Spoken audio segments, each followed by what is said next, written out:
Welcome to Nacht Waffen Pilot. Today, my guest is Joseph Powell, returning to us again. But before we get started, in about 2 weeks, just under 2 weeks, Joseph and I are going to be at a conference in Las Vegas. We will be at the Golden Nugget from November 4th through the 7th. And this is being produced by 5devents.com. And I believe there are still some tickets available. So this is actually a consciousness conference, and how SSP relates to consciousness, I'm not particularly sure, but they're the ones willing to have us. So for those who are in the community and will know who these names are, we will have Tony Rodriguez, Eric Hecker, me, Joseph, Misha Johnston, James Rink, and Anthony Zender. And we will be having a big panel with all of us the first day. So don't miss it. I'm going to be having surgery next month, and this will be my last public appearance for a while. So you should get down there and do it. So welcome, Joseph. Hello. Nice to talk to you again, Penny. Well, it's good to have you back. You told me that you had more memories. Yes. For the people who have forgotten, Joseph and I have served on a ship together, so I know this man is real. Just putting it out there.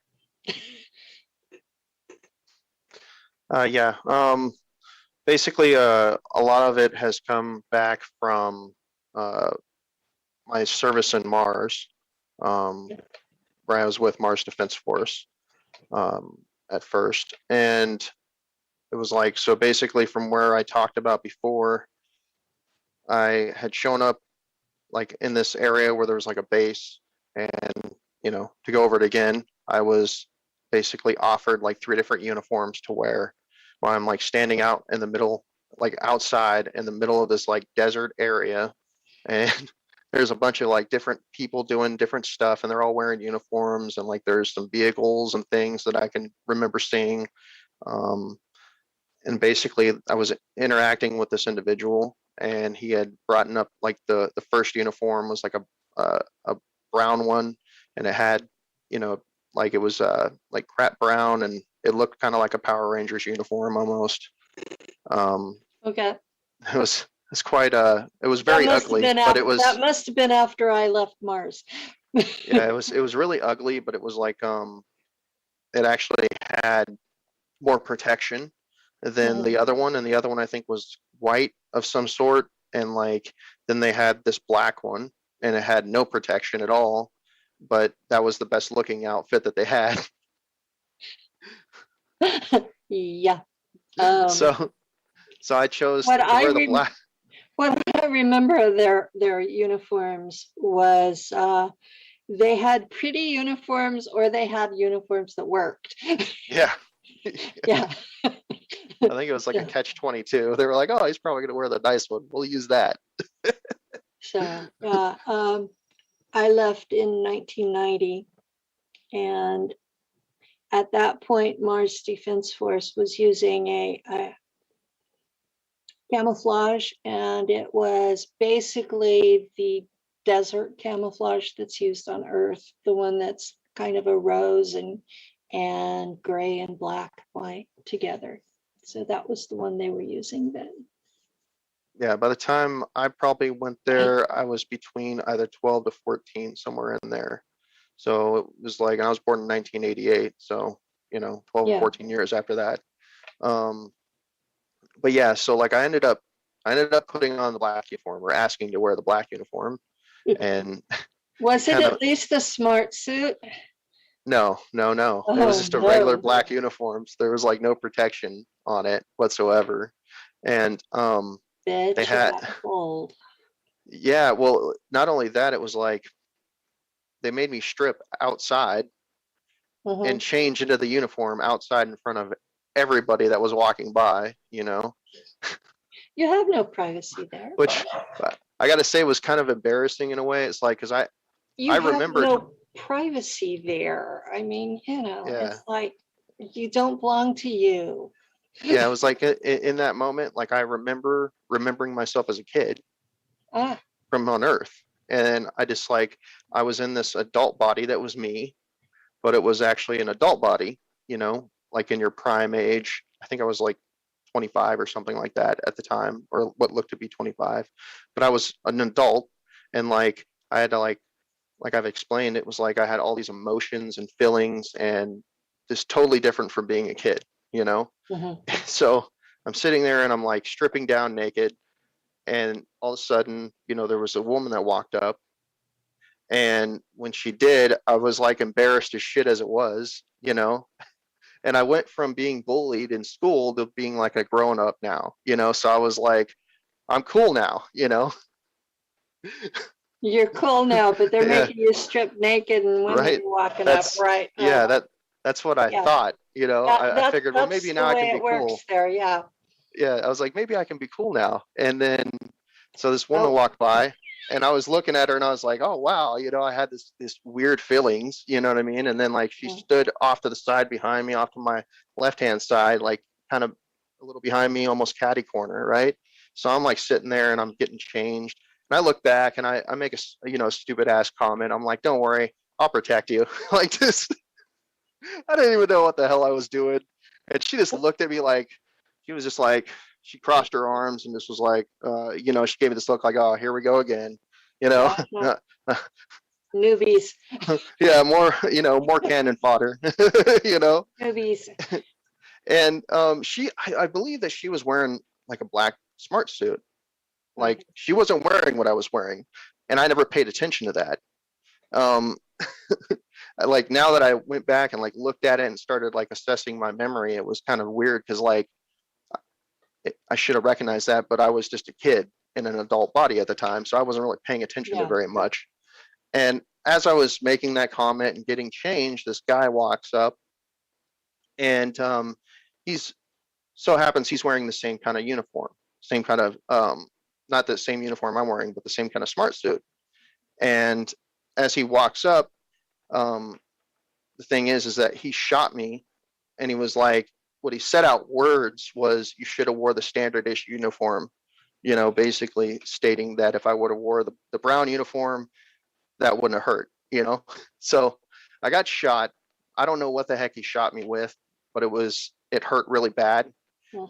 But what he was thinking internally was different. Um,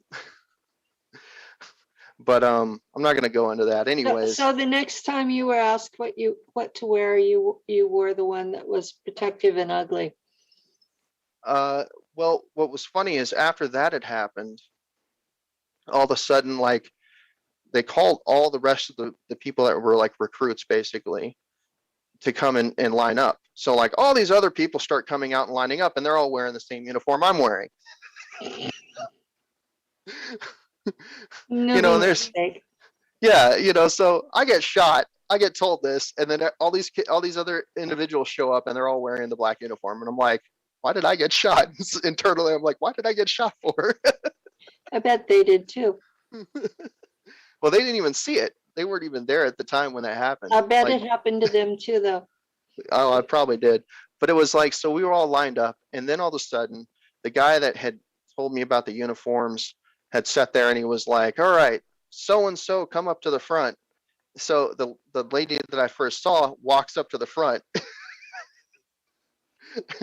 and they're like, the guy's basically like, this guy that was there was like, this person is the one who's going to train you. Mhm. Okay. So I'm sitting there even more embarrassed than I was a minute ago. Yeah. So it was just one stumble after another for me. And it was like this person, like I've met these two individuals obviously, but it's kind of funny though, like going through these memories, like there's really shitty things that happen, and then there's just like memories that are kind of like funny for me, but not for me when I was there, I guess. Yeah, there's a lot of things that are funny looking back on them now, but they weren't so funny then. Yeah, no, they weren't. Anyways, I remember like we begin our training. I like it was just, how they train you how to go into combat and stuff like that. Um, Which group were you with? Were you with the Americans or the Germans? I think it was a German group. Yeah. There was a lot of them. Like we Oh yeah, basically, yeah, it was kind of weird because it's like when you said their name in German, that really hit me. Though in that one interview, Marxische Heimschild. home shield. Yeah, Yeah, the Martian home shield is what it yep, translates to. Yeah. yeah. So like when Yeah, after you said that, that kind of hurt I my have head. to But actually sit there and think about, okay, what was, because my brain will translate it now. And I have to sit there and I'm like, okay, what were the real words?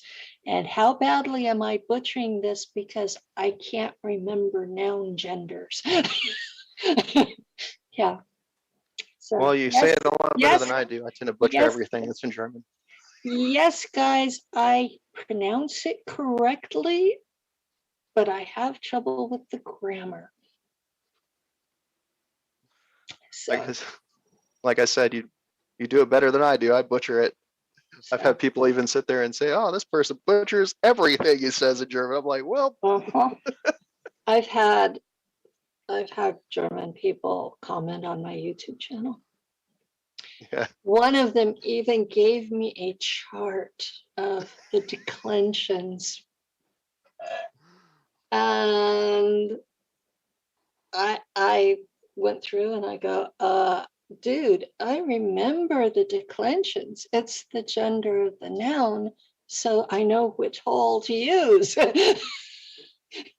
And he goes, oh, English speakers don't have this problem, but almost every other European language, nouns have a gender, and it's regardless of what they actually are. A and some of the words in German for women, you would think they would be feminine, but they're not. Mutter, Mädchen, those are all neuter terms, even though they're applied to women. So it's crazy language to keep it straight, and you pretty much just have to memorize it. And I have a really hard time with memorization. So we're all bad at something, and so it is what it is. yeah." But it's like so. Past that, I remember the person that trained us would lead our group, like whatever units we had, and they were pretty big size units. But we would go into these. I remember that we had this mission basically, where we went into these caves. Okay, and when we went into the caves, like the person who was our actual, who was actually in charge of us, like stayed outside of the caves. Go Smart figure, people. right? And I'm Smart like, people. There are yeah, things in those caves, yes. yeah. So there was like some spiders or something that we were fighting. Like they were like spiders from what I remember. And we went in there, we were How fighting. big We were got, they? I think they were bigger than like bigger than us. I don't know. They were like pretty Okay. big, and it was like creepy. Um, but they were like everywhere, and we got attacked like in a defensive manner because we obviously were there attacking them, so they were defending themselves. I don't Yeah. know what they did or why we were there specifically. I'm assuming taking territory or wiping out a threat. I don't know. You know, I don't really Training. remember. Okay, that makes sense then. Um, but I remember like being there and we were fighting, and then like all of a sudden they started killing a bunch of us, and people started getting scared and got ready to run, and so did I. And the person that originally was training us, which I obviously was still in the process of training us, was like, no, turn around, press forward, something like along those lines. And I was like, basically was like, hell no, you know? And at that moment, I felt my life over yours was my point of view at that time. And that it's weird because it's like he was pissed because he got embarrassed, and the situation he was put in, nobody was there like, hey, don't think that way. Think this way. Understand what's really going on. Here's the lowdown of everything. Nobody ever did that for him. So like this one person that could have was like blew it off. Was like, nope, not even gonna go there, So he felt like he had no ties to this person. And he basically grabbed that person and threw her into a spider. Ooh, Now, mind you, take your commanding officer and throw him into a spider. yeah, I don't know if it was What like did the they unit. do to you? Well, what had happened was like I took her and threw her into the spider, and then I don't know if she was our unit leader or what. I know that our commanding officer was outside, so I think she was like a unit leader of some sort. But I threw her into the spider. The spider started like, I think they were like eating her or something like that, and I didn't even stay to watch, and I just booked it with the rest of everybody else. And when we finally got outside of the caves, I think I went up to whoever our commanding officer was. I don't know if it was at that location or if we left, because we were being overran. So all I remember is eventually the commanding officer at some point was like, what happened to so and so? And at that time, I didn't know he had like regeneration tanks or anything like that. So I'd assumed this person was dead. So Nope. my first reaction was to lie and be like, well, I think she got eaten. And yeah. You never lie to a commanding officer. Yeah. So as I was sitting there lying, this person came up. So it's like I'm kind of, my memories are kind of like fuzzy on that. Like if she was eaten or she wasn't, you know what I mean? So if she was, then she probably got regenerated. But I didn't know anything about that kind of technology at the time. So it was like she walks up. I think she either punched me or shot me, one of the two. I'm not 100%, but I know that it You never deserved equated. it. And yeah, it never equaled out. I'll just put it that way on her end. Like she never felt like it equaled out. That was what she thought internally. But yeah, Yeah. so that was kind of Were you ever bit by a spider while you were there? at this point I haven't had memories of it, but I'm pretty sure there's probably a possibility. I don't know.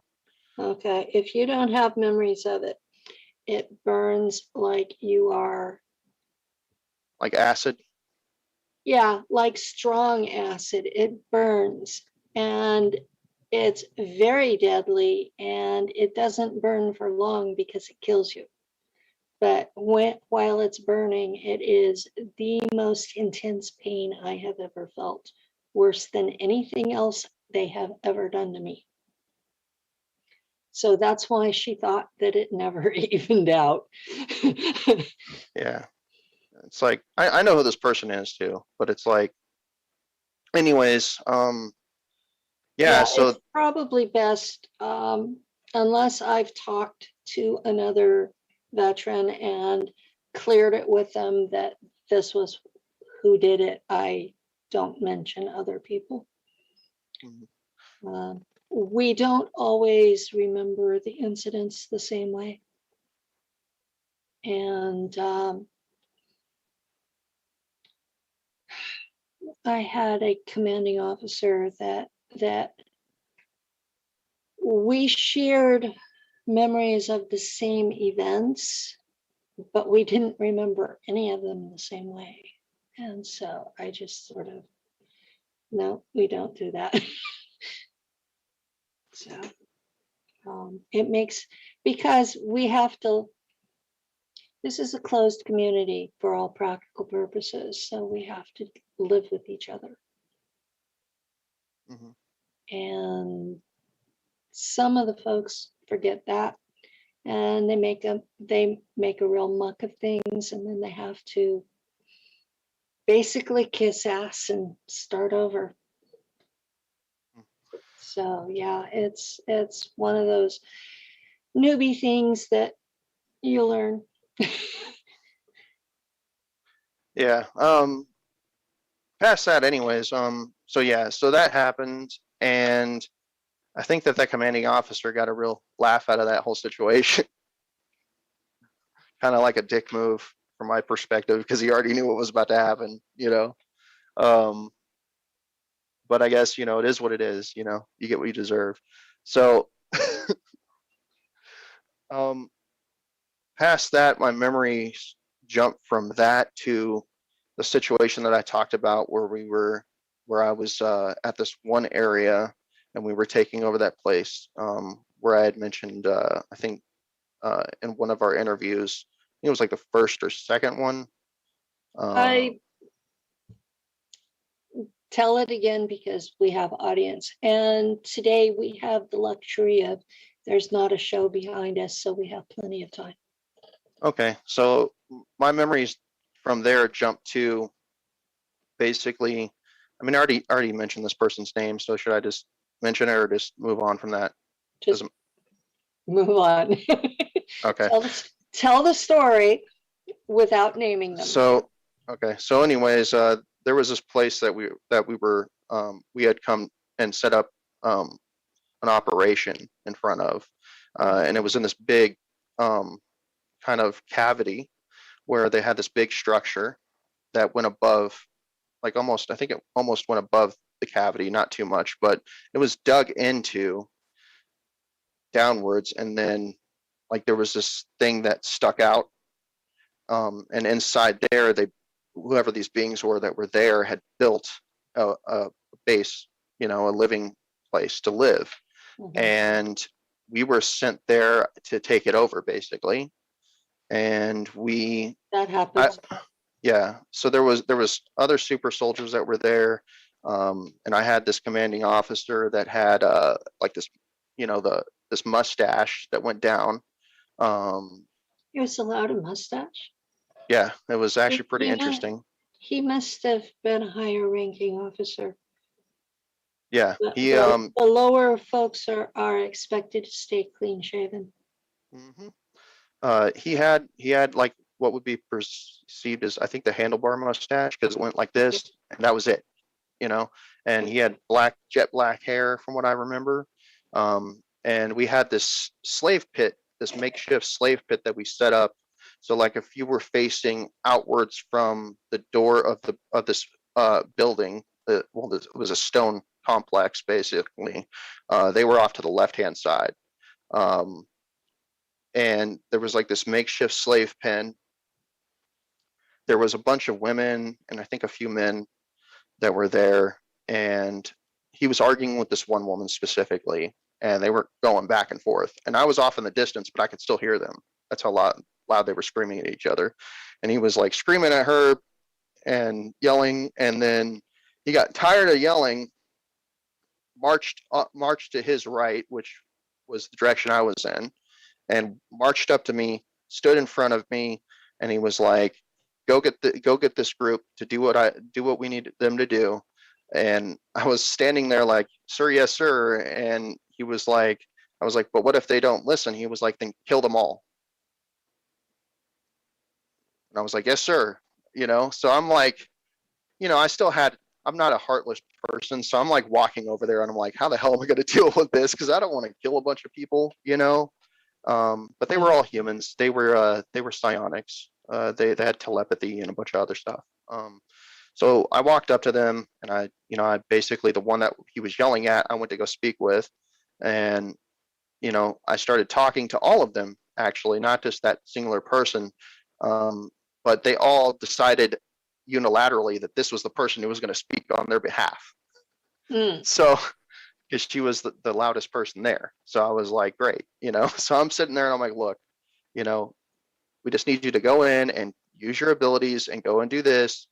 And, we had this kind of back and forth, and she basically, like, I think she put her hands on her hips and was like, what if I don't, because at first, like, when some of the people that were in the group in that slave pen stood up and started like trying to back her, like one of them walked up and I think like she took her hand and put it under her arm, like interlocked her arm, and was like, we're not going to do anything unless she agrees to whatever, you know what I mean? So it was along those lines.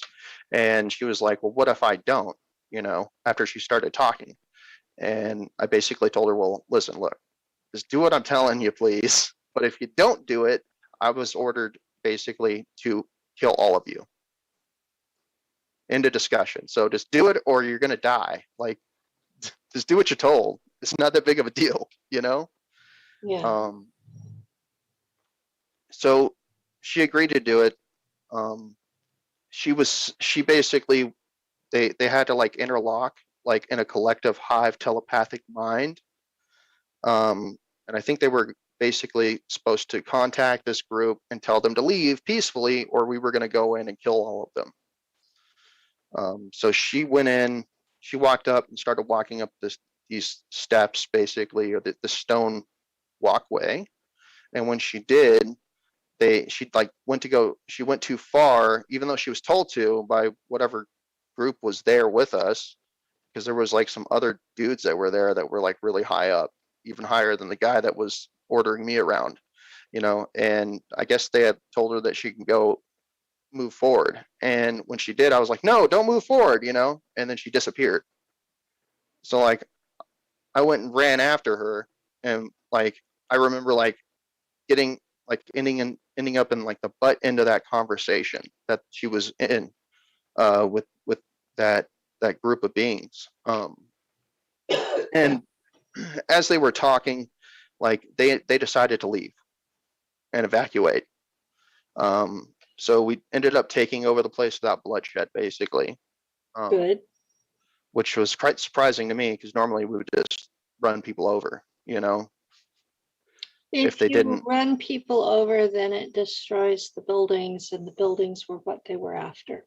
Yeah, that was the main point, was to take the building, but it was like if they weren't going to leave, we would have taken it. Period. So it's like that's what I'm trying to get at. It was like normally people didn't want to leave, and we would have to go in and just take their shit. Hmm. And I mean, sometimes I don't think that we've always won every time, but we did pretty good. No, we haven't always won every time, but the Germans won enough times by enough margin that the other species started just acquiescing. Yeah. Yeah.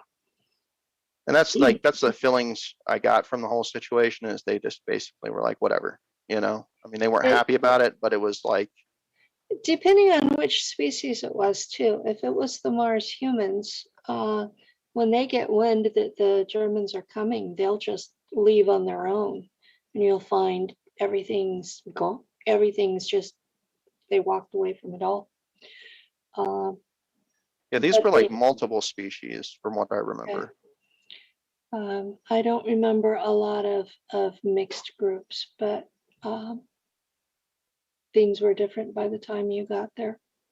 Yeah, I don't even know who they were, or what they were specifically. I just know that they were just different races, and it's kind of like fuzzy. So it's like, it was just weird. There's a drawing out there, but anyways, we took the place over, and I think that became like a base of operations to a certain extent. Like it became a place where we all moved in, and they had rooms and stuff set up eventually.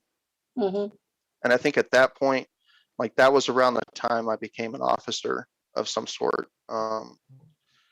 And I remember getting like my own room. There was other individuals that became officers around the same time that I did. And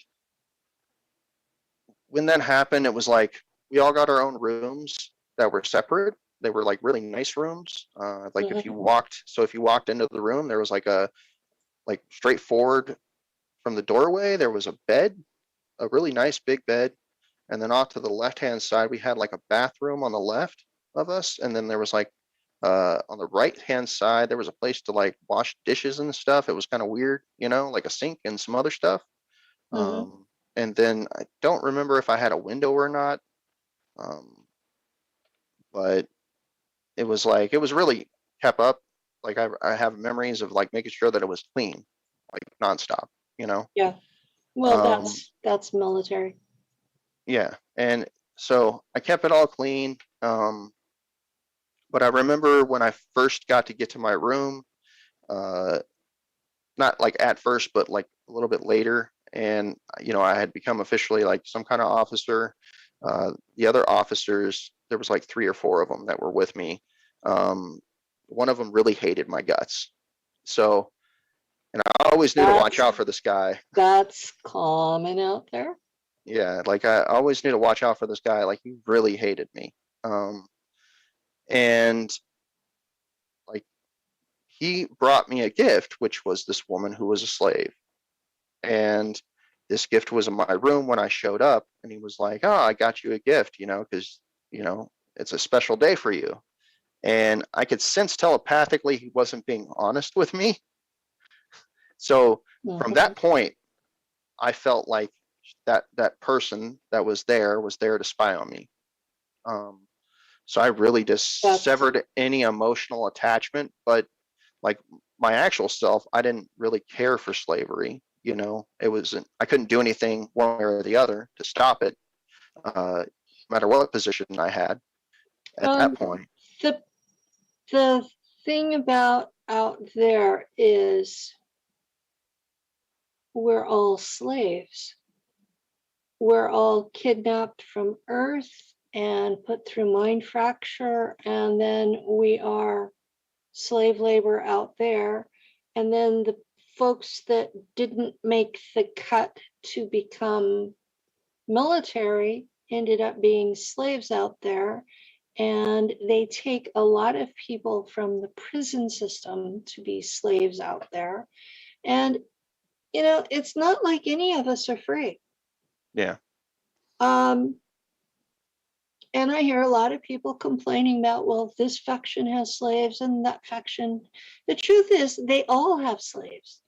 Every yeah, single one of them out there. It's the entire economy of the SSP is slavery. And the people who are saying, well, my faction doesn't do that, they're, pardon my French, but they're full of shit. Everybody's doing it.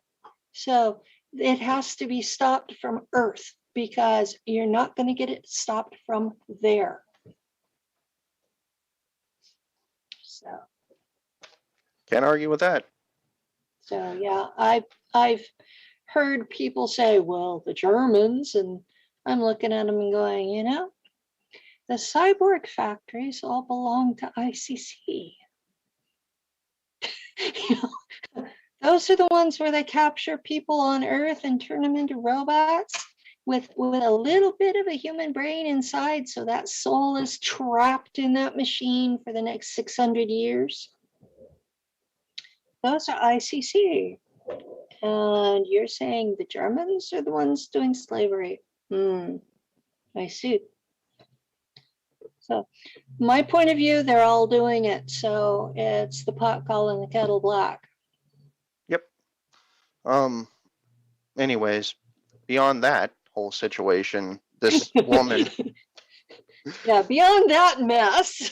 yeah, like this woman, like she wasn't rude or anything to me, and like Yeah. I try to keep my distance because of the fact of who gave her to me to begin with, and I was just like, look, here's the ground rules. Just keep the place clean, even though I already made sure it was clean anyways. I was like, just keep the place clean, stay in the room, don't go anywhere unless you're allowed to, and you'll be fine. I won't even, it's like do whatever you're gonna do, you know. And at that point, like I remember like I would leave, and at the point where I left off before, I didn't know what I was doing. But Mhm. now I've had more memories come back. So it was like Okay. what I did basically was, I guess, highly classified stuff. And what it based around was is that I had my own office. I had a secretary that worked in the office. I've met this person too now. And um, I what they would do is they had this separate room that I would go into. And they would bring different humans. Sometimes I think there were a few aliens, but it was mainly humans for the most part. And it was like this black room that I would walk into, and there would be a person or another being that would be sitting in this chair that would be basically strapped down. And my job was to go and interrogate them telepathically. Okay. So I would have to go into their mind. Now, if I couldn't get into their mind enough, then I would go towards rudimentary tools, which would be like cutting them, and just basically hurting them until they had enough pain to where I could break into their mind telepathically, and get them to focus on the pain of their body, which takes them away from their mind to defend itself. I didn't have to do that often, but I do remember.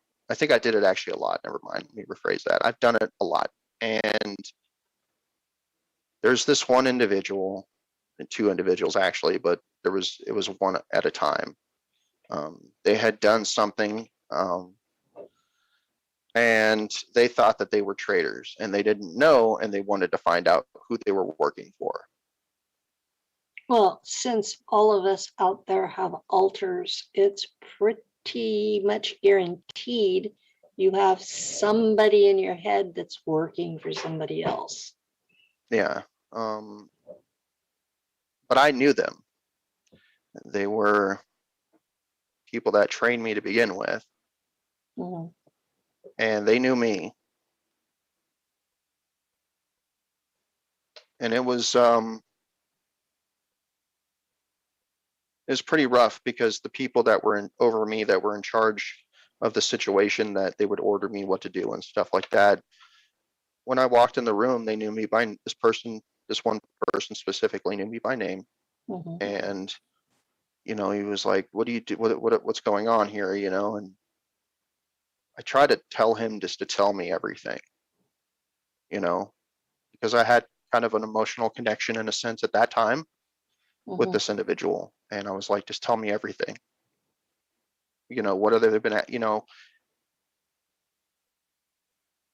and it got to the point he was like, I don't know what he didn't know what they wanted to know. And they were like, start interrogating him. The beings that I was working for were like, interrogate him. They weren't humans either. Mhm. They were some kind of reptilian. Not 100% sure, because like they mainly stick it into the shadow areas. I can't really see their face specifically. Yeah. So I started interrogating him, and I kept stopping because I knew that he was telling the truth. He didn't know what they were trying to look for. He had no clue. This person had nothing to do with what they thought he was doing. Basically, the situation is, from what I can recall, is whoever they were working for were dicks, and they didn't give a fuck. They basically were like, fuck you, and tore some shit up. And, I feel like they were in the right personally, coming from my perspective, but that wasn't good enough for them. So, If they were reptilian, they had better psi abilities than you did. They should have interrogated him themselves. yeah, that's why I don't even understand the whole situation to begin with. It's just weird because I just have these memories where I would do interrogations, and There's a situation that my alter that's out there right now is involved with, and I finally just got so tired of the bickering that I took a junior Draco, not one of the alphas that hurts people, but one of the worker Draco, and said, I if I'm having trouble with someone, I want you to check their mind and see what's in there so that I know what I'm dealing with. And that anytime that there were accusations, we had that worker Draco go through the people's minds so that we had a unbiased witness, because people see things differently, and they might think that somebody had it out to get them and they didn't. They might think that somebody betrayed them and it was just thoughtlessness. And so when you have an unbiased person being doing this, someone with enough psi abilities to be able to walk in and walk out with the information, it's not as intrusive as a human having to torture you to get the information. So I thought that was a much better solution than what I had seen going on around me. And apparently, Oberkommando, my command, has decided that that's a better way. So hopefully there won't be situations like you were put in happen again. Yeah. But it was like, so Us having to torture our own, that's just wrong. yeah. So it was like I had to deal with that situation, and I kept telling him that he didn't know anything that they were looking for. Like that wasn't the case, but they didn't believe me. Like they were like, no, go back and go back and keep doing what you're supposed to do. So I ended up having to physically torture this person because I couldn't get in through his block. He had like this kind of boundary that I couldn't get past, this firewall, I guess you could say. Or an altar boundary. I don't know. I'm not 100% on what it was. Maybe it was that. I have no idea. But Yeah. he was pissed, and he was like, fuck you. I'm not saying shit anymore, and I understood why he was doing it at that point because I knew that he was telling the truth, but they didn't care. So they basically made me physically torture this person. And yeah, so I started physically torturing this person until his mind broke down and I could get into his mind. And I was right. He didn't it wasn't anything like that. It was just they were being dicks and they decided, hey, you want to be dicks, we're just going to kill everybody. And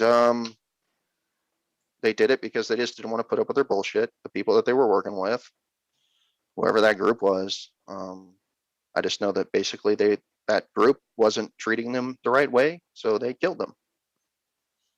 And after that I think I tortured the other person too. I don't have too much memory. I just know that I did. I just don't have the full-on memories of that situation. It's probably better for you if you don't remember all the details. Yeah. Like I mentioned to an interviewer this past week, it's a nightmare you can never wake up from. So some of it you're better off not remembering. Yeah. Anyways, so yeah, after that, like how I told you about the how I would, when I went back to my room, like that's when this whole situation started unfolding for me where I couldn't deal with it anymore. Because I had been doing it for a while and it was already bad enough, but then I had to torture people that I knew, from when I started in this stuff. And uh,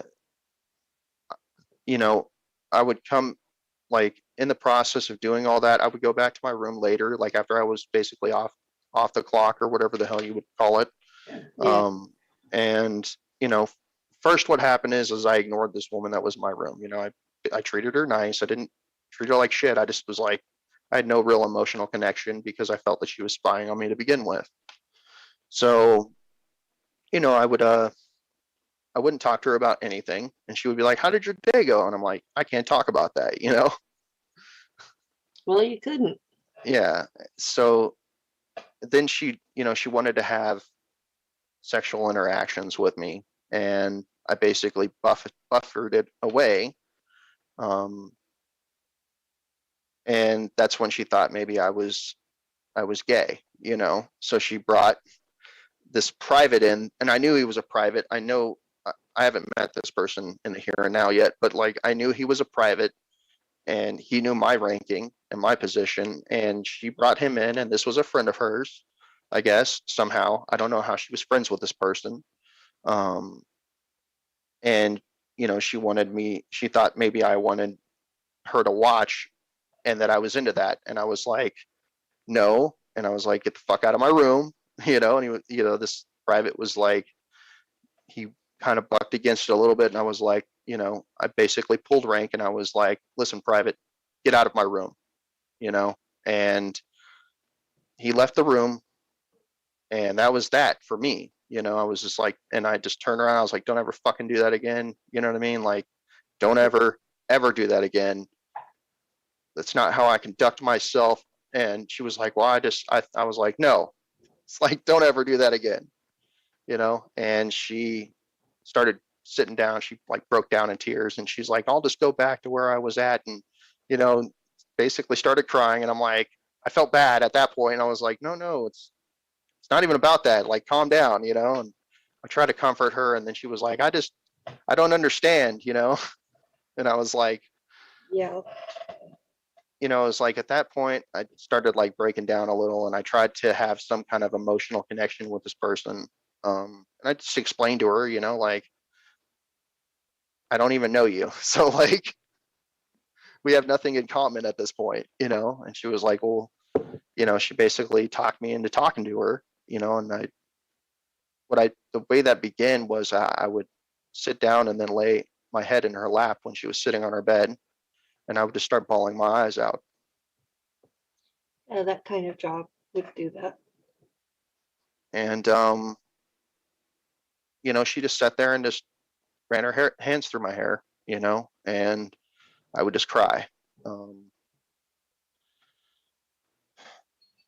Now, on top of that, I had my office that I would go into, and, you know, there was a woman that I have met in real time. She remembers me, and I know her from that position. And I think she would do filing and stuff. She would do like secretary work there. Yeah, I've had probably 5 people in the community tell me that they knew you from different factions out there. So, you know, and not everybody out there speaks to me. So, Yeah, yeah. I learned the hard way not to name people and not to get into fights because you have to live with these people. So, yeah. Yeah, the job that you're describing is what's called intuitive empath in Solar Warden. So there are folks out there who are claiming that job title. That's what they did, was they tortured people or extraterrestrials while interrogating them with telepathy. So that's what the job is. And you know, we've had people ask them, well, what did you do? And they don't want to admit that's what they did. They want to present as all love and light, but the job description is anything but. And the people that do it, you come out damaged. You can't help it because you're linked in that person's mind and you feel everything you've done to them. That's not easy. Yeah. You know, and it can't help but damage you. So yeah, I can completely understand you crying. So Um, my job on Mars was to fly a ship and look for raptor nests, which are the native reptilian sentient life form, look for raptor nests, and look for human remains, because I was supposed to bring them back for regeneration. So that's not exactly a fun job either. I don't think anybody there had a fun job. Nope. But yeah, so it was like I broke down and started telling this woman eventually, what I was doing. And in the middle of all that situation, like I said, I had the secretary and that would file away documents and stuff. And the reason why I didn't really emotionally connect to this woman who was a slave was because I was emotionally connected to the secretary, this woman that I knew that worked in my office. And, we had somewhat of a relationship, you know what I mean? And, she helped me through a lot of stuff emotionally, but I never really broke down in front of her too much. I mainly kept it professional to a certain extent, um, even though we had this connection that we were going on with. And it So was you like, compartmentalized it. yes, that would be the perfect word. Yeah, I compartmentalized my emotions around her when it came to what I was going through. Whereas with the woman that lived with me that was a slave, for some reason, because I kept crying in her arm, crying basically in her lap, like, I just felt like it was kind of like a motherly figure, I guess I could say. Okay. And I just started telling her stuff. And I think I cracked her mentally because, you know, even though I was doing these things, I was explaining what I was doing to people. And she wasn't set up for stuff like that. So like Not many are. she uh she basically like zoned out most of the time. But she was listening, and the person that was my commanding officer still, like I still had a guy that was above me, which was the guy with the mustache. I guess from what I've come to realize now, is from the other person that I've talked to, that person went to that person to try to get her to basically snitch on me, like tell what I was doing, if I was saying anything, if I was divulging any information to her. And she decided not to work for this person. um, Good. and um, yeah, she ended up paying for that later. But When you stand up for what's right, you usually do end up paying for it. yeah, so I eventually, mean, that sounds cliche. Um,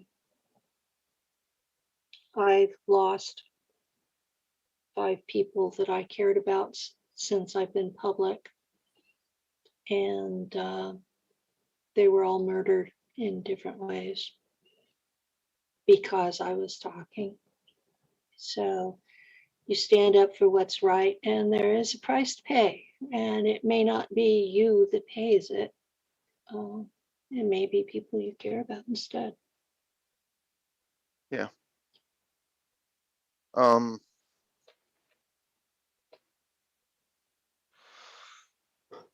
but yeah, so Sorry, I didn't mean to do that. so it's it's okay. it's just that's one of the things that has bugged me a lot this year. Was I had 2 of them right after Christmas this last year, and so we're coming up to that time again, and it's like, anniversaries. Yeah, well, it's like the guy that when I first did my first interview was Zan John. Um, I mentioned a guy saw me get picked up by those naval intelligence officers. They weren't officers, I don't know for like 100%, but basically, I just know that they were naval intelligence. They were the ones that were training me when I was a kid, and I didn't mention his name. I just mentioned that this person lived across the street from me where I lived, and mind you, he didn't even live there anymore. But you know, after that interview, like 2 weeks after that interview, he ended up being found dead, and they still haven't stated at all how he died. Um, And You get it. yeah, and Yeah, you get it. The when I've talked about this in the past, I get, well, it may not have been related to you, but it comes together when you get a threat and names are named, and then those people end up dead, and nobody is ever charged. yeah. Well, I mean, what was weird, I didn't even say his name. I just said Yeah. where he lived. And all he did was he saw something at the wrong time and wrong place. He was there at the wrong place, wrong time, basically. And he had brought it up to me when I was a kid, and I automatically, I think I had an alter that just kicked in, and I just lied to him. I had no control over it. I was just like, oh, they was just friends of the family. Yeah. And he was like, your parents let these people talk to you and hit you like that? Because he had hit me in the back of my head after we got over the fence. That was before he kicked my ass. That was after he kicked my ass when we were on the other side of the fence for not obeying orders. The instructor that I had, but he yeah.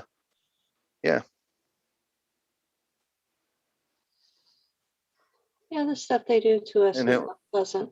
and it's like my And sister and was staying with me when I started bringing it up to her, because I started talking about my memories with her, and she has an alter too. He's never come out in front of me, but he comes out if she feels threatened, and it's actually a male alter, which is kind of creepy. But yeah, the alters are broken parts of your mind, and they are not always the same gender as the body.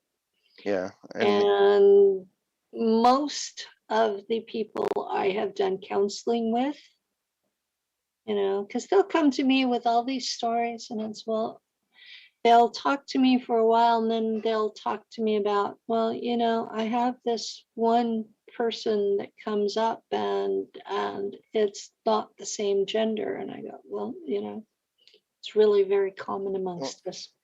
it was like at that time I didn't know he was dead at that time. Hmm. So she had him, I think, on her Facebook or something, and remembered his whole name. So I kept going, hey, for like a week or two. I was like, hey,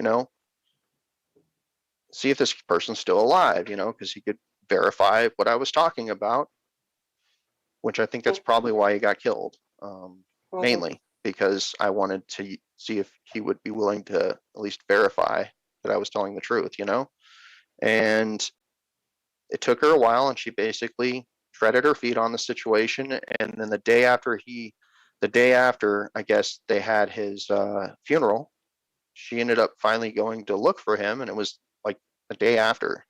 And she basically she was like, oh, fuck, like she realized I Oh, wasn't, gee. yeah, she found out he was dead and that his funeral was the day before. And she packed her shit and took her kids and moved, so I had to deal with all that. Did she break contact with you? Yep. Yeah, I've had people, they thought that I was bullshitting, and when they realized I wasn't, they broke contact, up and moved. It's like they think that if they break contact with me, that nobody's going to track them. I'm sorry, these people, if they want you, they know where you are. You can't escape today. Maybe 50 years ago you could, before everything was electronic, but nowadays, nah, you got a trail. Yeah, it's like most people that know me already have heard some of the interviews I've done. So it's like, I don't know, it tends to freak people out. Like my mom, for instance, she didn't believe me, like I said at first, until I like text her one day, and because I heard somebody cough, and I knew it wasn't my mom, and I knew it wasn't me, and there was nobody else around either one of us. And I was like, I text her and I was like, I'm gonna say I'm gonna hang up, just don't hang up. And she got the text, and then I was like, all right, mom, love you, bye. And then she stayed on the phone, and I did too. And then I heard a click, like somebody hung up some old phone. I'm like, you know, and she was Yeah. like, what the? I was like, I told you. Yeah. Some of my early interviews, there would be this bar across the bottom of the screen, and it would be like orange and static, and you would hear it clicking, and it was almost like insects talking. Mhm. So yeah, Yeah. there's all kinds of stuff that happens, and you tell people about it, and it's, oh, you're just imagining things. When I did my first interview, not a lot of people saw it, but the second one I did with James Rank, and that was when I got the threats from the CIA. And it wasn't long after that that my son and my nephew came and did a sanity check on me. In, I don't know about where you live, but in California, two blood relatives can do a forced commitment to a mental institution. And they came like that they were just going to do a visit with mom, auntie, and then my son stands up and says, well, you're obviously delusional, but it's a stable delusion, and I think you're safe to be out of the hospital. And I'm like, what the fuck do you think you're doing? So, yeah, I was 60 years old. I'm not crazy. I know the difference between reality and fantasy, and I'm talking memories of real events. I'm not making shit up. I'm not Mhm. playing a game. I'm telling the same story now that I was then. So, you know, people Yeah. need, Well, it's like I'm 33, yeah, so yeah, yeah, we're not in dementia. yeah, it's Yeah, I got to be honest, it's crazy for me because it's like I remember like all these different altars, and it's like they're different people than the yeah, other altars, and like yeah. They're, most of my altars that I remember are pretty evil from my perspective. You know, they don't have the emotion, or not. I wouldn't say the emotion, but the moral upbringing that I have. And I'm not saying I'm perfect by any means, but um, I don't know what you would call her, my higher self or what. mhm. Yes, guys, I do know the terminology. But when I started doing alter reintegration, my higher self told me to always make sure that Penny from Earth stayed dominant, because that was the only altar that had an ethical compass. That, in her words, the CIA doesn't teach right from wrong. So that's an important factor that folks need to keep in mind, is when we're talking about the behavior of alters in Black Ops, those personalities were never taught right from wrong. So we are exposing the Black Ops and the actions being taken there. And to hold the person on Earth who has an ethical compass responsible for the actions of their altar is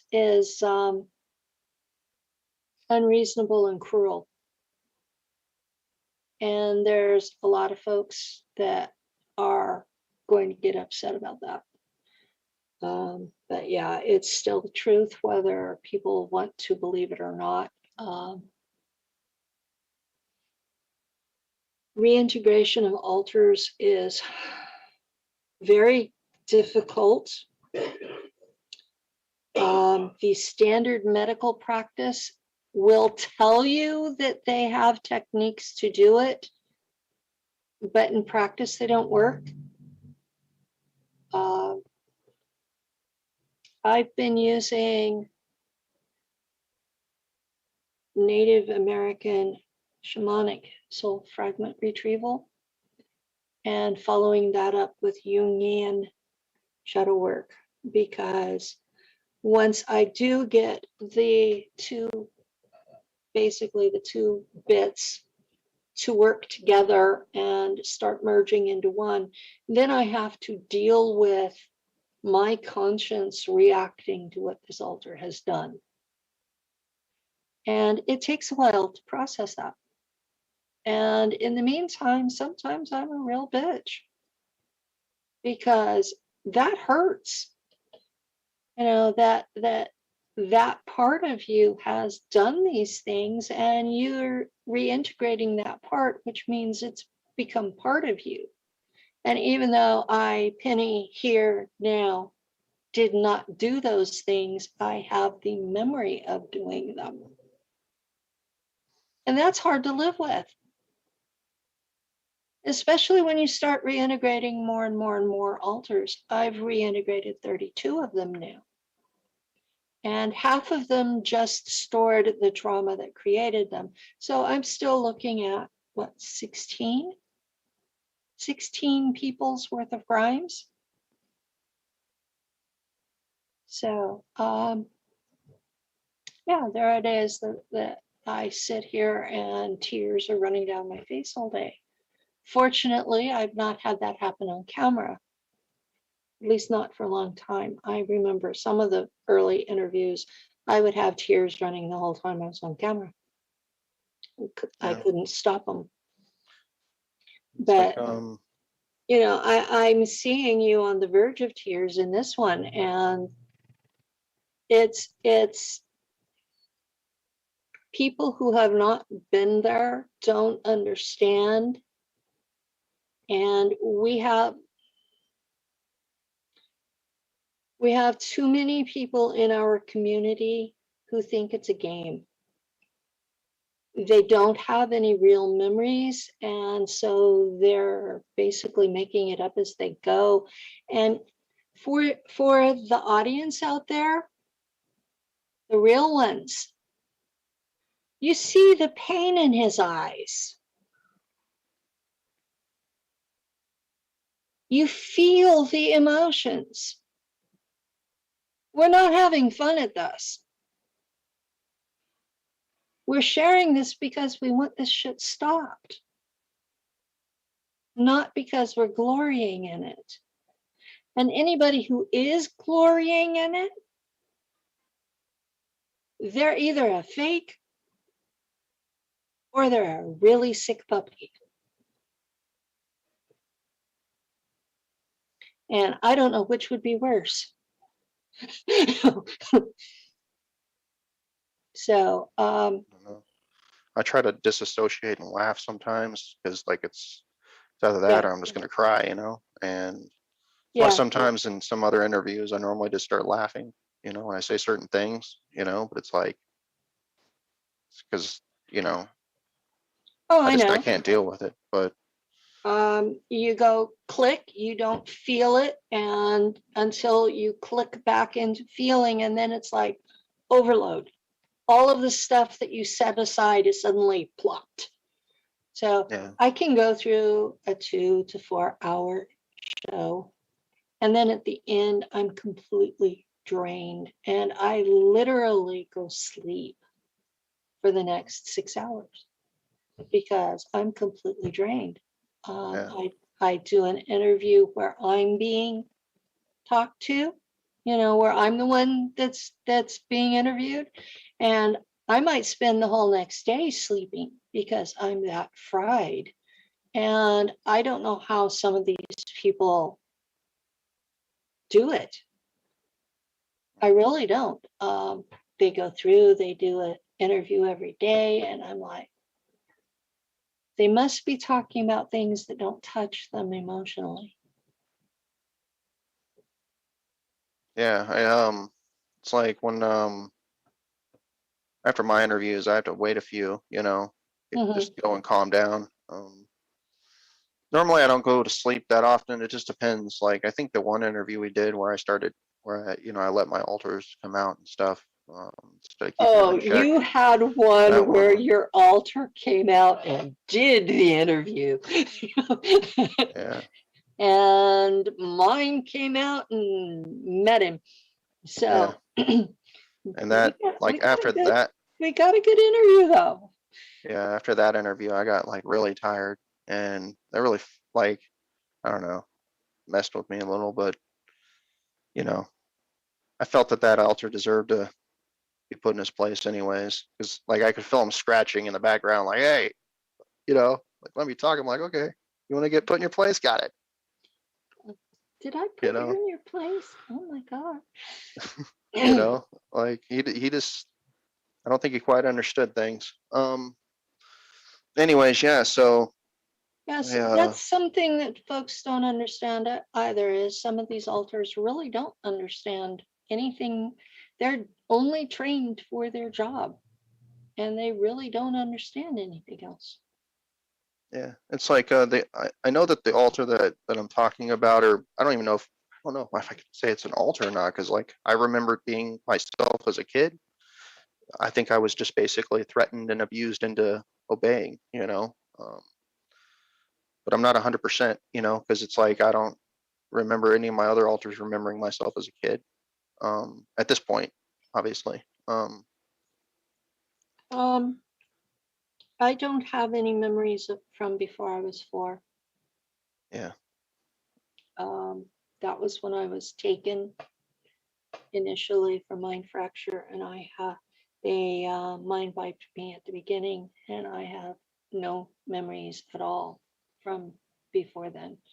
And that first alter who served on Mars in as as in the Valkyrie unit, she is the one who remembers being at Langley and Montauk.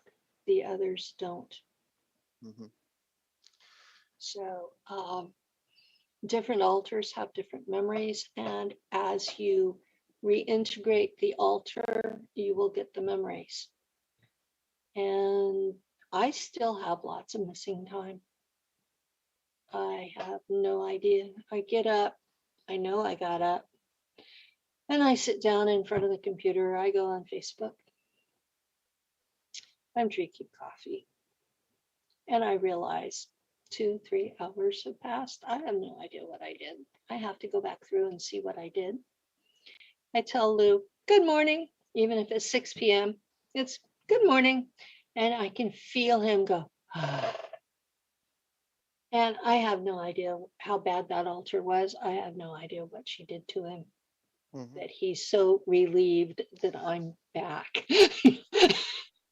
I can be a stinker. So, I'm thinking, what the hell is that altar like?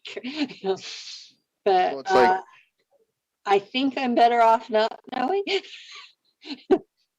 yeah, it's like I've been doing a lot of work with I think his name's Stefan Papiotek.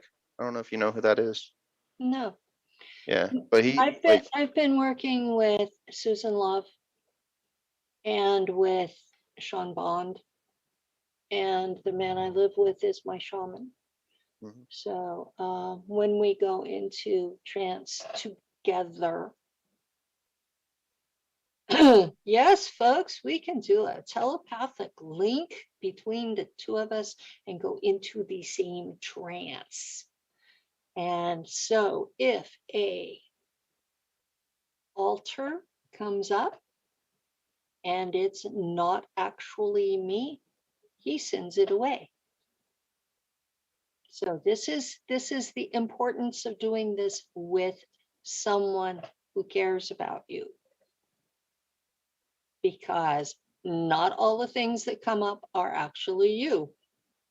Yeah, I think like he can pull out all sorts of crazy stuff. Like the way that he does his stuff, like you just talk about what you want to, you start remembering some of the memories that you already have, and he will just jump with it. And like he knows exactly what's going on, who you were, like he's given me some of my own names, and it's Mm. pretty wild, and like just Um, different places I've served on, and quite interesting.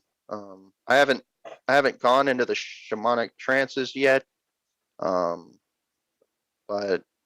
it's like You you have to need to get your, go with someone you trust.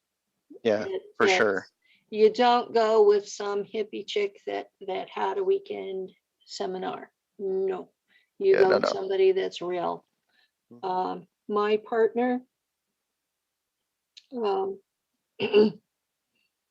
his grandma was Iroquois and was a residential school survivor.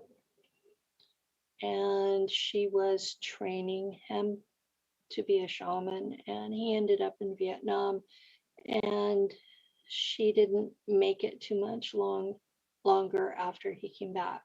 So his training wasn't complete, but he's complete enough to help me.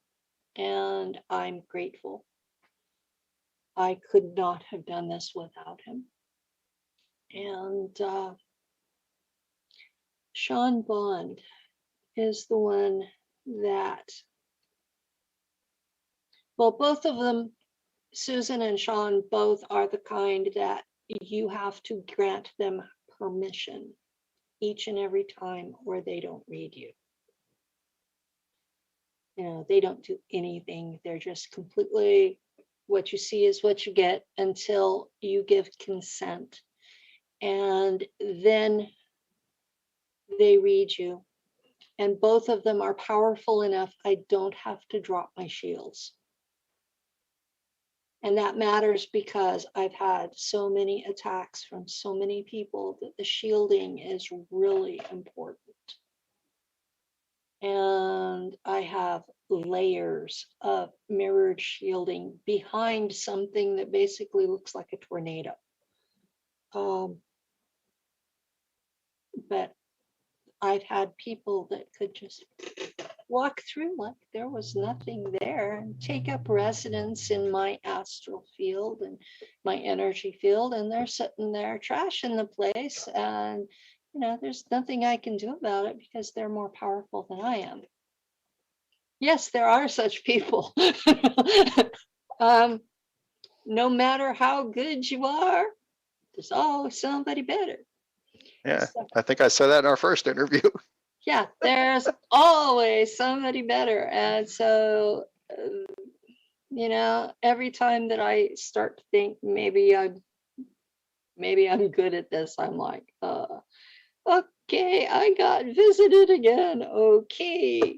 But Back to humility.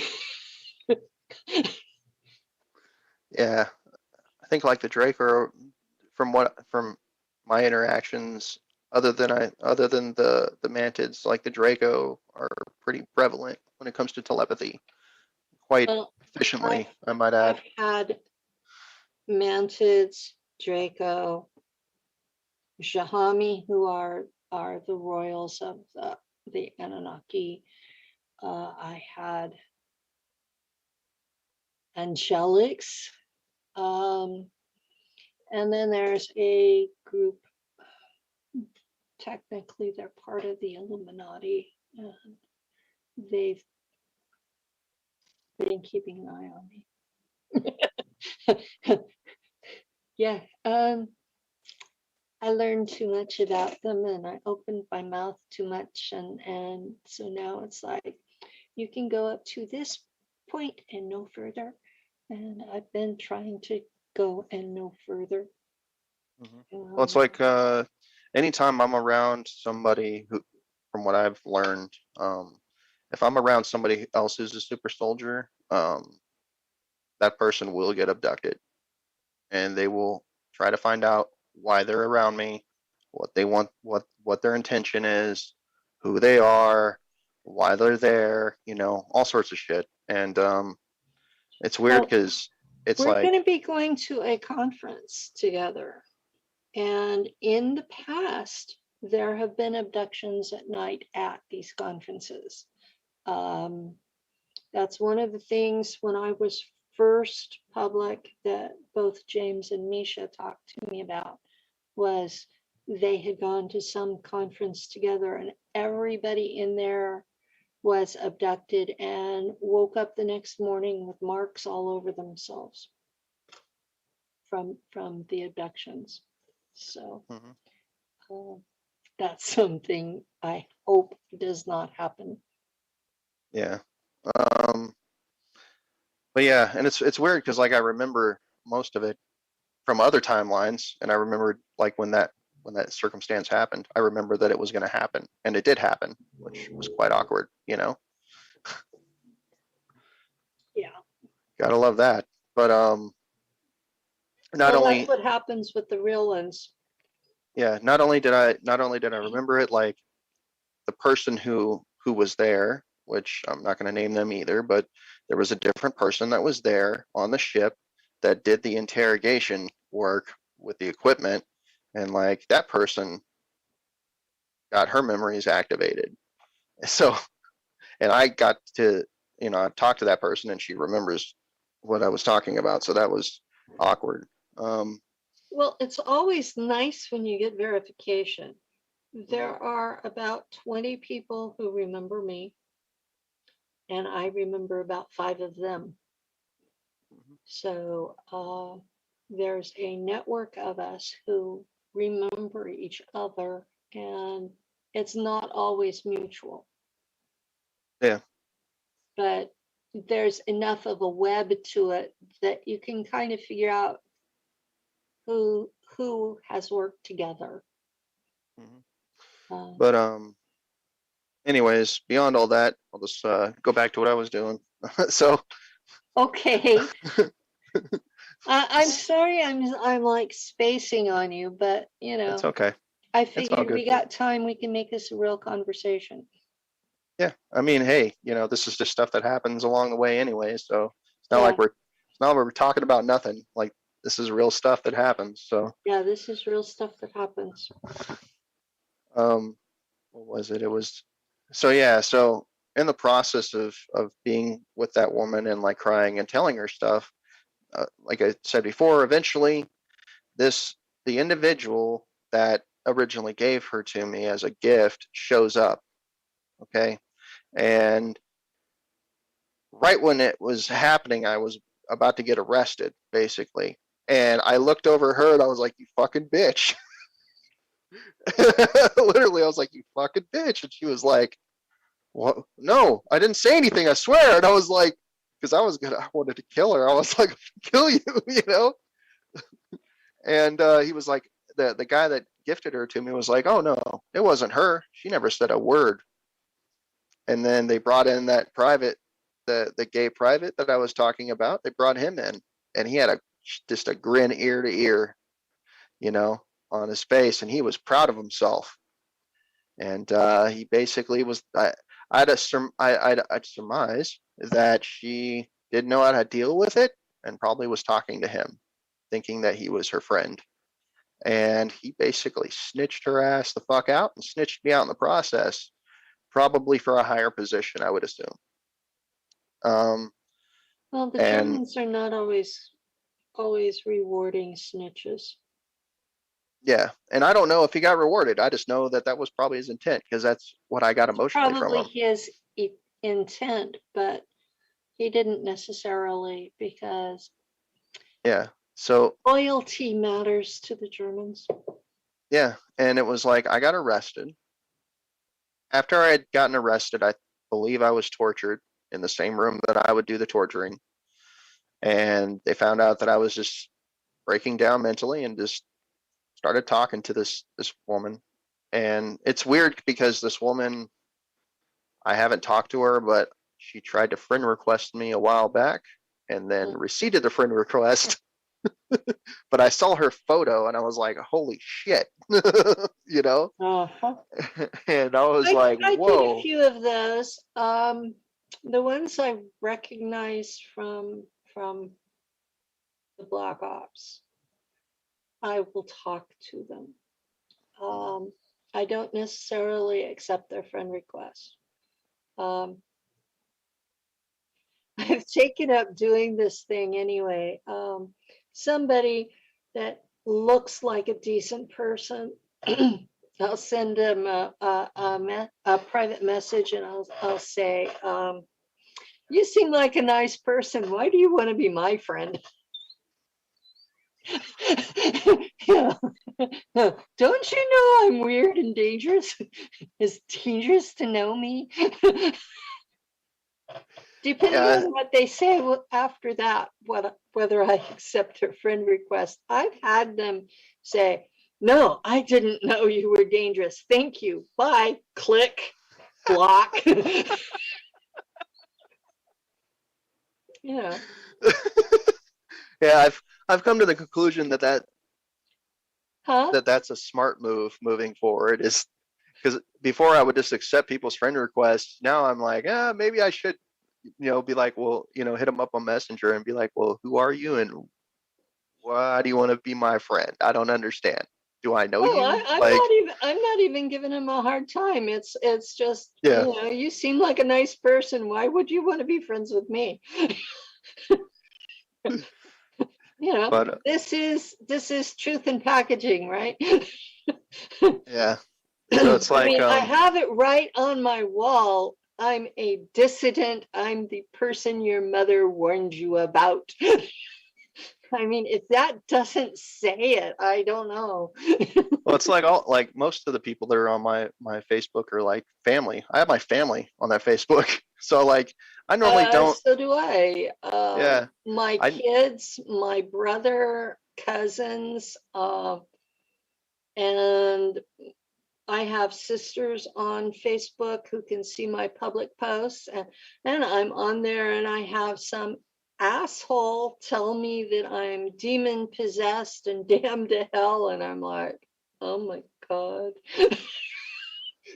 I think I'm gonna set up like a separate Facebook channel. That way I can actually post and like you know post videos and stuff because normally like I don't post anything really on mine other than maybe like if I do a few fun photoshops for just for fun to work on how Photoshop works and stuff. I'll post those randomly, and I've only done it like for two of them. But it's like past that, I don't really post anything on mine other than like just words of wisdom or things like that, or just sometimes Um, I'll post some funny stuff, like stuff that people can laugh at. But I have been a truther since Watergate, and that's long before you were born. And that's what I was doing when the NSA approached me. And yeah. I'm wondering if that has a major connection for us all because I've noticed that a lot of us like talk about stuff like that, and then all of a sudden all these memories just start flooding through. No, I was deliberately activated by Well, an NSA unit. for you, And yeah, I mean, as far as I know, I'm the only one that has happened to. I'm also the only one of us who has been verified by the data entry clerk who uploaded my file. yeah, So she also verified Andy Bajago. yeah. So, My main thing is like people that go and don't accept the narrative. I find that a lot of us that are real, we don't hmm. accept the narrative and we go look elsewhere for the truth. Well, I And think that's why we're remembering is because we're not accepting the narrative. yeah, Um, so the memory, when the memories start to bubble up, we don't just write it off as a nightmare. We're going, okay, this keeps bubbling up. What the hell is this? mhm. I had nightmares for literally decades of, God, this is going to sound bad. It was an ugly little blonde girl with hair that stuck out every which way, skinny, and just there would there would be a woman like a nurse open a cabinet door, and this ugly little kid would go into the wall and crawl around in the wall and come out a different cabinet door. I had that as a nightmare. I would wake up screaming for literally decades. Yeah, The when I was real memory was from Langley, and they had a section of the wall that had been cleared out, and they would put me in there and nail a board over it and let me suffocate. That was what the real memory was, that was trying to bubble up. yeah, like when I was around, I think Huh? between seven. Daryl was saying something. What? Daryl? I don't I think it's in guess his not. chair. Um, yeah, when I was around like 7 or 8, I kept having this reoccurring memory of basically every time I would go to sleep, I would be chased in my front yard, like because I was on a big property. Like I would be chased by this guy with a knife, Mm. and every time he caught me, he would stab me. And I would always be running. And then one time I didn't, like I was running and I just turned around and started fighting back, which threw this person off. Mm. He was like, "Oh shit, what?" Like it tripped him out when I started fighting back. So I don't know if it was a dream or if it was a memory of some sort, if it was some form of training. I don't know what it was, but it was continuous day and night. Like every time I would lay my head down and go to sleep, that's what I would remember. And Uh-huh. I don't know what the hell that was from, you know? For decades, every Friday night, I would dream that I was a mermaid in a kelp bed. And when I realized that that was a cover memory, years ago, I learned self hypnosis. Mhm. So when I would come up with what was an unrealistic memory, like being a mermaid, obviously I'm not one.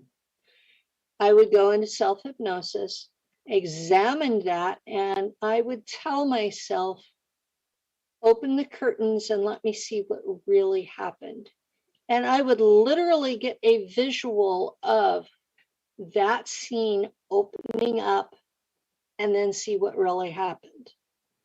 And I think a lot of the folks in our community are failing to do that, that they're just accepting that cover memory as if it were real. Mhm. And I think that's an important thing that we need to be doing. Yeah, it's like past that was the only thing I would dream about for a long time. And then I think it was like once I went into space and came back, my mind wouldn't allow me to dream anymore. Basically, I just everything's pitch black and still is. Other than like recently, I've had maybe like one or two what are kind of dreams of some sort. I know there's something that it seems like a cover memory, basically. I just don't know what the hell it deals with, but they've been pretty off the wall and not normal, you know. Since my memories are activated, I have to take something to actually sleep. Otherwise, I'm laying there lucid. Mhm, And it's like you go too long lucid and you start hallucinating. mhm. So I make sure that I take something to sleep with so that I'm not in that situation. Yeah, well, it's like who like how I've explained it before, like whoever that little boy is that's sitting at that bus stop. I know in other timelines I've gone up and like I've gone into that memory and sat down with him to try to talk to him, but he doesn't speak and he just starts screaming. If I get him to interact with me, and like he doesn't have a voice, he just Is he screams. you? I'd assume from what I remember, I think that is the case, that is me. And I've talked to somebody else, and they said that basically they're like kind of like a gatekeeper for whatever memory is trying to surface. Um, Yeah, we have lots of things like that. so like I don't know what it is, but then there's that little girl, and I'm like, I don't even know who the heck this little girl is, you know? I have But a gatekeeper on my altars. Um, not this past July, but the year before. Um, Eric Hacker had Lou and I come to his house, and he paid for the trip because he wanted me to see his documents so he didn't have to put a social security number out on the public, Mhm. which sounds reasonable. But he has this extensive library, and one of the books that he had was by Saint Germain, the Most Holy Trina Sophia. Well, it's an initiation ritual that's supposed to connect you to your higher self. And because I have so many altars, it doesn't work right on me. Mhm. So I kept shifting from the point I read it. I kept shifting altars like I was on a Rolodex, and finally it was February, I think, February this year. So it was months. Finally, in February, I had this vision of this man appear and explain what was going on and ask me what I wanted to do. And I said I wanted to reintegrate the altars and keep the memories. And he said, okay. And I stopped having as much trouble with shifting altars. I mean, if you watched my interviews, January, I was going 20 altars or more every interview. I was just shifting. And some of them were children. I had an altar that was apparently a 9-year-old girl that was just scared of everything, and she would come and talk for 15 minutes and then leave, and everything would be fine again. I was watching the videos to know what I said because the public that holds me accountable for what comes out of my mouth. Yeah. You've got that look on your face. You know exactly what I'm talking about. Yeah. You watched the interview, so you know what you said. And I would watch that and just cringe. But, you know, I have the luck of remembering everything that I said, and I'm just uh, like, damn it, like. yeah, well, I don't. So I have to watch the videos to know what I said, I and I know I would be mortified. Some of the things that these altars would decide needed to be said.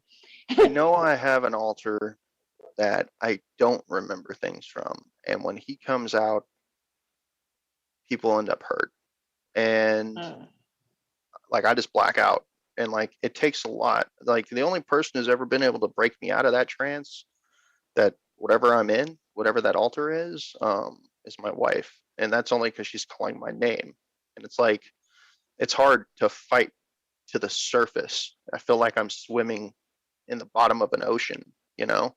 yeah. Um, but I have to focus and hone in on her voice, and then I'm able to take back over and like see what's going on.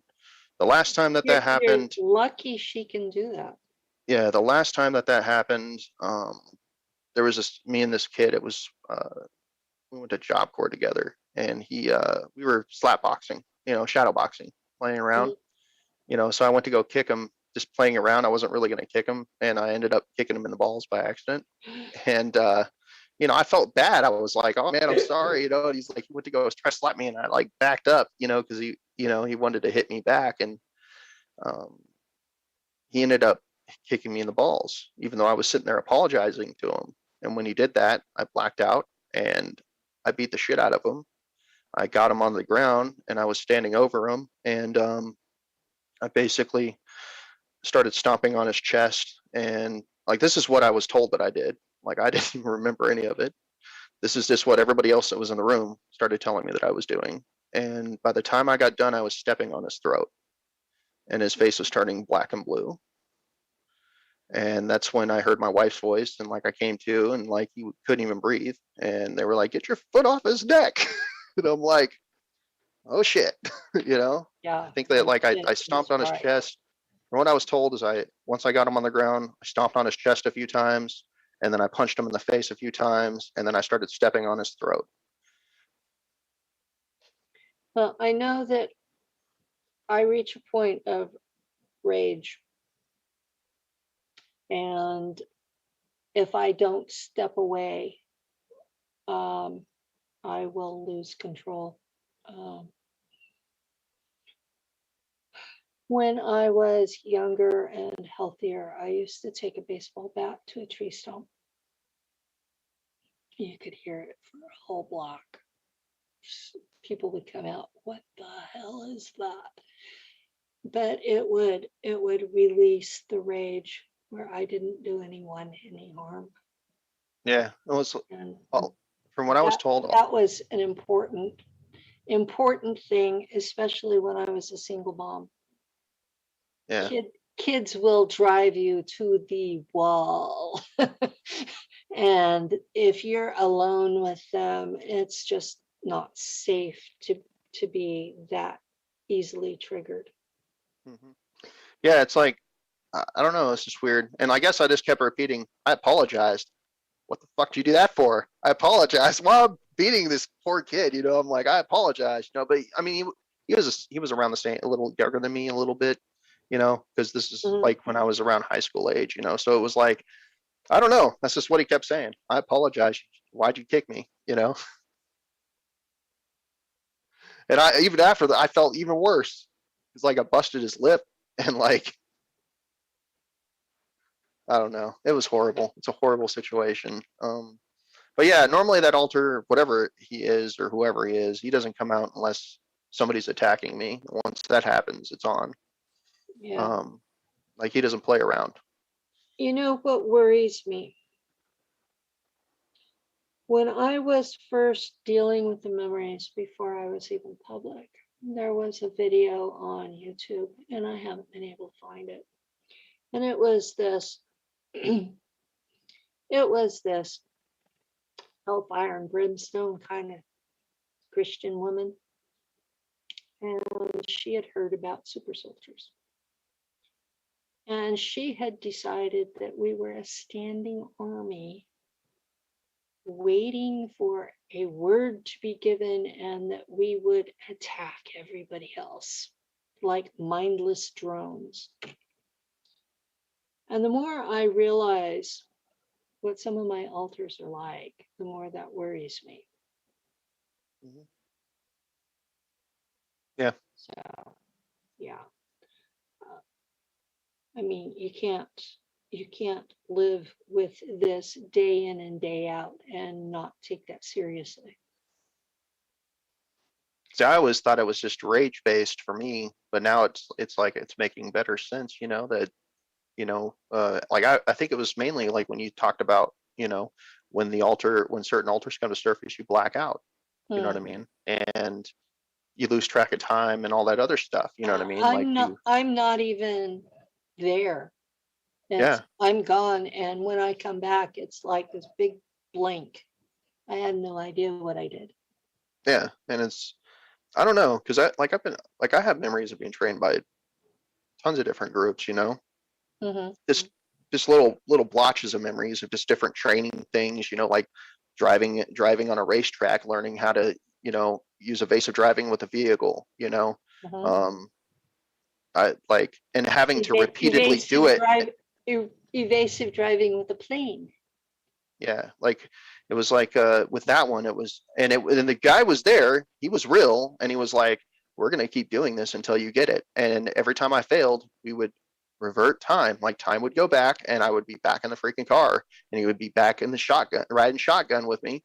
And basically in that, I had to do the shit where I had to drive and then get out of the car and open fire on whatever this thing was to learn the move, whatever this move was that they wanted me to learn. And like, it's so weird because I've watched it in movies and I'm like, what the fuck, And Yeah. like, I remember getting out of the car and breaking my ankle, like because I didn't do it right, just broke my ankle and then broke my ankle again and then again and again and again, or like the car flipped over and crashed down, down the track, and it's like, nope, do it again. And I'm like, can't we just do this tomorrow? And he's like, nope, And I'm like, who's making me do this? He's like, it doesn't matter. Get back in the car, you know? And I'm just like, Back in the car, we're doing this again. Yep. yeah, Probably what felt like 50 million times. yeah, Yeah. yeah. It's a trip. And, just different. I was in training against Alpha Drax. I was in training against Mounted. I was in training with weapons, without weapons, where the ones without weapons, I had to use psi abilities to survive. And there were lots of times that I didn't, and I would wake up in the dark and wonder, did they let me stay dead this time? And sure enough, about that time, they'd pull me out and hose me off, put me in some sort of clothes, and send me back. There would be times I would piss them off, and they'd come up, shoot me right between the eyes, and I'd wake up in the region. And I that first altar, well, all the way through Langley and Montauk, and probably my first 15 years on Mars, I was in region more than I was out. Yeah. And you eventually learn. You do what you're told when you're told to do it, because death is not an option. You learn how to do things efficiently so that you don't wake up in region. You learn things, easier ways to accomplish something, and still sometimes it will be surprise. This ability popped up, like on Mars when the Raptors came through the cafeteria wall. I didn't know I could make it. I didn't know I could make a force field shield. Mhm. Poof, there was one. So yeah, things appear in the moment. Uh, you may never be able to do that again, because you have to have a certain combination of absolute terror and the idea to do it Mhm. flash across your mind while you're in absolute terror. And I've had people say, well, you can't duplicate that, so you don't have that ability. And I'm like, you know, back when I was on Reality Brief,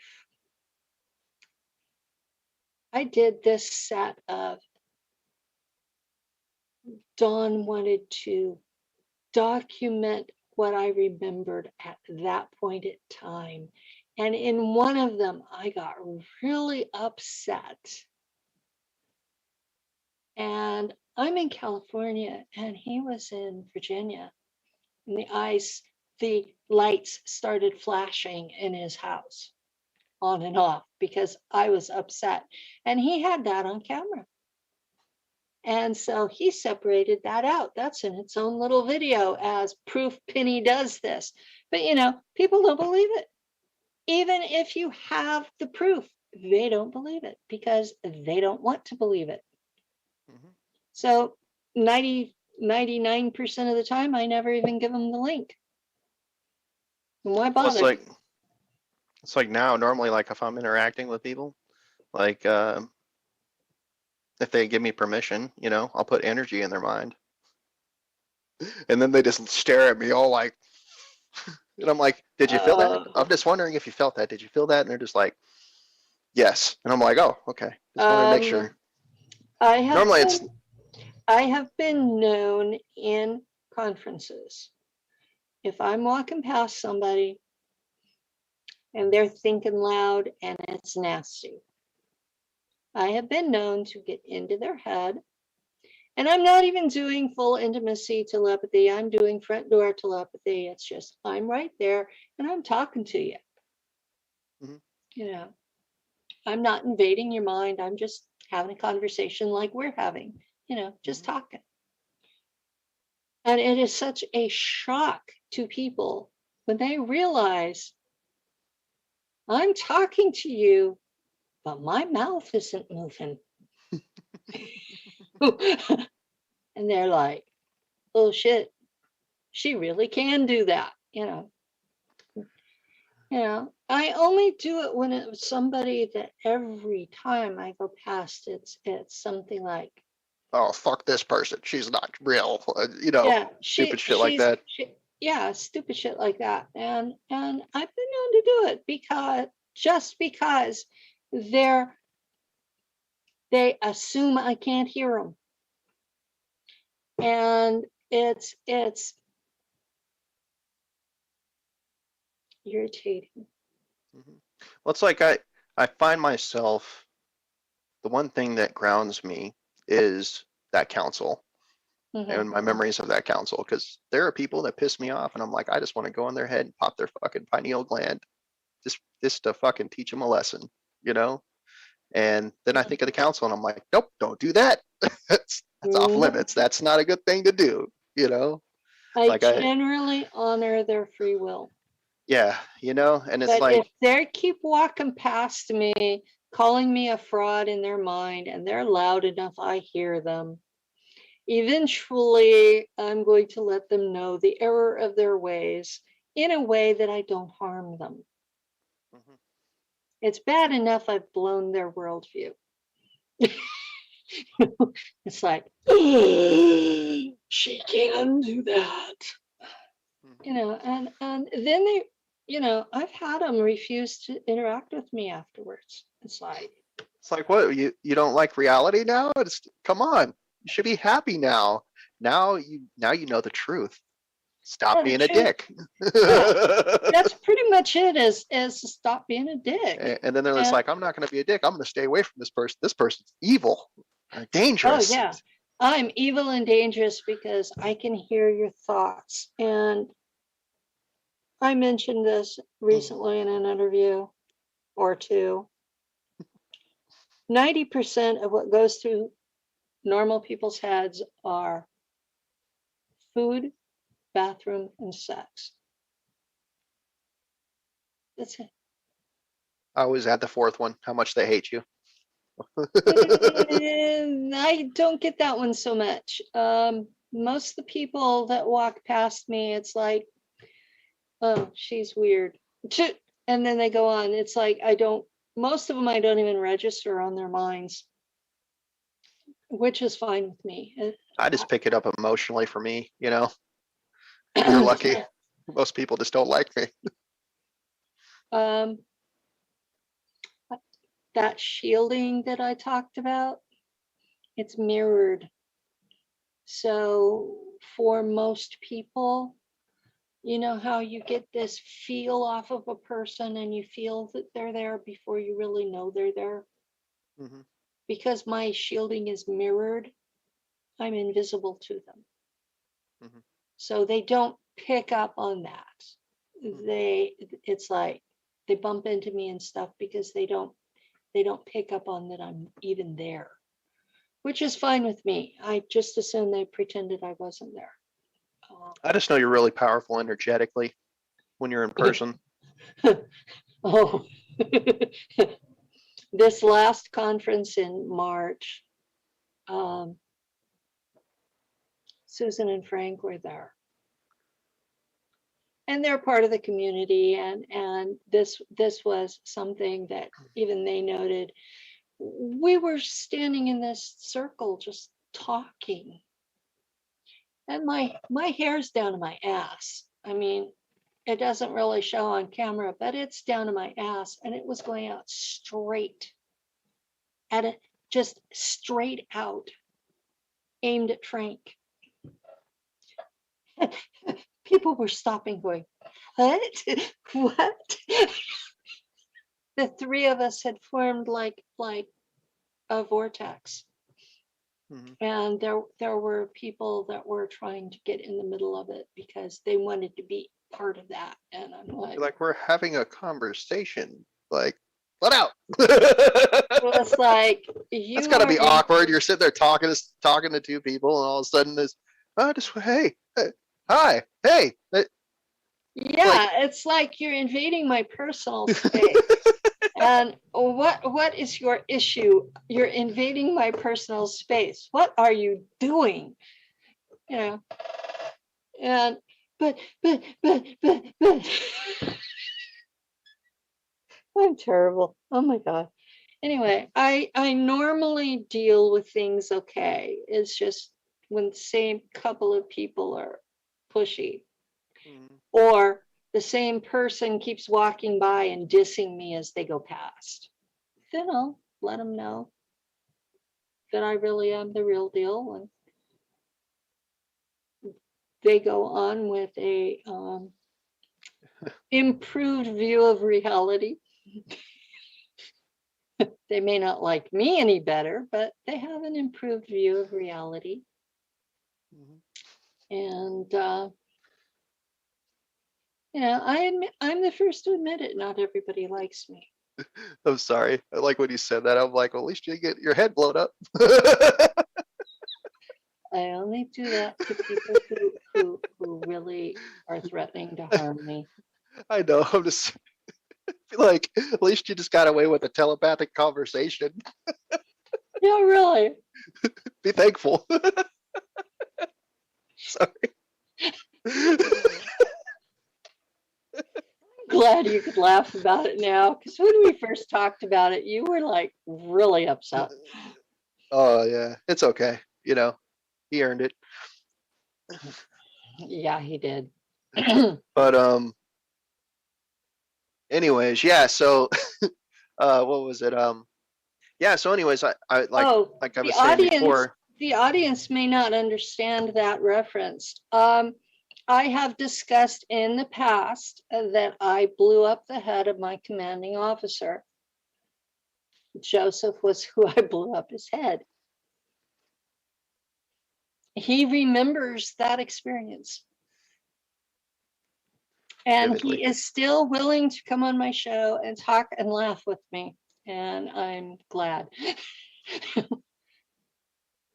I think the tank afterwards was the was the real kicker. That was weird. Like being in a region tank. Okay.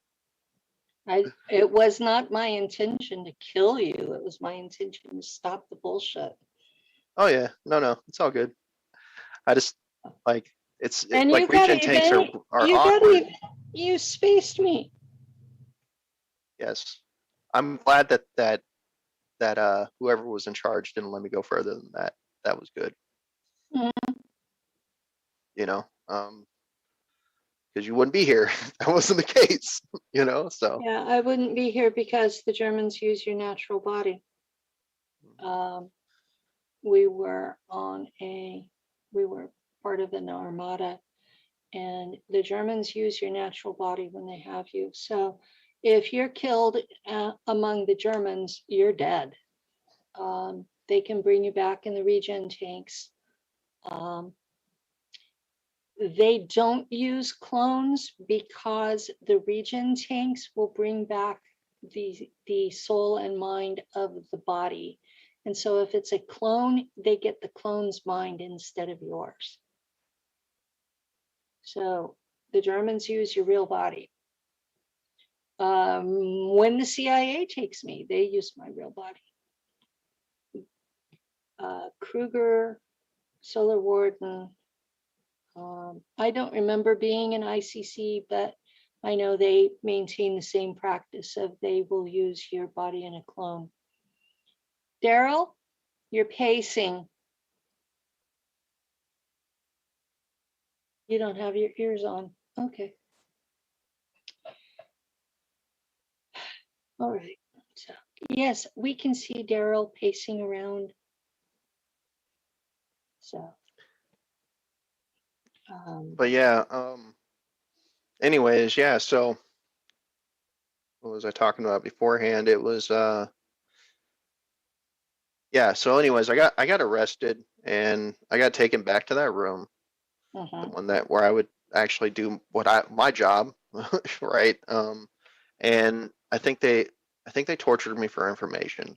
Um, and from what I've been told after I've remembered some at this point now is that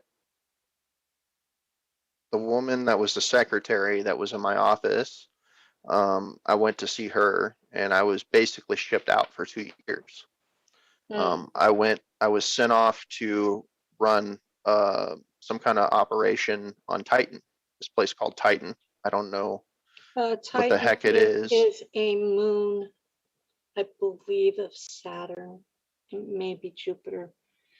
Yeah, There's a lot of moons out there that are occupied.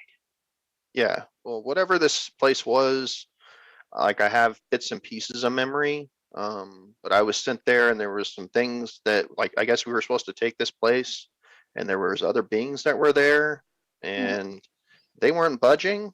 And when I showed Some up, of them don't. yeah, when I showed up, I was basically put in charge of the operation. And it was like I didn't want to be there to begin with because I had feelings for that woman that I was talking about that was the secretary, and I wanted to get back to her, And Mhm. because of what I did, my punishment was to be sent to this fucking place. And when I showed up, I My have memories. experience with the Germans is they want you to be in a relationship of sorts because you become more productive that way, but they don't want there to be emotional ties. Mhm, And they definitely don't want those emotional ties interfering with the job. mhm. So, And it's like they didn't. I don't know if they knew about that relationship that I had with her. I know that they knew about the relationship with me sharing information with that woman who was a slave. mm, Um, But I remember once I showed up, we were standing on this metal platform and it was in the open and I was talking to this person and they were like, "Well, we're supposed to do this and that or something like that." And I was like, "Well, fine. Let's just run them through." And mm.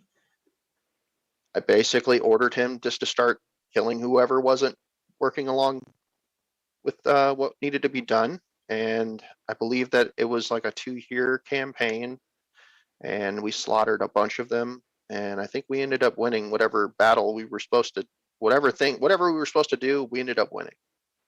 And I was able to come back from that place, and I was really heartless. I think at that point, um, mainly because Yeah, I didn't want to be there. they do teach you to be cold. Yeah, and I don't quite remember like what the species was. I Okay. don't even like. I wasn't even on the front lines that I can recall. I was just the one giving the orders you know, on, when we pressed forward or, if we, held back or whatever. I may have been on the front lines at some point. I don't know, you know. I'm not 100% on that. This is a new memory. Like it caused a lot of headaches when when Titan was brought up, and I don't know, it's just been like unfolding since then. And Yeah. I remember eventually whatever campaign I was on got ended. We won. I got returned. I got able to return back to Mars and back to that place that I was uh, posted at to begin with. And I thought that this woman was waiting for me. She wasn't. She did for quite some time, but she ended up, I think, getting married or having some kind of relationship with what would be a scientist. It was like an egghead, really nice guy. Hey, I'm an egghead on Earth. Come on. Yeah, I mean, Be chill about it. he was a nice guy, but I was just like, really, you know. And I got to meet him. I have memories of this stuff now, and it's weird because I was like going back and forth with this person, and we were talking about it, and we were remembering as we were talking, and it Hmm. was all just like, Yeah. I got the emotions of it and stuff, and it was like I was trying to get her to run away with me. We were going to run away, just get off the planet, and I had it all set up to where we could. And Do you she, know what happens to those folks? I don't know. I don't know. It They, never ended up happening. But the folks that end up running away, they are charged with stealing the faction's property. They are picked up and they are mind wiped and they are sent back to Earth and put in the most humiliating circumstances they can find. hmm, I know one man who has built his own spaceship on Earth 3 times, made it to some out of the way little asteroid place, set up house with a bunch of his friends, and every single time he's been caught. And he wasn't even using faction property. He's been brought back, mind wiped, put in a crappier job every time because they keep hoping he's not going to have the resources to build another ship. Uh-huh. yeah. But And he doesn't remember it. And I've told him, I really think you're the one they're describing. And he goes, no, couldn't be me. I'm like, okay. So, the shit about people whenever, you're like, okay, it is what it is. You don't want to remember it. It's fine with me. But if you do remember it, you'll know I told you the truth.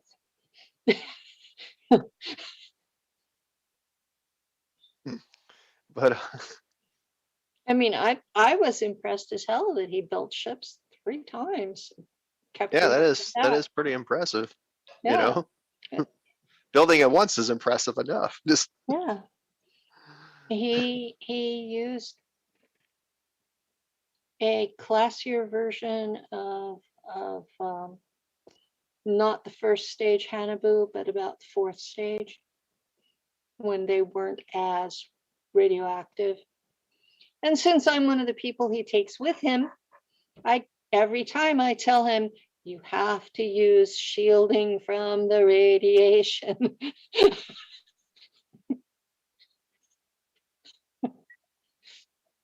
So, that's one of the lessons that I learned was that all of the Hanabu ships, the engines gave off excessive amounts of radiation, that the crews were poisoned. So, yeah, we had, I don't know what it was. It was like I had a way to get transport off of Mars, and just probably a Hanabu I don't know. I just know because somebody else was going to fly it for us. I was going to pay them to do it, and they uh they were going to take, like, I like there was supposed to be some other planet where they had a city, where I can get to, and then we could have disappeared from there. Like that was the plan. She, however, felt bad because she had a kid with this person, mm, and she didn't want she to leave didn't him want to like that leave because her child. he wasn't a bad person. And I told her, we'll take your kid with you.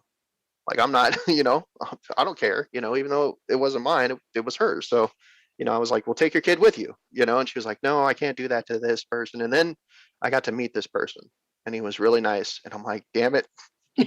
Yeah, doesn't that always suck when you really want somebody and the person they're with is a nice person and you're like, oh. Yeah. I mean, like he shook my hand. I was like, hey, I've heard so much about you. And I'm like sitting there thinking in my head, like, I just want to crush your head. Yeah, Because at 2 years, I spent 2 years only thinking about her, and that was the only way that I was going to get back. That's the only thing that kept me going.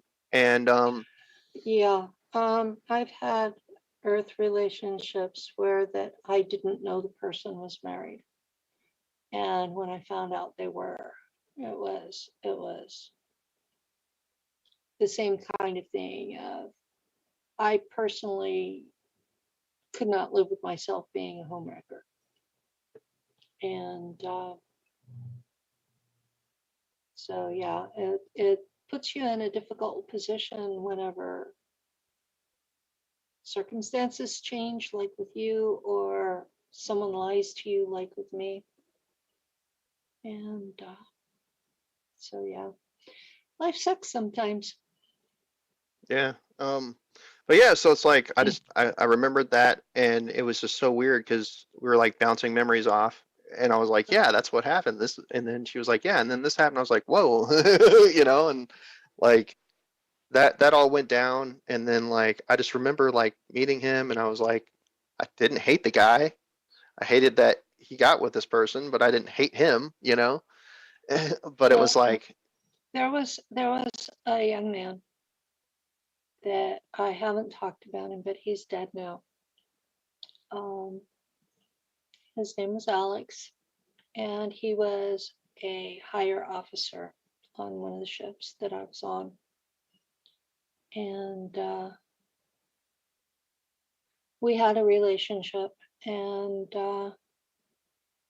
it was one of those freighter ships that travels a lot with their material support for the armadas. And you transport troops, and then you transport captives and all of this stuff. You're just going back and forth all the time. You basically live on the ship.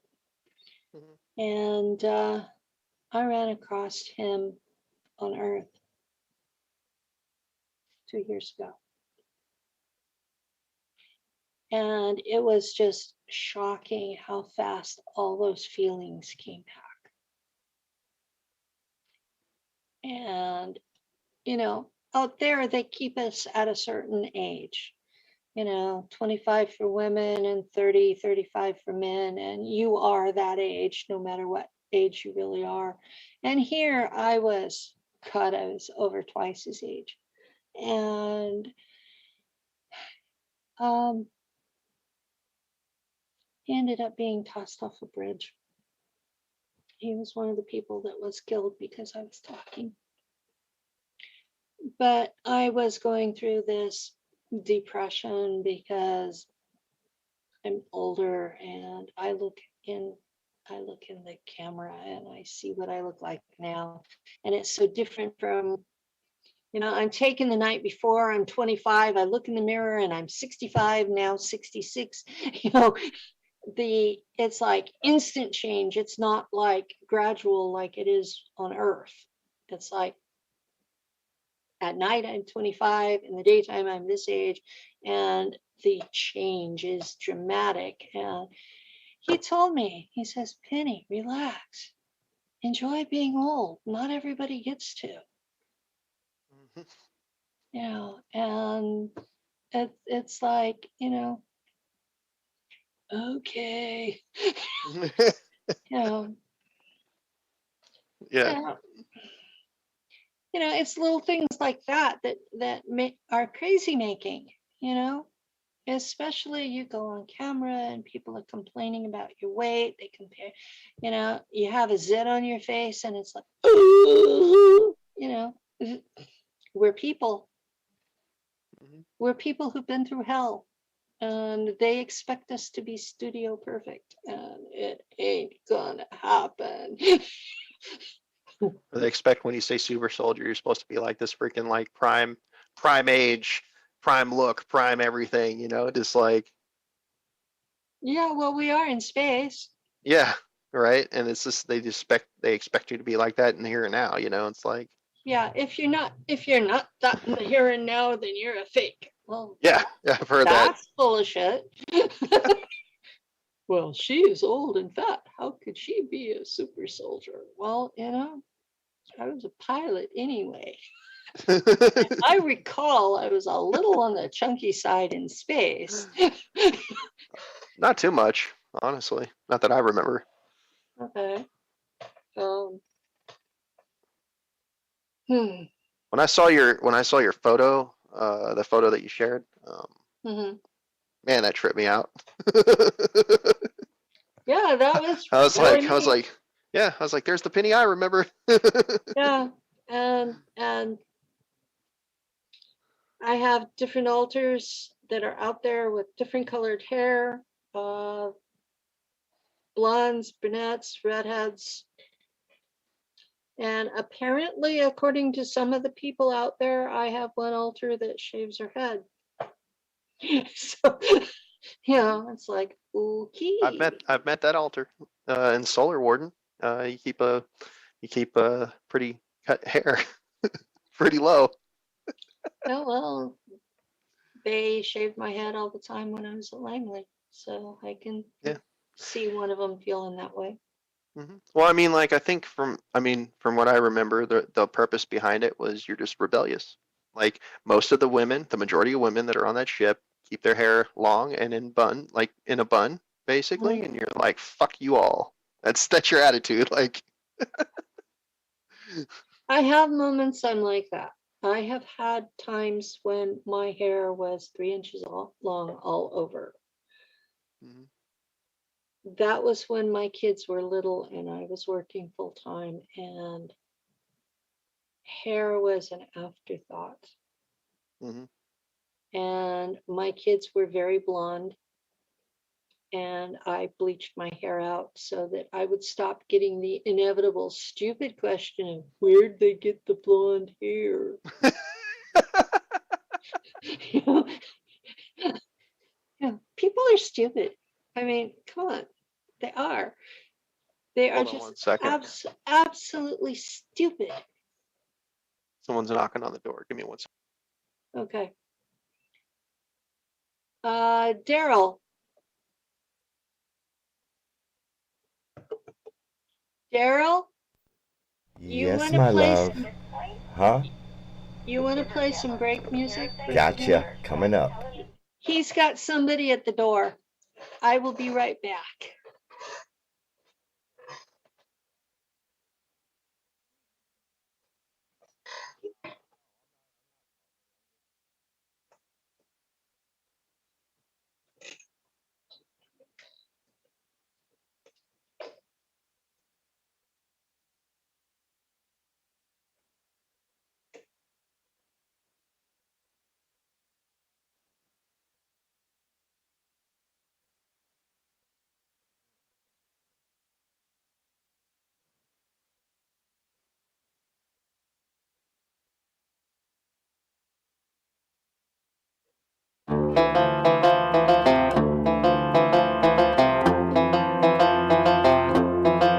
Girl, I want you, I need you, I love you, I can't let you go. Let's go!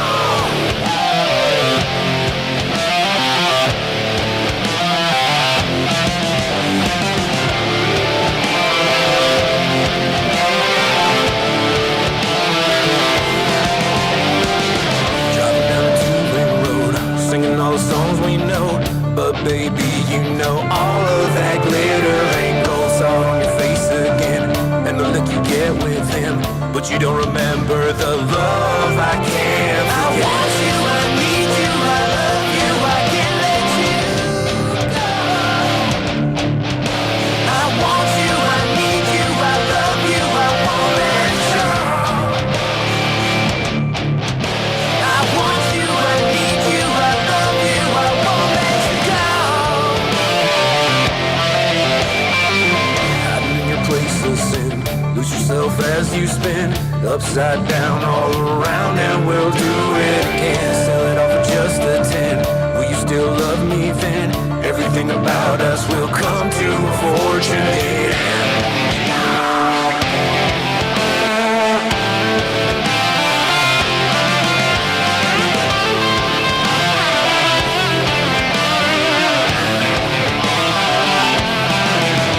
I want you, I need you, I love you, I can't let you go. I want you, I need you, I love you, I won't let you go. I want you, I need you, I love you, I won't let you go.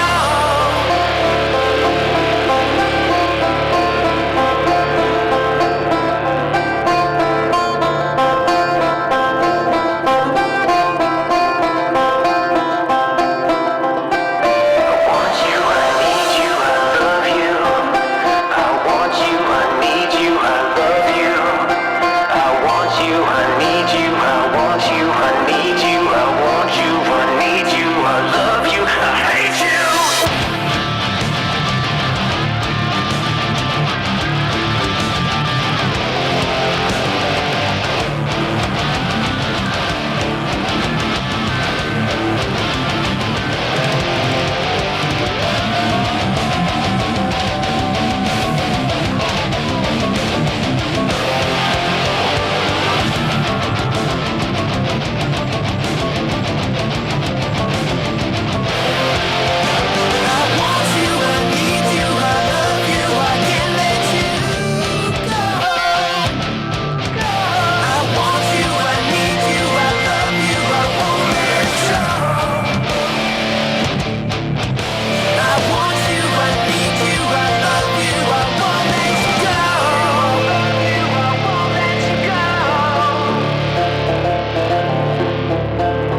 nights on the open road. Wanna dance, take a chance, 6-shooter in my hand, clouds rolling like the freight train smoke. Get 'em rounded up, hit 'em real high, pocket aces, you pull them or die. Calling all the bluffs, lightning in their eyes, squeeze the trigger and off like a flash in the sky. We hit the road, the calm before the storm. The rain starts to pour, the battlefront forms. Whoa, let's start the show. On the road, let's let it all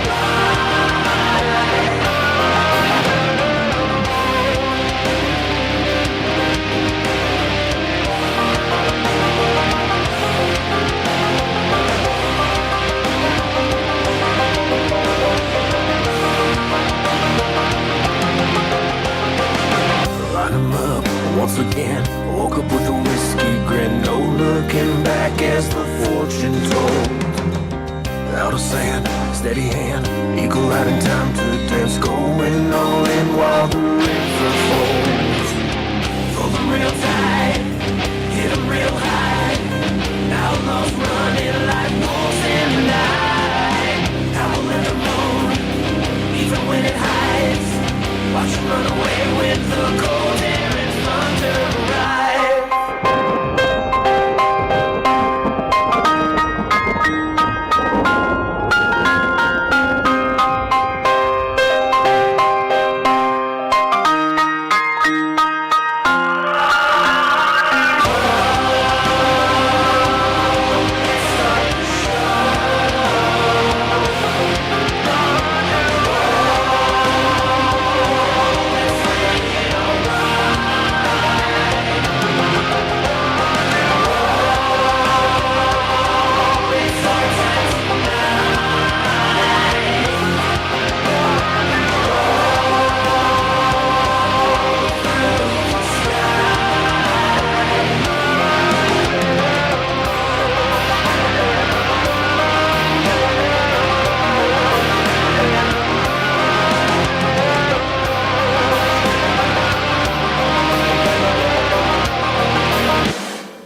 Welcome back.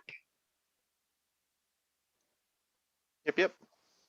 Sorry, So- had a mailman come and knock on the door. Okay, my furball decided to join me. This is Kazoo. Come on, let's let people see that face.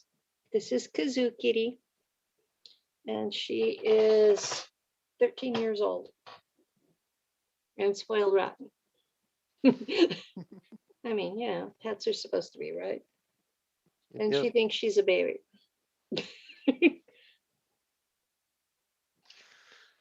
So we have about an hour left. Is there anything you'd like to talk about? I don't know. What And else did you want to? I'll try to not interrupt you. Oh, it's all good. Hey, I like having conversations with you. The interviews that we have are always awesome. Cool. I get a lot of feedback that I interrupt too much, so. I've seen makes it. me- I'm like, whatever. It makes me self-conscious, but I can't seem to stop myself from doing it anyway. Most of it is just you informing people, like breaking things down a little more so they actually understand. That's why I don't really care. Um,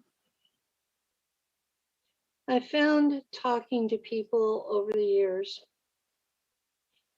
that what I thought was simple and elementary was going through and just slapping them. And by the time that they got that through that initial shock, I was already another 10 concepts down the road. So, yeah. She's staring at me. Have you ever been stared at by a cat? Mhm. Anyway, Yeah. Weird side thought, when I was in high school, I had this habit of I would use word puzzles and I was deliberately confusing people because I could. And apparently I was a pain in the ass. And me? What? But yes, because mama was a pain in the ass. And one of my teachers told me that the point of talking is to communicate.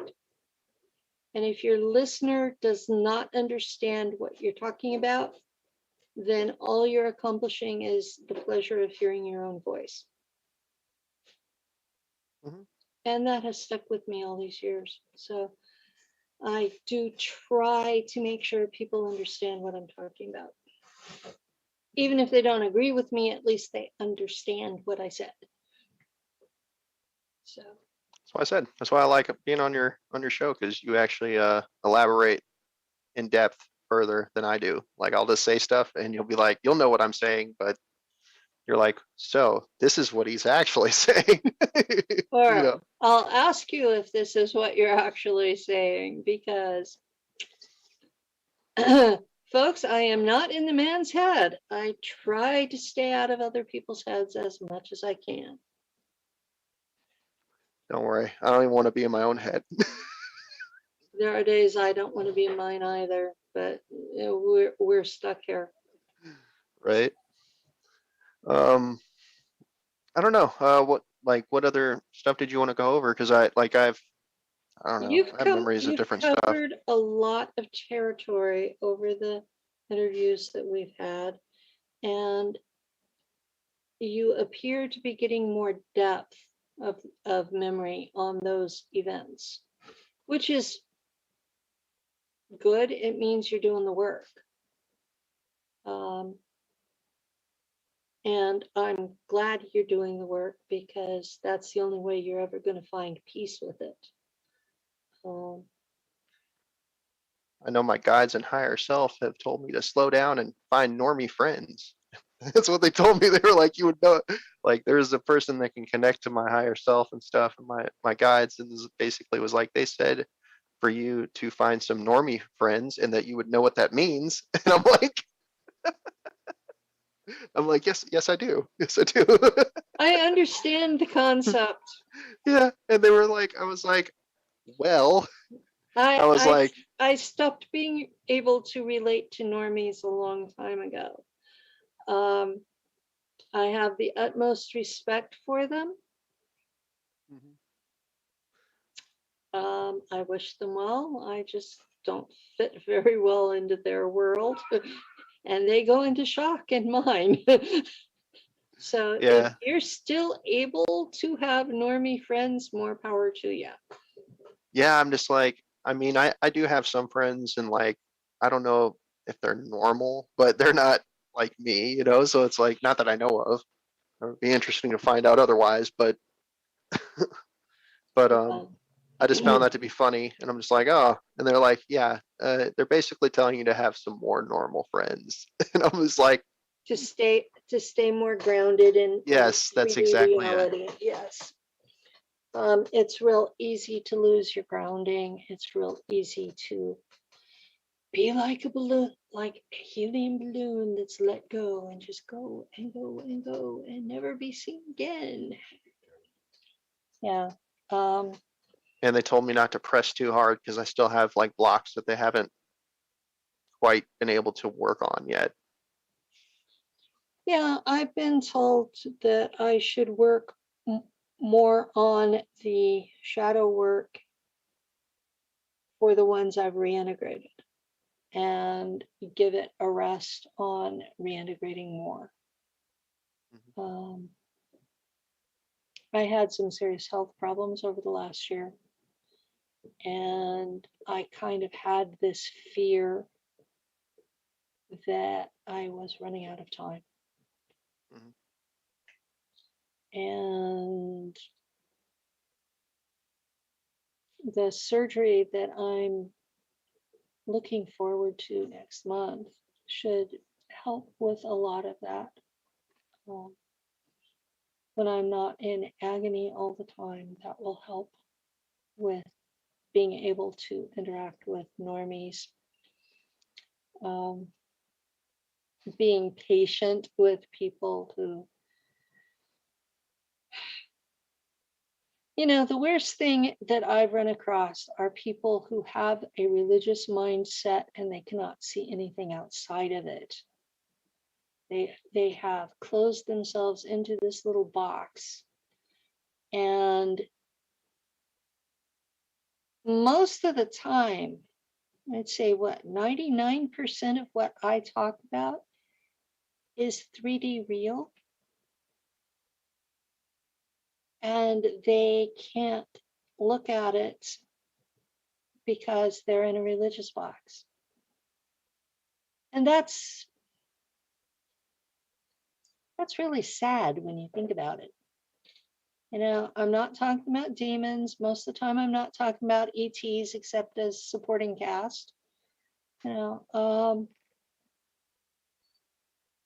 talking about 3D real children being kidnapped by 3D real government agencies and mind fractured and then used as slave labor in real black ops for the rest of their lives. Now, whether your religion teaches flat earth or round earth, whether you think that what I experienced was in another dimension rather than on earth, none of that really matters. People are getting lost in the particular trees rather than seeing the forest. And the forest is your government's kidnapping your children, and only you can stop it. And that's why I talk. Yeah, it's my daughter, she started telling me some of the stuff that she was like remembering. How old is she? She's I think 9 now. Yeah, she's Yeah. around 9, and she started talking about how she got taken by this group of what she basically said were aliens. They looked like aliens, and I was like, well, what do they look like? Were they gray? Were they, And she basically was like, yeah, there were some gray looking aliens, and then there were some green ones, and so I pressed her for more information from what she was remembering, because sometimes I'll sit there and like, I'll use my energy to try to like, decalcify her pineal gland and stuff. And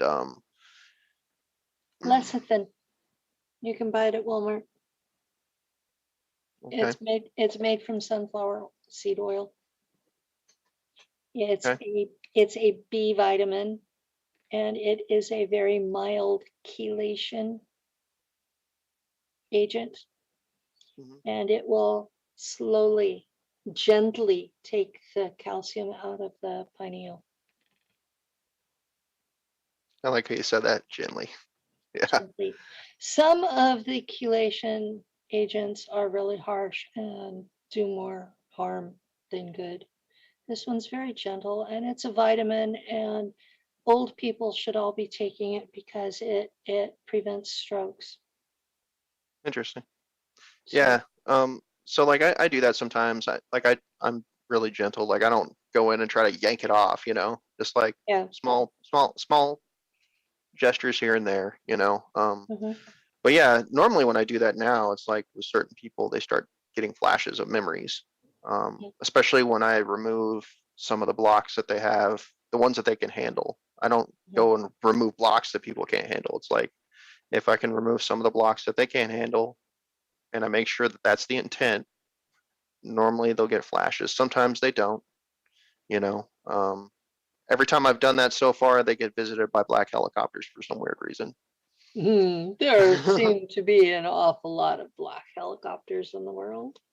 Yeah, I'm just like, There's There's something every night that flies over my apartment. It's either a helicopter or a plane or something every night. And it's like, why bother going to bed? The plane hasn't gone over yet. Well, see, I live right next to a train, so I get Yeah, I get to hear, sometimes I'll get to hear the helicopter. Normally they don't. Normally they just have craft fly around, but it's like then I get the train too. I sleep through the train normally, but unless something comes in my room and then I wake up, you know. Um, well, there are certain sounds that we live next to a steam engine railroad park. And, this is the weekend, so they're blowing the whistle for the little kids. And we are on the main back road to Yosemite that the locals take. And so there's a lot of traffic. And my neighbor has a pickup that apparently he finally fixed the muffler. I've been on Doug Dietrich's show whenever that he would be coming home from work and it would sound like the whole world was blowing up. And I'm like, and of course, Doug has to go crazy over it. yeah, it's I know when they're coming down because the dogs will start barking.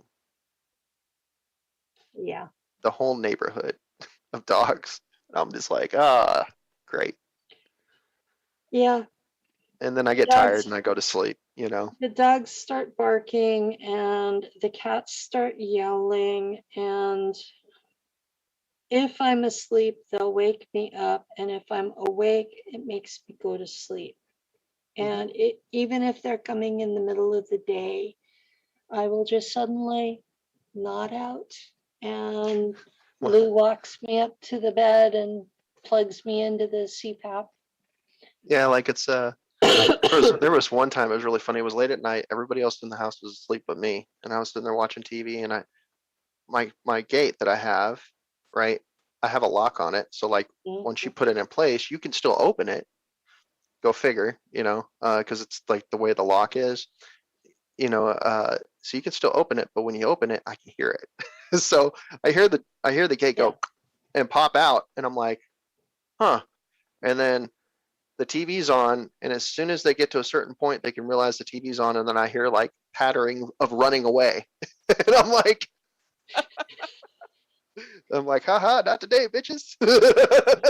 Yeah, not this time. In my apartment, you go up the stairs and there's a landing, and there's 2 bedrooms and a bathroom and the hall closet. Yeah, Mhm. we're up there, and that's where they open the portal. Mm. And it's this big round red light, and there'll be humans in black fatigues come out, and everybody's asleep, and they take me with them. And I know somebody that used to be on one of the teams, and she didn't want to come public about it because she figured everybody would hate her because she's on the team that kidnaps. But like she and I discussed, she was under duress just like we were. Yeah. This was just her assignment there. And she's since been taken off the squad, probably for talking to me. And she said, Penny, you are such a bitch. It takes 4 of us because you fight us. Even when we think you're out, you still fight us. And I'm like, well, I really don't want to go. Yeah, it's like for me, they're not humans. They're like actual aliens, and like either they're reptilians, which are really strong, and you can't fucking fight them because, when they grab me, they have me passed out, but grab both my feet and both my hands, and I'm just hanging there, Mhm. and they're tall, like really tall, because I'm like hanging off the ground. I'm like, you know, I woke up one time because they were pulling me off the bed. I know when I was a kid, I thought it was reptilians, and I was so scared, And after a while, I started noticing the zipper, Yeah, like these ones, they're and cloaked. I would just unzip them. And after that, they stopped bothering with the costumes. That's funny. But once you got over being scared, they were obviously costumes. I mean, it's only because you were scared that you thought they were real. Yeah, Mhm. because when you aren't scared, oh my God, that is so tacky. Well, like my first memories of being taken by the military um, was when I was around 7 or 8, Mhm. give or take, and they came into my room like through the sliding glass door. They opened the sliding glass door and just walked right in, And what I And what I thought they were shadow men. They looked like shadow yeah, men with red eyes. But then I found that they weren't shadow men. Like when I did a session with Misha, she was like, "Take me to the first time you were abducted," and I was like, "Boom!" And that's what came up. And I was like, "Man, they look like shadow beings of some sort, and they have red eyes." And I was like, "I remember this." And I was like yeah, reliving that memory, and I was like, "No, they're not." And I'm like sitting there yeah, like they're not shadow men, and then I realized they were like in fatigues, military fatigues, yeah, and that they were wearing those headsets, for like night vision, basically, but like yeah. not night vision, but what's the other They one? they didn't have the night vision whenever they first came to get me. That was in '59. Yeah, I But think they they were had. wearing green Um, fatigues, and they came in at night through the front door. But mhm, they had everybody in the house asleep, and they went through and hunted me down. mhm. It was like where I lived. I lived in a 2-story house, and my room, and then my sister's room was across the way from me, and then my parents' room was further down. But all three of them had uh, a way to enter in from outside from the sliding glass door, Uh, blocking up the staircase to get to there. So they didn't even have to go through the house. You know what I mean? So they just went through the yeah, sliding glass door and grabbed me up. And I remember being put into a vehicle, and I remember like, and it's still fuzzy, but like being in some kind of underground base. I don't know why I even know that, but I just know that it was an underground base, and that's it. I don't know what I was doing there, but I remember seeing my teacher there. So that was just a weird situation. yeah. When they took me, they put me in the back of a Jeep, and this was Korea version Jeep, and there was already another kid in the back, and we drove from California to Virginia, and we went Route 66 where there wasn't a tunnel. They were building the maglev train system then.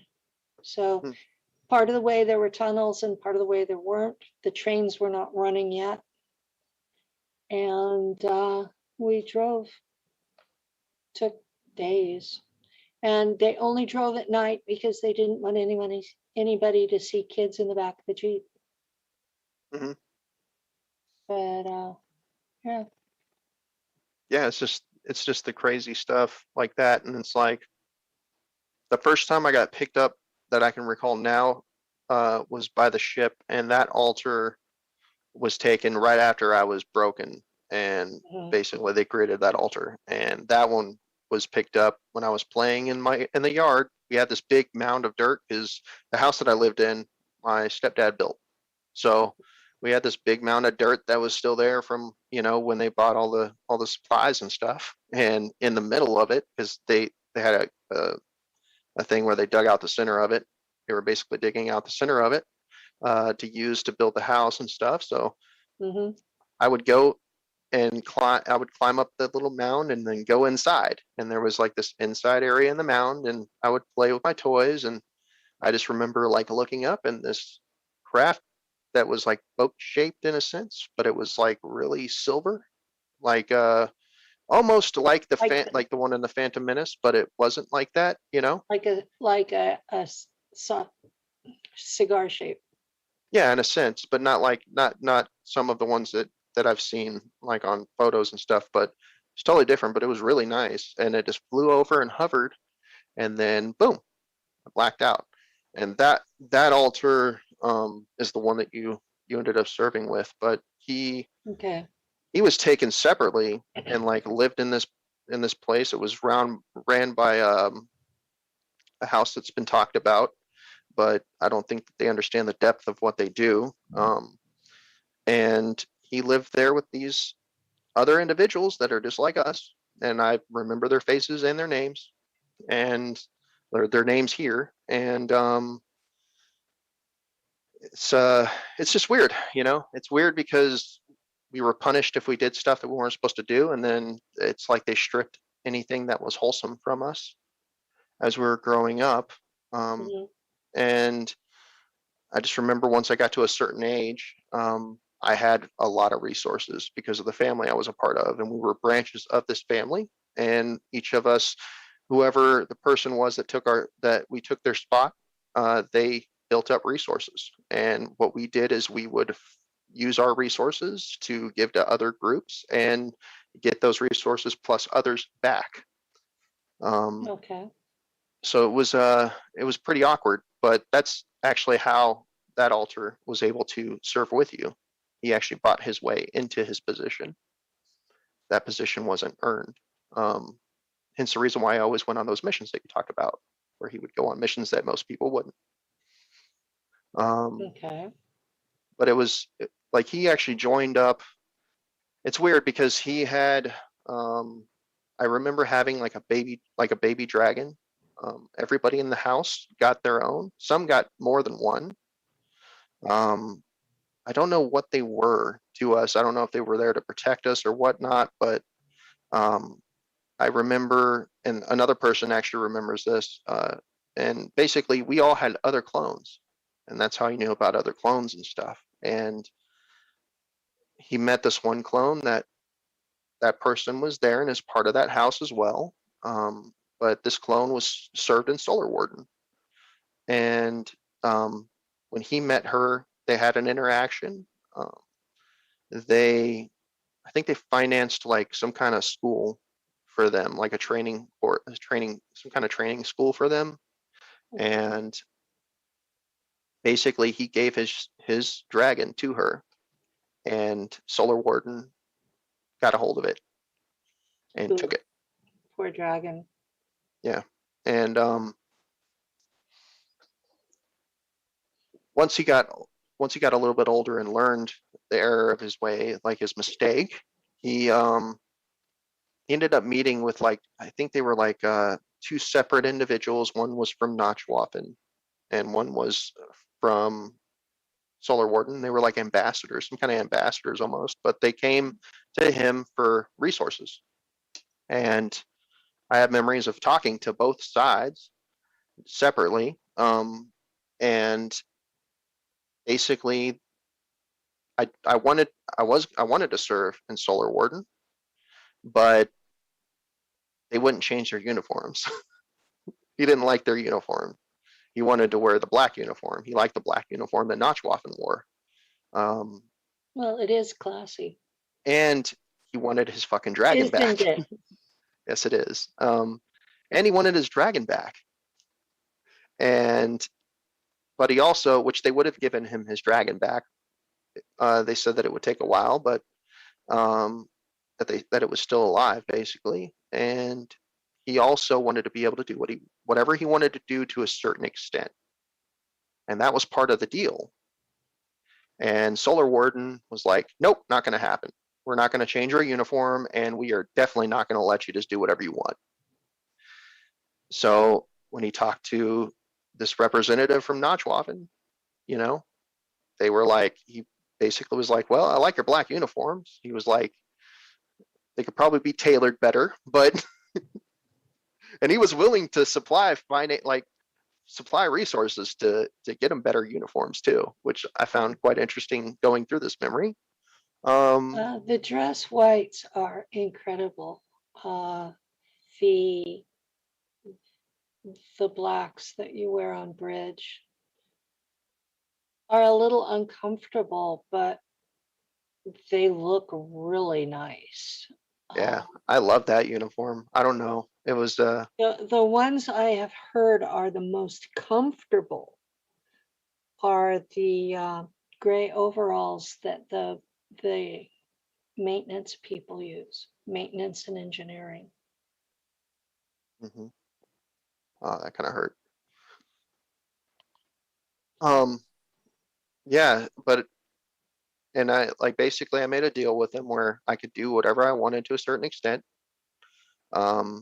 And they allowed me to do that. And they said within a certain limit, you know, and that, and I agreed with them, and I was like, I gave them resources, and that's how I ended up serving on the ship that you were on. So I bet it came as a total shock that you were serving with somebody that got pissed and blew up your head. Yeah, like the way he was raised where there was really no limits.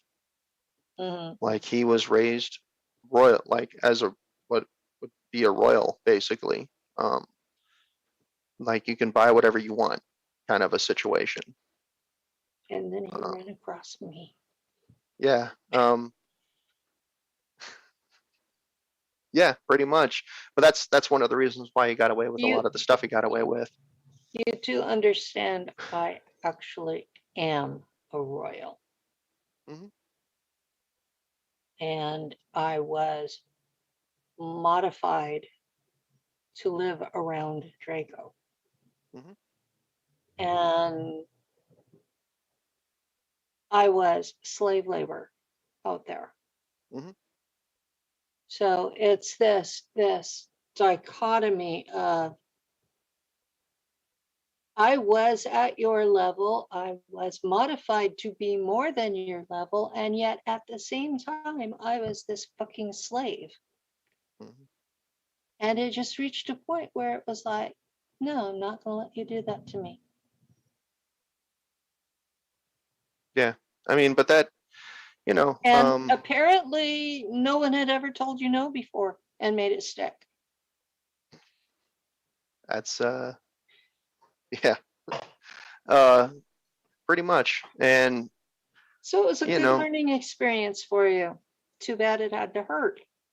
yeah, but it's like that's pretty much how that all worked. It's weird like having the memories of him being a kid too, you know, because it's like I have memories of Penelope Valkyrie being a kid in Shula.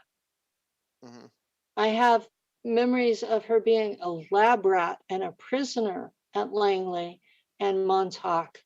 And that's the best you can describe it as a lab rat. It was 5 years of lab rat. And then I was a kid at Shula. And I didn't have parents there. I didn't have anybody who gave a damn about me as an mhm, individual, but I was at least allowed to be a kid. And I was going to school, and I had a job at the gardens, and I could do, you know, I learned things that were useful. I learned how to get along with the other people in my bunk barracks.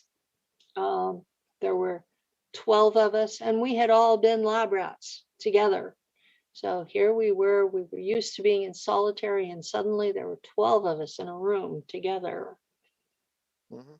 Yeah, it's weird because it's like the way that he was raised, like he had that house connects more with the reptilian side than they do Uh-huh. anything else. So So why was he so anti-Draco?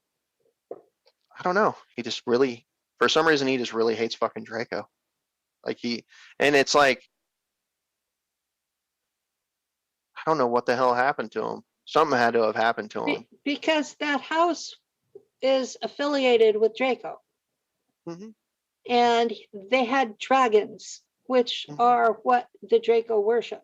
No, they are not the same species for those of you out there who are saying that bullshit. Draco and Siakar are two completely different species. So anyone who says otherwise is completely ignorant or intentionally lying to you. There's always that possibility too.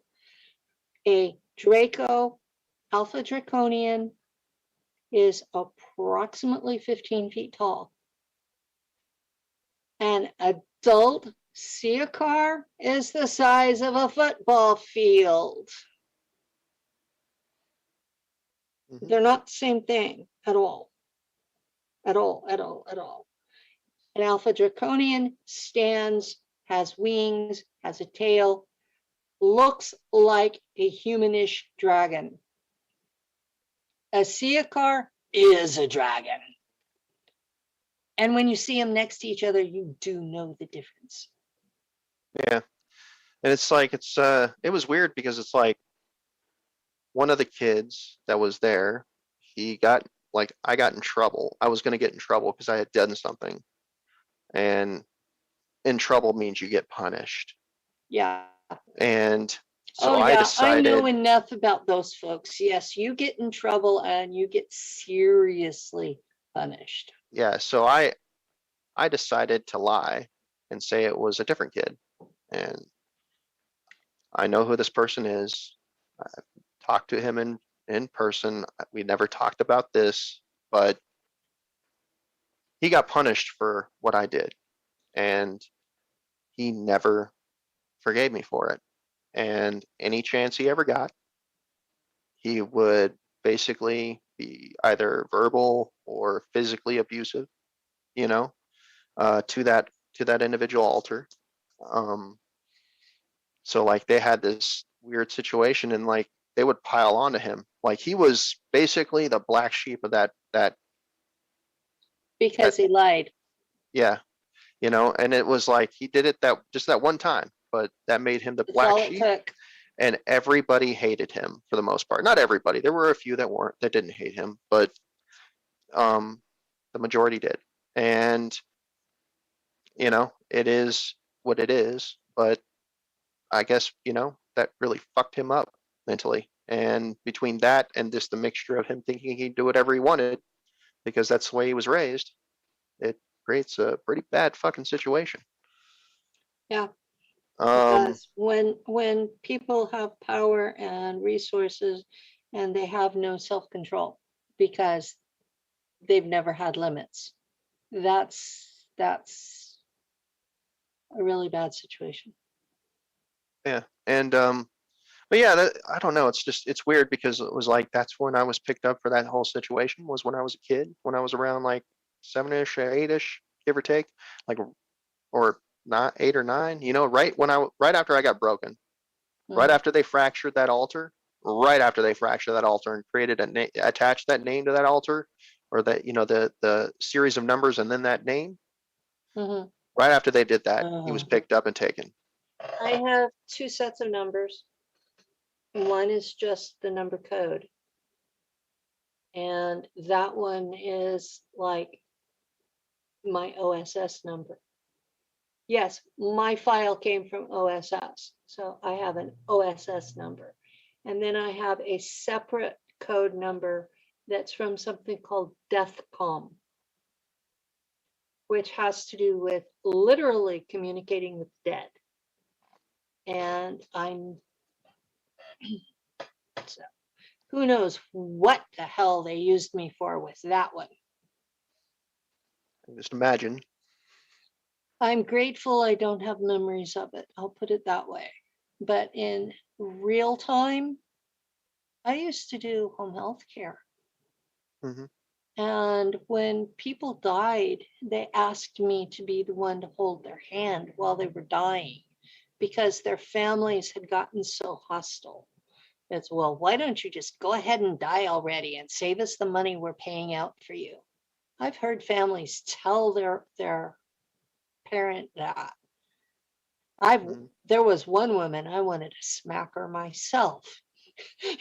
Her mother wasn't even sick. She was just old and cranky. Fucked up. Yeah, that's fucked up. And so I would be the person that would be holding their hand while they died, and I would end up walking them across. So you worked in hospice mainly? It ended up hospice. It didn't start off that way. Yeah. But yeah, I was taking care of people with things like lupus, cancer, I things remember that would start off that I was just doing home health care and housekeeping, and then they would get sicker and sicker, and I was usually there till the end. And I would end up so attached to these people that I would have to spend time mourning them before I could replace them. Yeah, I think like they call it expressions normally in like some other places, like where they have people come and live, like it's called like the expressions or something. I can't remember. Well, I didn't live with them, but I would be there several times a week. And I would get really close to them. And most of them where I live is a retirement community, and they don't have their children nearby. Yeah. So I would literally be the replacement for their child. I think that was sorry, expressions is for, I think, people with Alzheimer's, that have Alzheimer's or something like that. I'm not 100%. I'd have to. Well, at the time, the folks that had Alzheimer's, we had 2 units here that would deal with them when they got to the point where they were too hostile. They reach a point where they don't know who you are anymore, and they become combative because they are confused and they don't know who you are. And that's when they have to go to a unit for a while, because you cannot usually their partner is also elderly and cannot physically handle them. And they can get really vicious. When my grandmother was in this stage, and hers was from strokes, not Alzheimer's. So when my grandmother was in that stage, she was actually biting my aunt. She would bite her so hard she would bleed.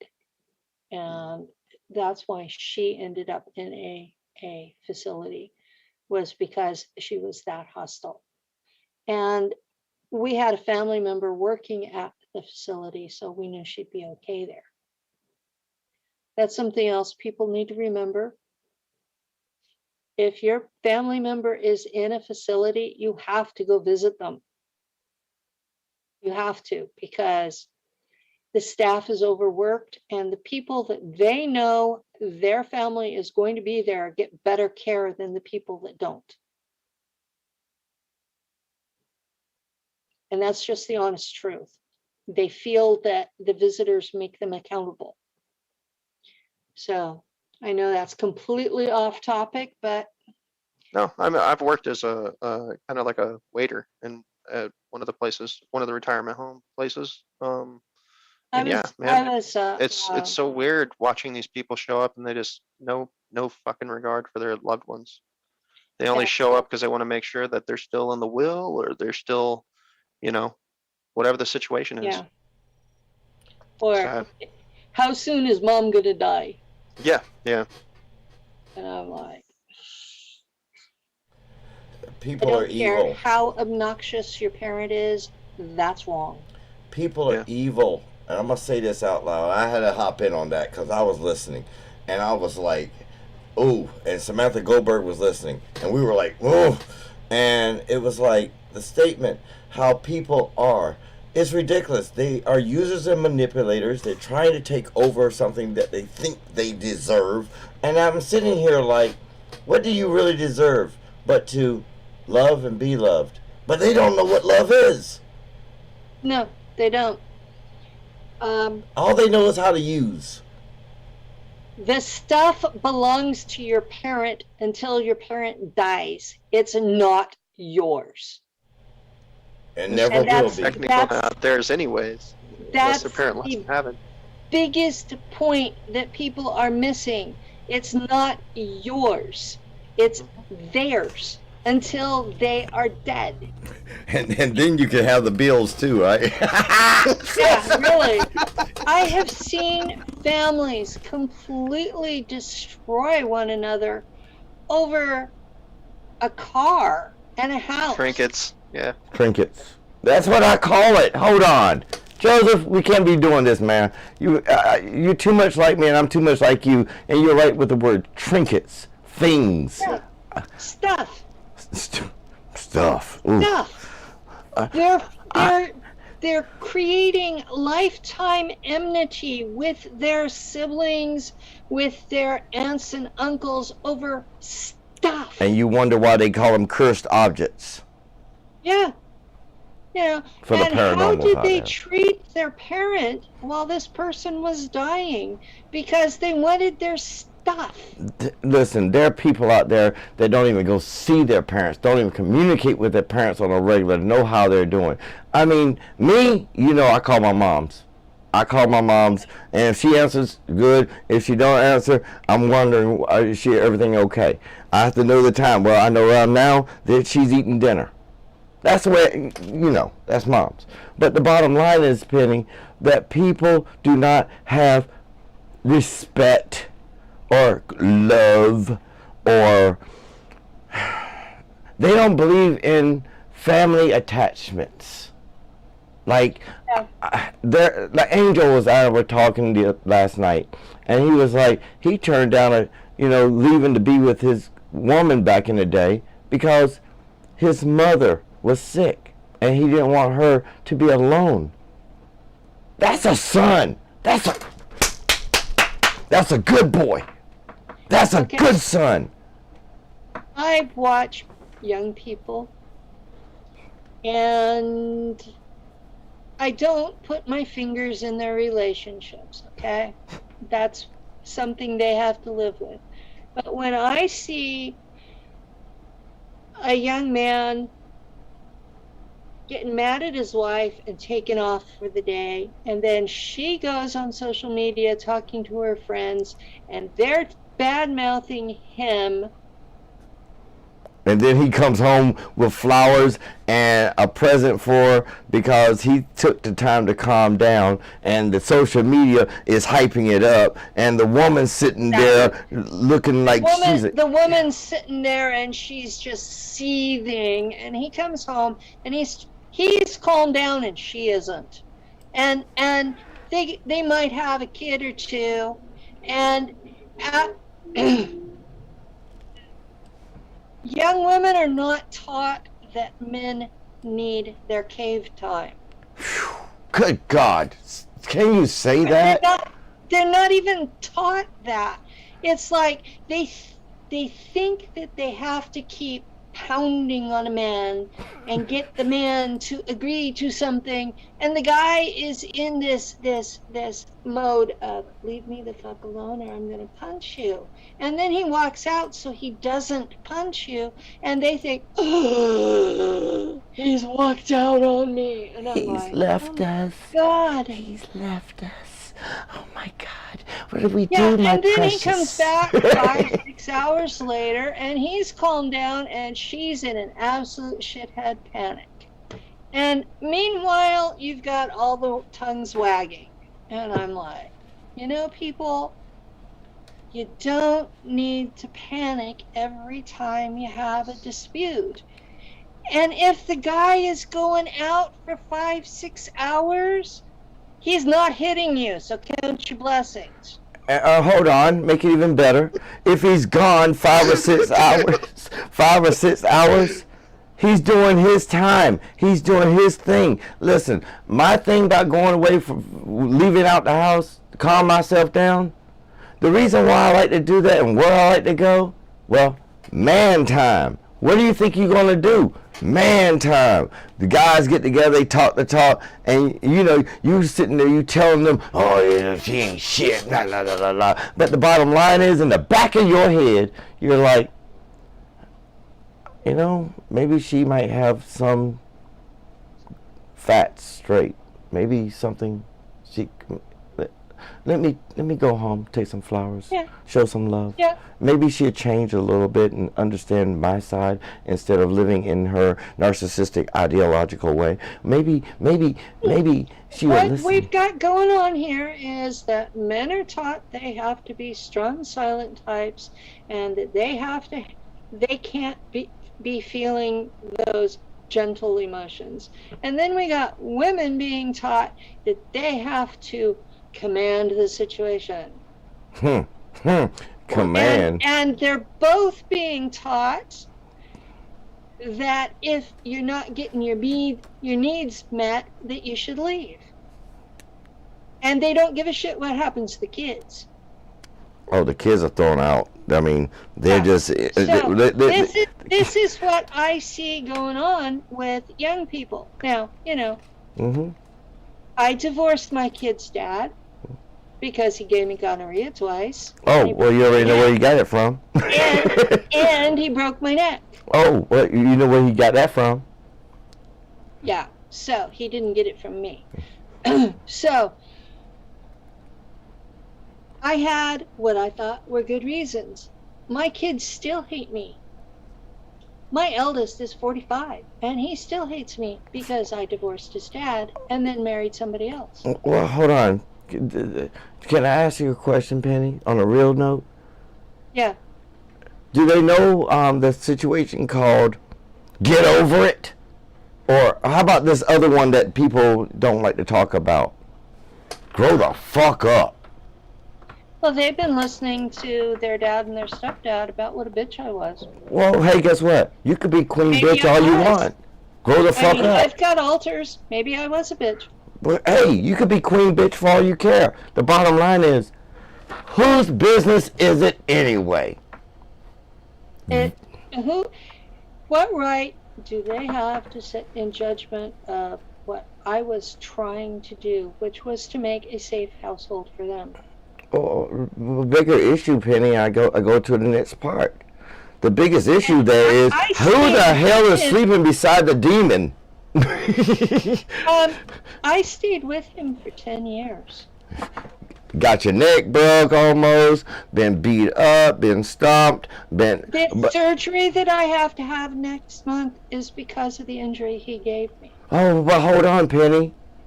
I guess the kids would sit there and say, wait, mommy, you should have sat there and just took it like a woman. Take it like a woman. Take it. And so I can I have a little accused him one day of wanting me to have been dead, and I haven't discussed it with them since. They think I'm unreasonable because I won't forgive him. They think I'm unreasonable because I refuse to talk about it with them anymore. Well, Penny, let me say it again. The whole point that they come up with is that it's all my fault. Well, I'm sorry. Well, hold on, Penny. Let me go back to the point again. You know, like Nancy Pelosi said, we don't hate the president. We forgive him. We pray for him. And you know what you could say to them? I forgive him, but I can't be with him.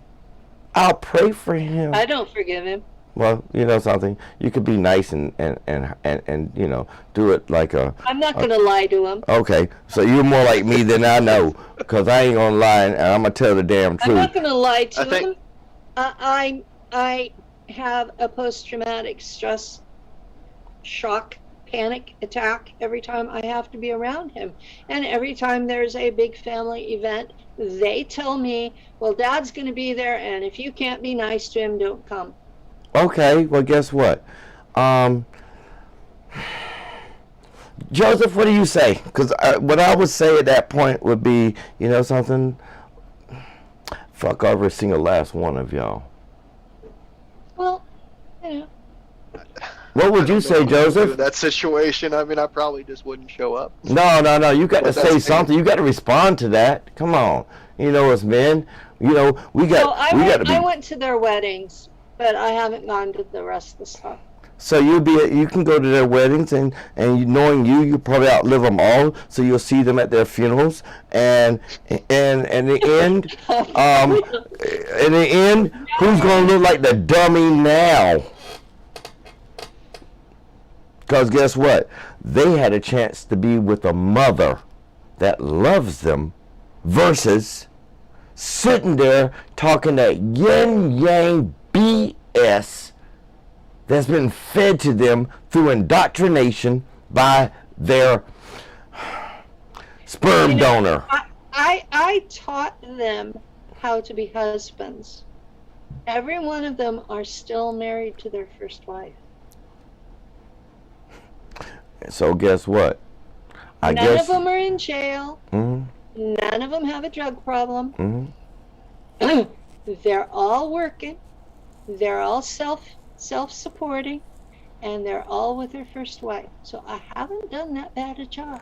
Well, I think the children should come and give you an honorary ceremony of Queen Mom, and celebrate your name and sing it like they do in Valhalla. Sing the name of Penny, because Penny has done her job and she did it well. Be blessed.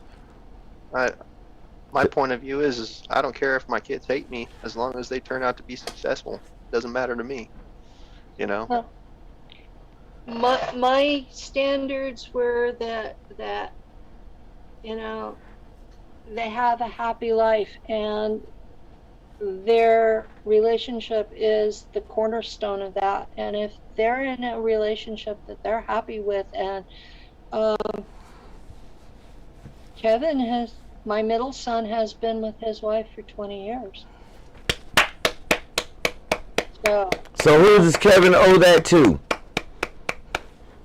I may have divorced his dad, but I still taught him how to be a good husband. You know something? America needs a mom, because America's all screwed up. These kids think they are deserving, owed, not owing, deserving, owing, and must have. And the problem that they really have is they're all so weak, not only in the mind, but they're weak in body. They don't know how to do anything because they think they are everything. I am one of everything. Oh, gee, I made sure mine know how to use a weed eater. Mm-hmm. And a lawnmower, and how to garden, and they worked on their own cars, and we cut wood for heat, and they got to go out and chop the wood.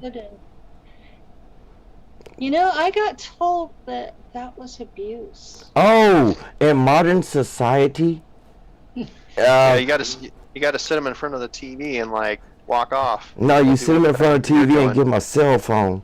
Not in my house. In my house, that's the modern response. They had homework. They had chores. They had contribute to the household, because you live here. You use the resources. You contribute. Well, For in me, other words, I do this thing where basically they have certain chores that they have to do, and there's regular stuff you have to do just because you live here, and then there's certain chores that you do, and they get paid a certain amount to do those chores, and they have a setup for three things, which is spending, savings, and giving, and they have to take their money and they put 8% into giving, and then they divide the rest between savings and spending, and then they save their money for whatever they really, really want, and then they have money to spend if they go places, and then if there's somebody who needs help or whatever and they feel like giving money, they can give money. That's and it good. teaches them how to use their money. 9? Yeah, my oldest is 9 and my youngest is 5, and both of them get it. My oldest, you should have saw, she bought her first TV. Ooh, I like her. and she still has it. And it's like, it was funny watching her hand like $100 and something to the cashier, and the cashier was like, "Oh, did mommy and daddy give you that?" She's like, "No, I worked for it." When mine got to where they were old enough, 12, 13-ish, I had them do babysitting for the neighbors or yard work. And so they were making their own money. Of course, the second husband took half of it. So this was old school. Now, I don't know if it was this way when Daryl was a kid, but when my parents were kids, your father owned you until you were 21. You know what time it is.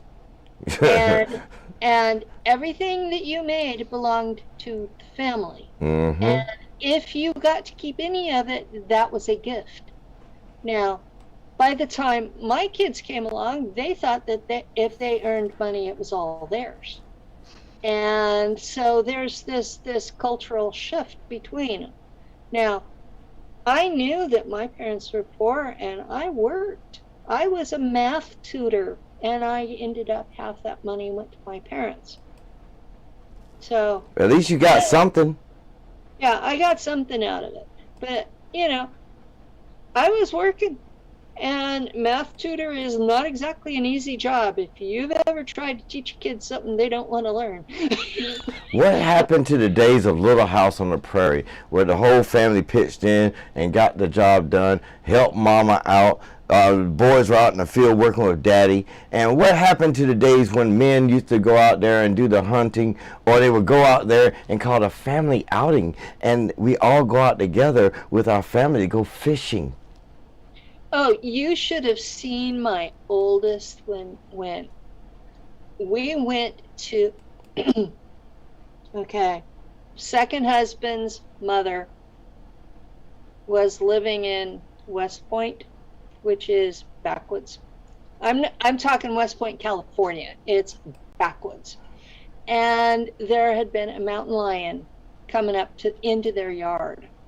And so the men of the family went with their hunting rifles, and they were chasing this mountain lion. And my eldest was 14 at the time and got taken along for the trip. And he thought, oh yeah, we're just chasing a cat, right? He saw how big that sucker was, didn't he? Then he saw how big that sucker was. It was, eyes were big. And he's, Mom, that big, it was as big as the whole truck. Like, maybe it was about half of it. And I said, and now you want to think about Grandma Margaret stuck in that house by herself with that thing out in the yard. And he goes, oh. I said, that was the whole point of the trip. Mm-hmm. And, that the men of the family take care of the old people. I won. This is a concept that's also been lost in our culture, is that we owe the past generation. We owe family status.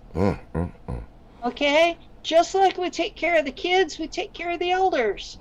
But you know something? This culture does not say the elders are, they call them a hindrance, a weight on you.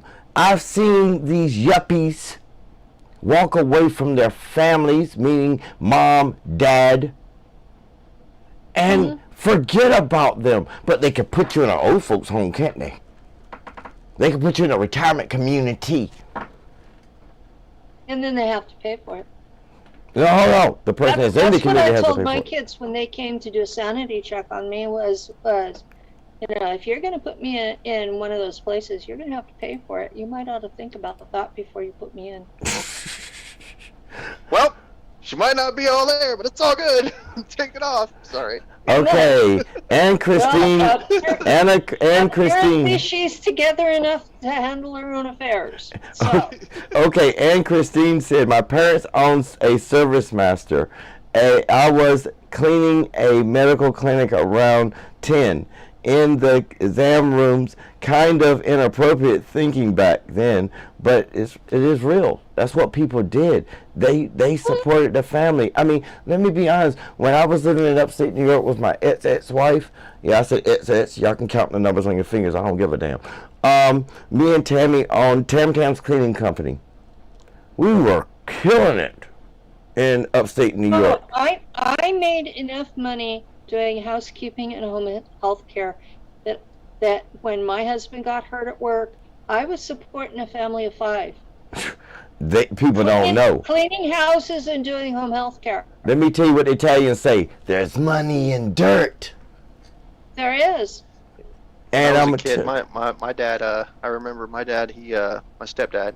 He owned a construction company along with my mom, and they would take me and drop me off at these construction houses, and I would basically scrap the house. Right. Like I would pick up all the drywall and everything like that and throw it in the back of the truck. They would leave me there. I was like 8, 9, 10. And you 11. Keep what you knew what was useful. A decent job for a kid that age. And I remember one day I was like, "Hey, Dad, when are you gonna pay me?" Kids have to learn to work. Hey, yeah, I was like, "Hey, Dad, what?" Learn to contribute to the family. They have to learn to carry their own weight. Now, of course, a 6-year-old is not going to be expected to do the same as a 12 or 15 or 18-year-old. Obviously. Right. But it was. It's need just to learn, and they don't if they're coddled forever. We call them being spoiled. Yeah, it's funny because I was like, "Hey, Dad, when are you gonna pay me? I want to get paid." And he looked at me and he was like, "What do I need to pay you for?" He was like, "You only scrap one house a day.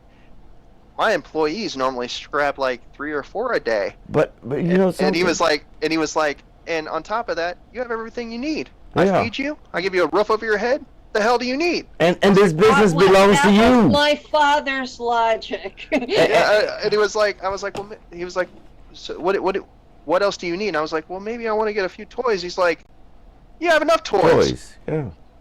Wait till Christmas. Hey, Joseph, Joey, little Joe, wait till Christmas. Wait till your birthday. You'll get toys then. Don't worry about it. See, my son. Don't worry about it. Huh? No. My son, 25 years old, said he needed a job. He wanted to work for me. I said, okay, you can work for me. How much I'm going to get paid? Let me explain something to you, son. When I go, this is yours. So it's in your best interest to help me make this bigger and make it a financial resource for you when I go and you fully have to take over this business. Did it work? These kids are stupid. He turned his back and walked away. Said, you ain't paying me, so I don't have to work. So where are you going to get the skills from? Where are you going to get the knowledge from? Yeah. Well, it's like for me, like after I got told that, I was like, oh, well, maybe I need to work harder. Uh-huh.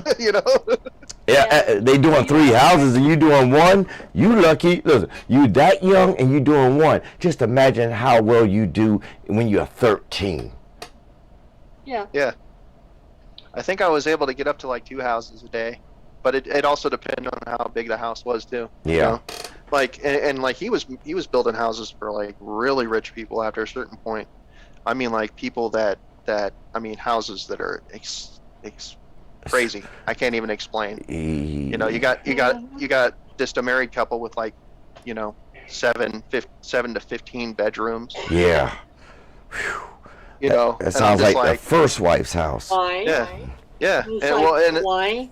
No, it's like, and it was like, what was it? There was like the house that he started building for this group. Then all of a sudden, all the neighbors were like, "Oh, come work for us, upgrade our place," And it was like the guy who used to own the Raiders way back when. Like he lived across the way from that house, and he went and did work on his house. Like all sorts of super rich people. It was nuts, man. And they walk in and be like, you know what? I don't like the way that looks. Tear it down. And they're We're gonna paying do for it. different. And they're paying for it. Just to let Yep. you know, they gonna pay for it. You built it, and you have to tear it down. That customer's paying for it. Yeah, and That's the they paid industry. for it and rebought all the new supplies and everything. Yeah. It was pretty crazy. You know. I need my driveway done. And hold on, can I get these little rocks that I can step on when I walk across my yard? And I need a new deck. And besides the deck, could you also put a fence around the deck? So 'cause I want the little doggy to go and touch the ground. Because my little precious gotta stay clean. Precious. Yeah, they had these big statues of like they had a lion on each side where the entrance of the door was. And they came one day and were like, you know what? Pull those out. We don't want those anymore. Yeah. And it's like, And you got to pay for the truck to lift the stone statue out. You got to pay for the truck to haul it.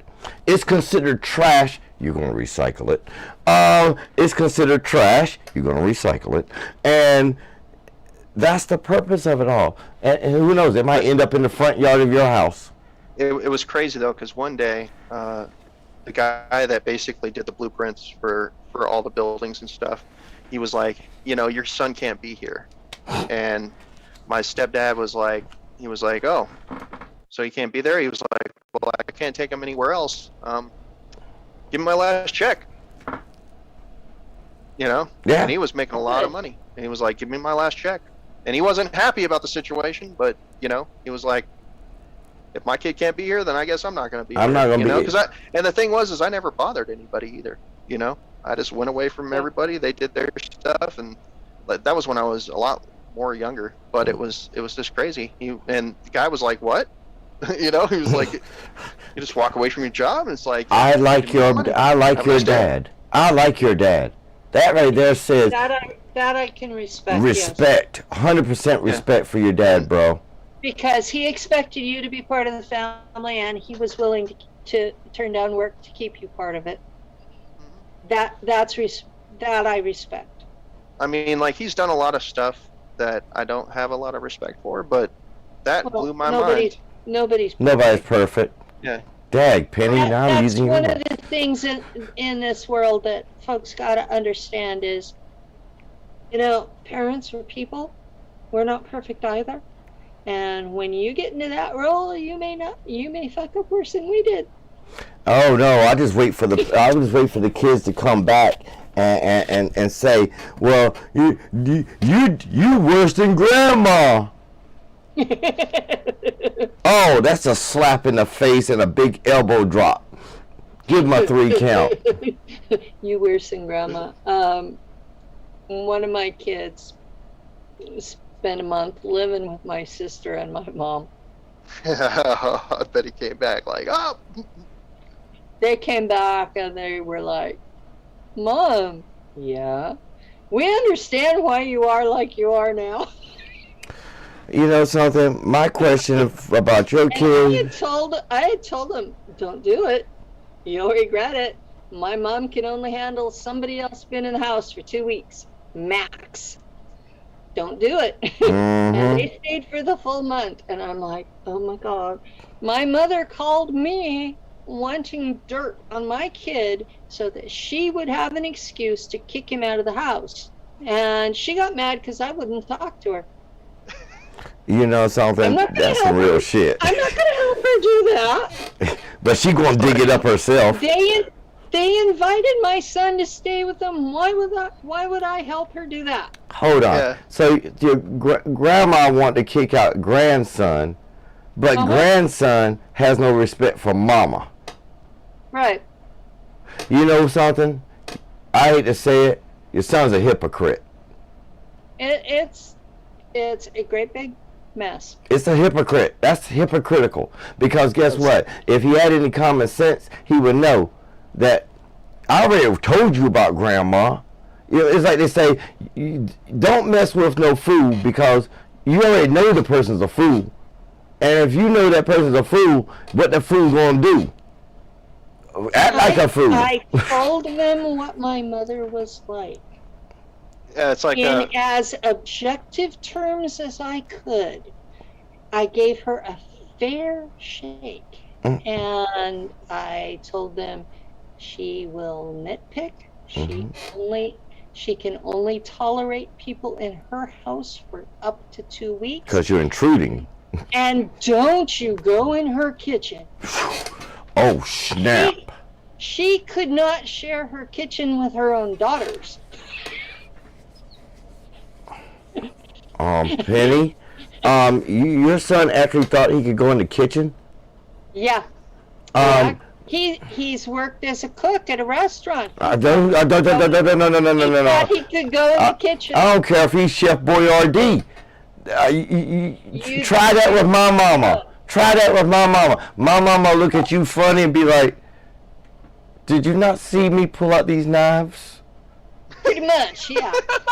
That's about how my mama's attitude is. Now, I can share a kitchen with my kids, and if it's a nice person, I can bite my tongue. Right. You know, but it's my kitchen.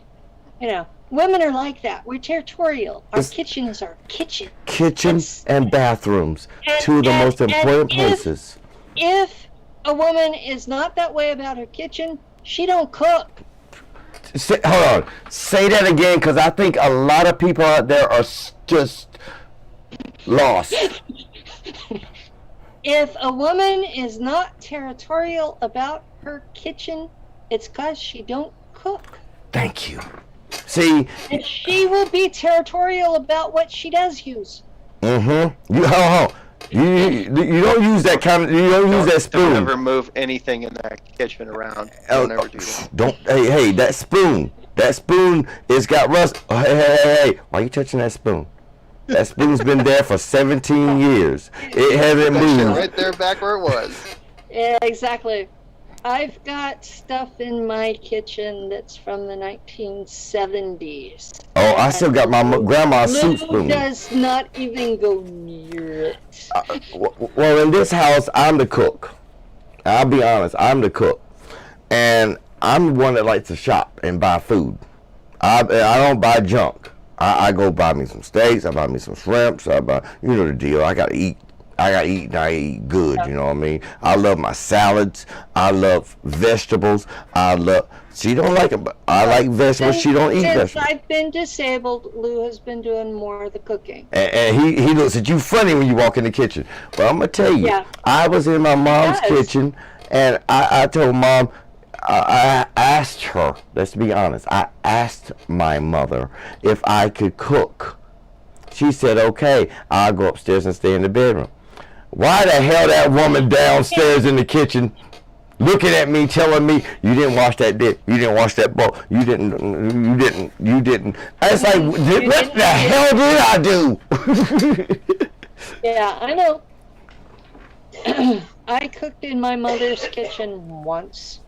As she was living in an apartment, and I went, and a friend took me, and I made dinner in her kitchen, and she was literally taking things out of my hand to wash them. Yes, that's my mama.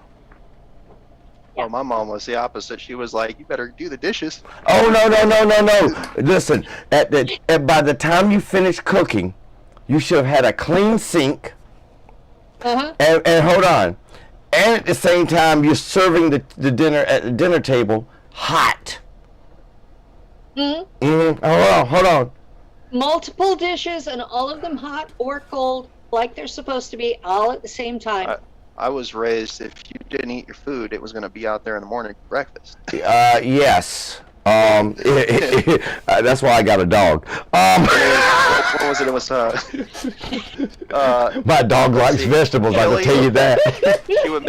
She would make chili, and we would eat chili for like a week almost. Oh my God, they make the big huge pots, don't they? Oh my God, those 10-quart pots. You listen, bro. I ought to go in the kitchen and get you one. Hold on. Yep. We're gonna reheat it and stir it the next day. We're just gonna keep doing it till it's gone. Oh my God, you brought back memories of that. Once that's done, it's sloppy joes. It's sloppy joes. And you know what you do? You pour the sauce off, the water off the sauce, and the meat that's in there, and the pot goes down just a that. And now you got sandwiches. Sloppy Joe for the rest of the week. What you gonna beat with the Sloppy Joe? Well, I'm hungry. Well, you know what you do? Go in the kitchen and heat the pot up. It's about that time we have dinner. But what if I get hungry later? We have dinner.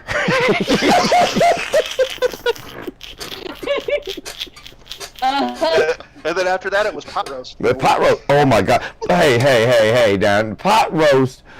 I never gotten the pot roast, but it lasted so long. It lasted longer than the Thanksgiving turkey.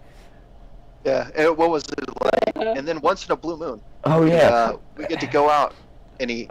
Hold on. Blue Moon? Oh, my daddy thought that taking us all to McDonald's was a big splurge. Hold on. Yeah, you went to McDonald's? Look, you went to McDonald's. Yeah, we had McDonald's when I was a kid. Yeah. As I got older, yeah, McDonald's was It was the only place to go to. every morning. We'd go to McDonald's. Oh, this was once every 6 months he would splurge and take us out to McDonald's, and he would have us working in the fields in the summer. Damn! Did she say working in the fields? He had us working in the fields picking cotton. No, we were cutting grapes for raisins, and we were picking walnuts. Oh, that's worse. Listen, That's them worse. black walnuts. I used to live in Salinas, California. Them black walnuts were work. This was Tulare County. Oh shit! You got them snakes around them trees, them big ass yellow spiders. I mean, those spiders with them hands that bigger than my hand. We're talking cutting grapes for raisins, and we're talking picking walnuts. And this was our school clothes money that we earned so that we could have clothes for school in the fall. And meantime, we're working in shorts and tank tops and barefoot. Hold on. Out in the fields. And what does Daddy decide should be lunch for these hard-working kids? What you A cutting? bag of Fritos and a jar of Fresno chilies. Oh, you lucky. I would have told you to eat the nuts and the grapes and I'm a cheap daddy. Because we were getting paid to cut them. Yeah, they did charge. We did charge them by the pound when we sold them, so that's all good. You know, people don't remember. Eating the grapes was stealing from the boss. Right. So he taught us not to do that. You don't steal from You don't steal from your boss. How about this? Do you remember the days when we used to get cans and bottles and recycle them? Oh yeah. Oh yeah. I used to. My sister used to go do that. dumpster diving to get cans and bottles. Yeah, My I remember. sister used to do that, man. She collected plastic and cans all the time. I mean, boxes of them. And then we would have to take them down, and I mean, she would get a pretty good hefty chunk of money for it. For nothing. For nothing. Literally, it's for nothing. It's something that you find literally all over the street. I mean, if you find a good sporting event or if there's a festival in a niche town, you go over there and clean it up. And it's freemoney.com after you just bought yourself a couple of drinks and some food. But that's okay. It's okay because you know at the end somebody's gonna be there trying to get them cans and them bottles. Oh, yeah. Yeah. We have in my area where I live now, we have homeless people who have sectioned off territories of the county, and if you go in and you start trying to collect the cans and bottles out of their trash cans, they will hit you. Yeah. I mean, has society changed?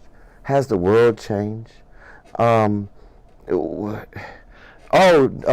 got a question in the chat here. Can JP comment on his experience with J Essence? Did you have an experience with J Essex? Yeah, he let's see, he did some DNA alteration work on me. And helped remove quite a bit of blocks that were in the way of me remembering things. Cool. Yeah, and it was pretty interesting. I've never Put some, interacted with him, so. yeah, he put some energy into me, and basically expanded my energetic field. And then there was some other stuff he helped. He like said a few things that caused me to have some memories come through. He talked about basically when I was a baby, how they came in and knocked everybody out in the house and like took samples from me to do testing to find out who I was and things like that. Find out who you are. Oh yes. I was about to say something funny, but I was gonna leave that alone because I would have been cracking up. She goes, "I'm a What it fan. I is, have his is books." If you are in these programs, you are an incarnated something else. Incarnate Yeah. soul. And they come through and test people in babyhood or early toddler to find out who you were in your past life so that they know what you're capable of now. Yeah, and I mean, I have the recording and everything, and I made a copy of it and stuff. I can't release it to the public because I don't have the other person's permission to do so. Okay. But I mean, not that I wouldn't. It doesn't bother me. He sounds like me. It's like, it's not like I really give a damn. I might just play it right now. I don't know. That's my style, man. You can't be stealing my style from me, bro, man. You're supposed to be the nice guy. My style, I really don't care about, what I mean? Y'all play this crap so y'all can hear it. Because these people lying, they telling the truth or whatever. See, I let people say what they want to say, and I just let it go. I like to give people, how do I put this? I like to give people rope, whether they hang themselves with it or whether they climb out of the hole they just dug. That's up to them. Mm-hmm. Pretty much, yeah. That's a nutshell right there. Hey, that's one of them black walnuts. That's one of the most. I remember, I got to go back to a memory. I remember when I was in Seniors, California, and I used to have to cut and throw in the bag avocados. Oh, yeah. Man, that shit was heavy. Uh-huh. Yeah, when I was at San Diego State, we cut avocados one year. Man. That was the hardest work I'd ever done. I thought, the hardest work I ever did was strawberries. You on your knees, crawling on the ground, ants all over you. Bringing back bad memories. I'm sorry, people. Did that cover the question that person had? All right. And did that cover that question? She said, well said. Very good. Very good. Any more questions? Anybody in the chat here? Because, I see y'all. Yeah, you famous. I had to turn off my Facebook because it was duplicating and making. You remember back in the day whenever that you would get all these pop-ups and it would just. That's what Facebook was doing for me, so I figured I didn't have enough bandwidth. Well, I heard Facebook was going to change their name. I've heard that too, but I don't know to what. Maybe. I mean, the whole point of stuff is branding, so that brand recognition. Yeah. That's why all my stuff is Nacht Waffen pilot. Well, Brand they may recognition. change their name to Shit Book. How about that? Censor book is the most accurate. Yeah. Either way, it's just still crap. I mean, I'm sorry. I'm a little blunt today. I've already been on too many interviews, honestly. I like when they do their where somebody will put out a meme about fact checking, like what was it, like something stupid, and they're like, this has been fact checked, and then they have an actual fact check done on the fact on this meme, and it's like, this is missing context, and it's like, that's the point. Oh yeah. Hold on. You know something? You haven't seen those where that you put up a post and they fact check it and you take a picture of the total fact check thing and you share that and then Facebook will fact check it again. It's hilarious. I mean, absolutely hilarious. Oh, My, shoot. my favorite was I'll have to send you one. Hold on, my- I'm dropping this. the one that I liked the most was the one where like when dude tripped like 3 times walking up to the plane, and they fucking they had some little article, and then it was like, this has been fact checked or something, and then like Facebook was like, this is missing context, he didn't fall like that. I'm just like, oh my gosh, really? But everybody saw him do it. I'm trying to figure out. That's what is the worst about fact checking is you're watching it happen and they're telling you it didn't. Hold on. I'm sitting right here and I'm watching this meteor come out the sky. Fact check said it didn't happen. Yeah. Hold on. That's what's going down. Is you can Like- watch things happen. You can share the article, and Facebook will fact check it as missing context It's like, because it doesn't go with their narrative. or it's like, yes, the meteor did come down, but it was 3 centimeters off, and they didn't state that, so this is missing context. You got it. Listen, Penny, I told you, he's a wild man. I like him. I mean, I told you he was good. I still open the door. If he Not wants a only does show, he he can always have it. Not only does he have a sense of humor, but he's also real. You know something? Like I said from the beginning, if he wants a show on the network, I got a slot for him. And last but not least, I like him because he's human. He's not a stuck-up prick like most of these people out there. Look, we want humans. We want people that's going to be human and look for the facts, and teach you the knowledge, that's want to tell you the truth. That's what we want. That's what this network is about. It's not a goddamn conservative network. Oh, that was in articles about us lately, that we're a right-wing conservative network. And the truth of the matter is we're about truth, and some of the hosts are conservatives. Yeah, literally, some. What I don't know. Not all, not a bunch of. Go on, Realistically, the majority of this country has a conservative value at some level. So I don't even understand their point of view. I mean, just look at your grandparents or your great-grandparents. They have conservative values. My father Yeah. was a John Bircher. Hey, I am. Yeah, I mean, it doesn't I was a matter young how left you Republican, are. too. In that era, that was as conservative as it gets. Yeah, and it still is. Yeah.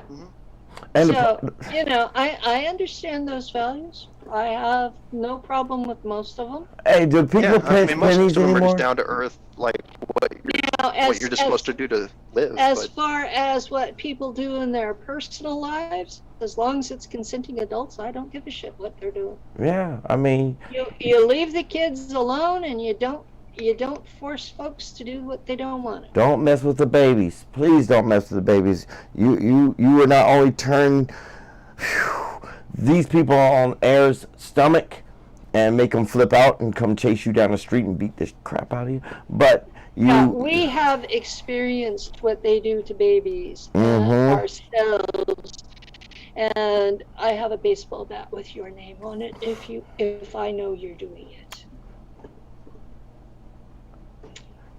I'm coming, had to take care of Pops. Okay, Reverend Ed, whenever you get here, you listen, Reverend Ed, you know how it goes over here. We have a good conversation, we got the open place, we got a pure forum, and I'm up, and oh shit, I got beer in the freezer. I'll be back, guys. I got beer in the freezer. But you put beer in the freezer? Ooh, ooh, ooh. I think I got a few Mike's Hard I need to drink tonight. Huh? I said I have a few Mike's Hards that I need to drink tonight. I used to do Angry Orchard. Oh And yeah. I'm a diabetic now, so well, Angry Orchard and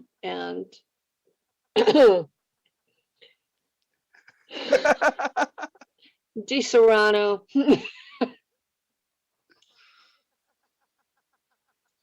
I was married to this guy that was affiliated with a certain Italian group, and Di Serrano was acceptable, and some of the other things that I like to drink were not. My favorite drink that I like to put together is Mountain Dew Volt with vodka, 100 proof vodka. You mix that together. It's like you're drinking a nice soda, and you're gonna get screwed the fuck up. Look at that. Look at the bubbles on it. Hello, Reverend Ed. Hello. I'm going to He got the I'm glasses going on. to stop recording now. Our show is officially over. and I'll Reverend separate the Ed shows is later. I'll separate them later. I'm just going to let them run. So people, Recording stopped. We're going to let this show run on because we got the rev on. Joseph, if you want to stay, you may. Yeah, you can stay. You cool. part of us, man. You down with the family, Joseph. I mean, look, I don't. Absolutely. Thank you, God. Oh, my God. Reverend Ed, Joseph Amen. is one of the folks from my world. Yeah, he's I've one. been And reading up. Yes. He has been through hell. And He might when need I some love talked from. about my commanding officer that I blew up his head, Mhm. this is Okay. him. Well, his head looks great. Yeah, it does. Regeneration's a wonderful thing. Can somebody help me get a cup? This beer keeps spilling. Well, that's what happens when you put it in the freezer. Well, Stone Cold didn't tell me about that. I should do it.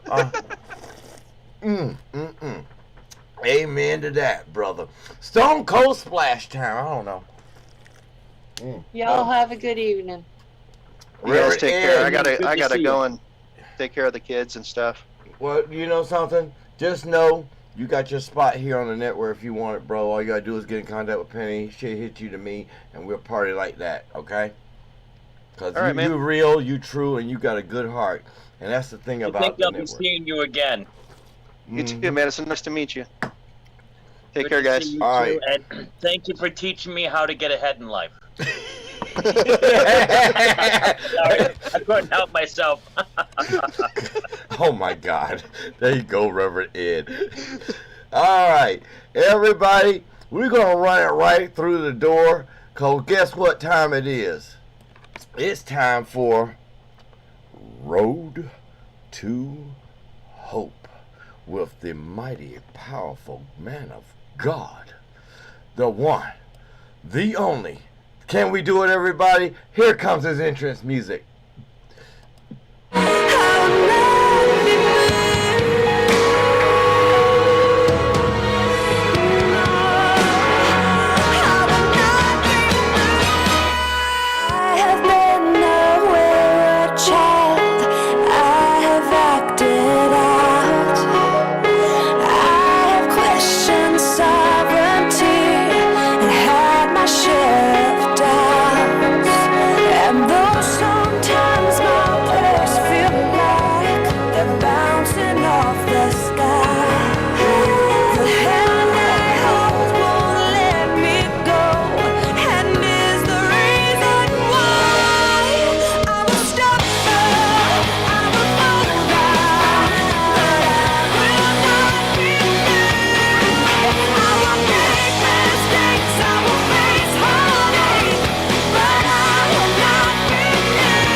Is in the house. Reverend Ed, take it away. Because I will not be moved. Amen to that. Right. Hey, welcome, I'm Reverend Ed, and welcome to Road to Hope. I am Reverend Ed. That's correct. Living large, supercharged, and ready to help you get ahead in life. That's right. That's right. You heard me say it in the last show because I just had to, man. And wow, Penny, that was a fantastic show. I just had to give you my compliments on that. Just because I popped in late because I had to take care of my pops doesn't mean I haven't been listening.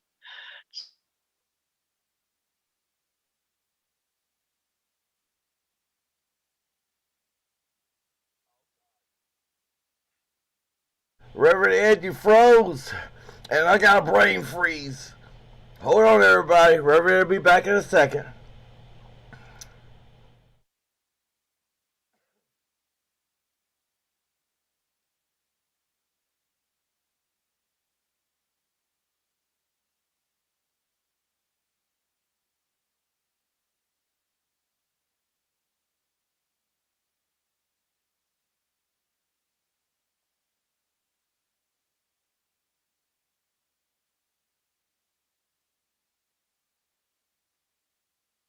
Ladies and gentlemen, the great and powerful, wonderful man of God, Reverend Ed. Yes, y'all think y'all got me pegged. No, Reverend Ed will be back in a second. He dropped out of bandwidth, but we still rolling here on the Global Enlightenment Radio Network. You know what I'm going to do? Just for the sake of shits and giggles, I want people to understand what time it is. Because I said I will not be moved.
Yes. I had to bring that back because you know something. Today it was a hard day for me, and I tell you,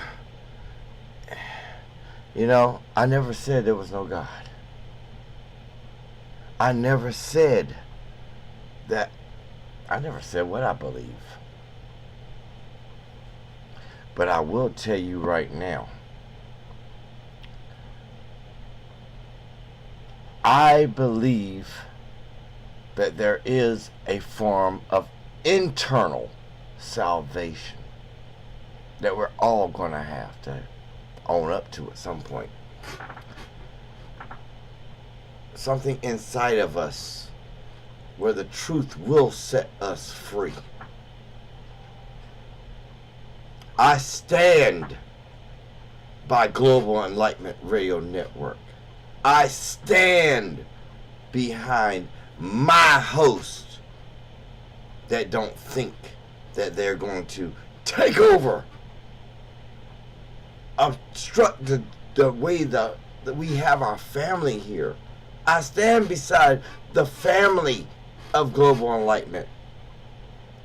I stand behind the family of C4OC. I stand beside my PSN and SoFlo family. I stand beside KGRA. I stand beside the Bigettes. And that's my man Ray Hobbs.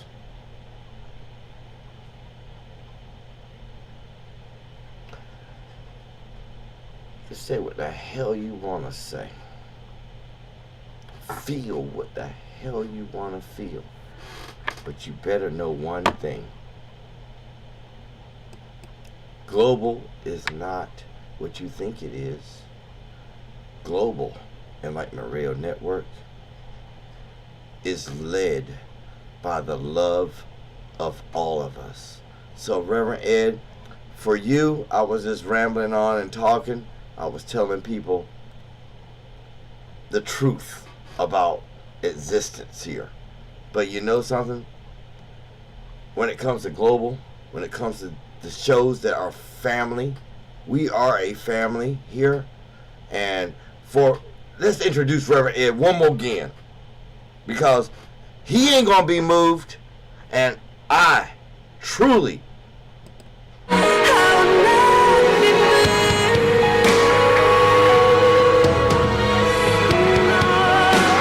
not moving.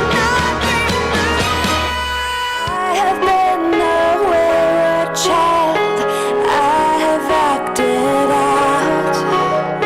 I have questioned sovereignty and had my share of doubt. Come on, people. And though sometimes my prayers feel Feel it. like they're bouncing off the sky, the hand I hold won't let me go, and is the reason why I'm a stopper, I'm a folder, but I will not be moved. I will make mistakes, I will face heartache, but I will not be moved. On Christ is solid rock I stand, all of the ground is sinking sand. I will not be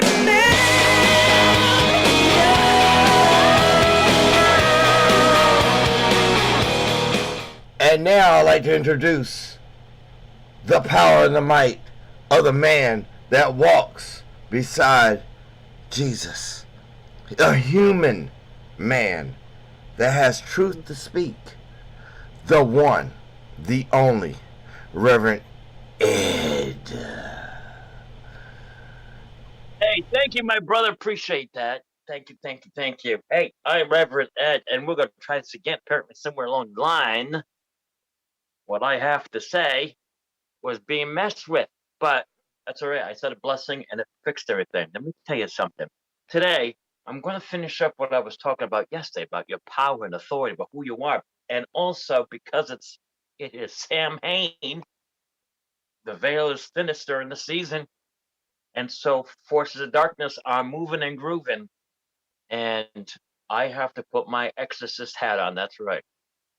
And we're going to talk a little bit about that today, too. We're going to talk about the forces of darkness and how we naturally, supernatural, have dominion over it. So just want to give you a little something, something. And because maybe you might have missed it before, I did mention it in the previous show. Penny, that was an amazing show. And I want to publicly say it for all the world to say, I'm one of your biggest fans, truly. Go Penny! I do. I actually listen, and I actually believe. Why not? Why not? You know, the world is so big, and reality is such that you just never know. So yeah, I believe that. Why not? So, but at the same time, there are certain principles, whether or not one's mind has been remade or one's identity has been manufactured or whatever. There are certain spiritual laws that can never change.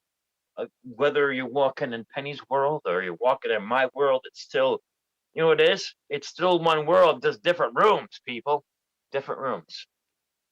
Welcome to the Road to Hope, which is going through my room. And we're going to chat. We're going to have ourselves a convo. I hope with all my heart that you actually send me some questions today. I will be asking Daryl a little bit later just to make sure. Listen, thanks a lot. You guys did pray with me yesterday for Daryl. So Daryl's going to start seeing some changes because we done released a supernatural cannon fire upon his enemies, the spiritual ones anyway. So much love. All right. Much love to you, Daryl. You know that. Hey, Reverend Ed, real quick. So you gave out the prayer. You called upon the forces of Jesus to come to help me. And you know something? I'm going to let you know a little secret here. What's that? This battle's over. Oh my gosh, that's perfect. You know what? If you don't declare it, it ain't there. The battle's over. That's right, it is. If you don't declare it, it is not there. And like I told y'all from the beginning, the truth is going to set a lot of you free when I finish done with my investigation of why what happened. But Reverend, you know something? Tonight we're gonna pray for. Forever. Tonight, can Yeah. we pray for Italy? They just had their version of Nancy Pelosi's Capitol takeover. All right. So what Italy, we'll pray for is that Italy gets blessed, that everything returns to divine order. How's that? I like that. And you know, I got a question. Yeah. And I mean, it goes into quote unquote the paranormal, supernatural, whatever realm. The question is, do you think we got dumped into a new timeline? You know what? All things are possible. So, you know, we always talk about, what was that? What's that called? When you can't, like, was it the Berenstain Bears? Yeah, Bernstein Bernstein, the Mandela effect stuff. The Mandela effect. You know, and people believe that Nelson Mandela died in prison. At least we did when we were in the 80s, right? I remember he died. When he was at home. Yeah, I remember So he is there a died. possibility that someone went back in time to the, call it what you will, or flashpoint for you, those who are DC fans. Don't Anyway, you do DC? and that Don't do just DC. Don't do it. Don't do it, Rev. missing it, I'm hurting, Rev. maybe missing it. Did they change the timeline? I mean, come on. We got Superman. I know, I saw that. I want to cry. All they're doing is they're trying to kill him. That's what they're trying to do. They killed him. I And mean, that was made in the 30s, the wholesome, you know, godly figure that was out there to help, you know, to help the helpless, to take, you know, to all that for truth, justice, and all that. American way. Yeah, not anymore. Now they say truth, justice, and all that. Well, anything. Well, first of all, they can't do truth because the Yep. truth is being hidden all the time. Or we wouldn't have whistleblowers like we have here on the Global Enlightenment Radio Network. Telling Woohoo! the truth all the time. There's Yeah. no need for that. Tell the truth. Hey, tell you what, if religion was telling the truth, there'd be no need for me. That's right. Hey, guess what? But here I am. We got Reverend Ed. Look, we got to do the point. Reverend Ed. Because, I mean, it scares me, Rev. I mean, you mentioned DC, and I was like, oh my God. If you don't know anything about DC Comics, why don't you look up woke DC Comics? And that would, and Reverend Ed, no, they got to get the information. If they don't know, they can't argue against it. If you look at it and you understand it, good, more power to you. If you're like me, Reverend Ed, and several millions of others out there, I'll pray for this world because I was hurt. Superman. Listen, Superman. Superman. My God. It hurt so bad to see that change. But, you know, it was on Lindsay Cook's show. And the song that they were singing from San Francisco Choir, it came true. Yes, it did. And it's been going on. It's not anything new. But they Remember, came out. there is nothing new under the sun. This very same thing happened millennia ago with the great empires of the past. The same thing, different name. Same thing. But you know what? Same agenda. Absolutely. This isn't anything new.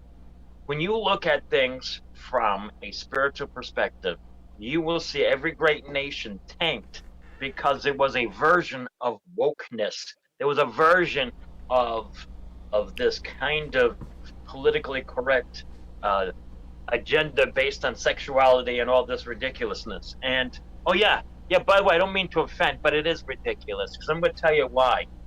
Number Preach, one, Rev. a person's sexuality is personal to that person. Okay, if that person wants to have a relationship with another person, be it male or female, same sex or opposite sex, that is up to them to decide. Or It's kangaroo. between them and God. I will not stand here and judge it. I will not say that's, and I won't condemn it at all because that's not my business. And my Father wouldn't do that either, my Heavenly Father. Correct. But I will not turn it into a political agenda and therefore try to influence by subtlety and deception and serpentine techniques that the adversary uses. Deception. Oh, I'm going to stick it.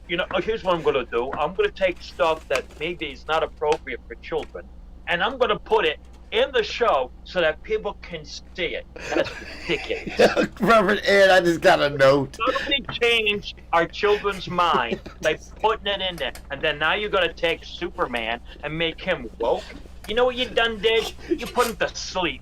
You just. Oh, by the way, that is not Superman at all. That's somebody else pretending to be Superman. And I know that the artist that drew Superman quit. He quit.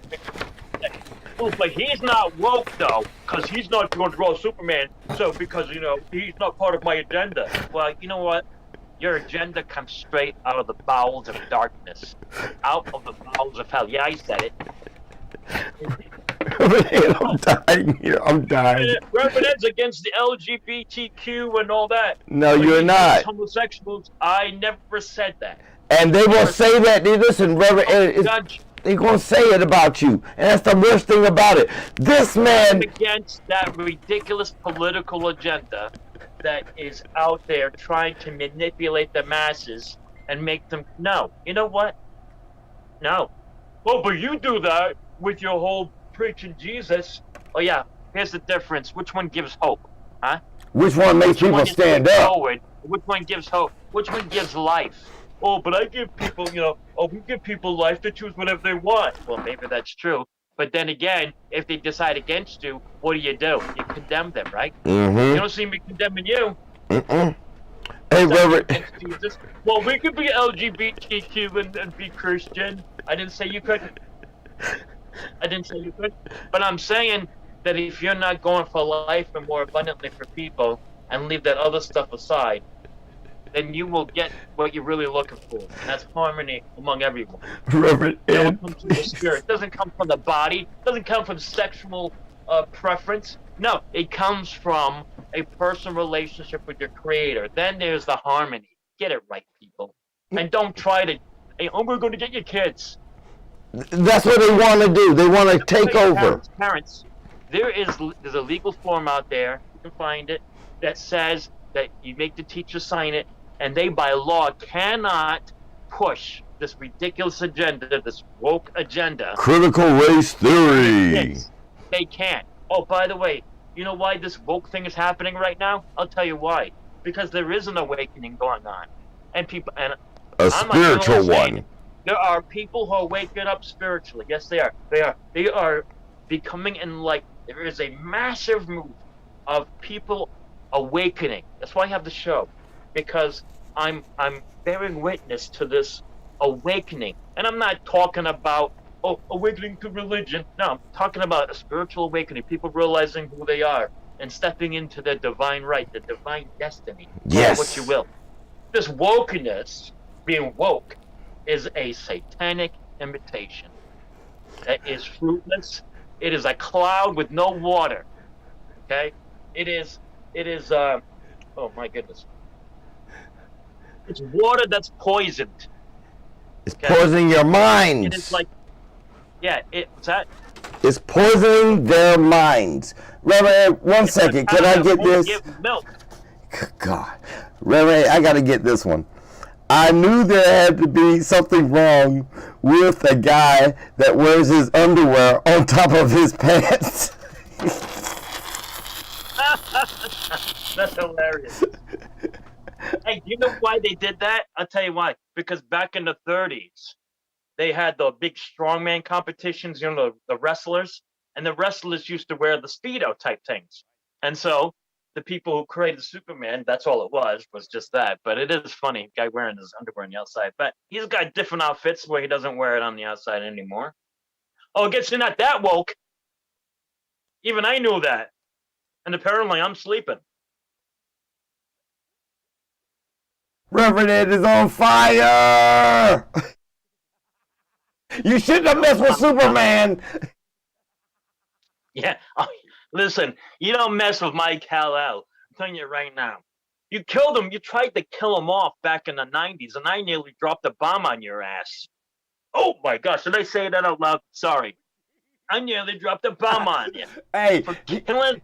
that's a real man. Deal with it, people. Reverend Ed might pop because guess what? He's real. He's telling you the walks of Jesus, but he's a human. He's a man. He's going to tell you what's coming out of his heart and what's coming out of his mind. And I'm going to say it honestly. He's not full of crap as you people may think he is. He is true to it. And the bottom line is, I don't care if you are waking, or woke. Your days are numbered because Jesus exists. If you follow the pattern of history, this type of agenda was in every major one, every major nation. And the Greeks had it, the Romans had it. When they got to the point where they drifted away from their focus on the source of who they are, and they started to focus on themselves and the worship.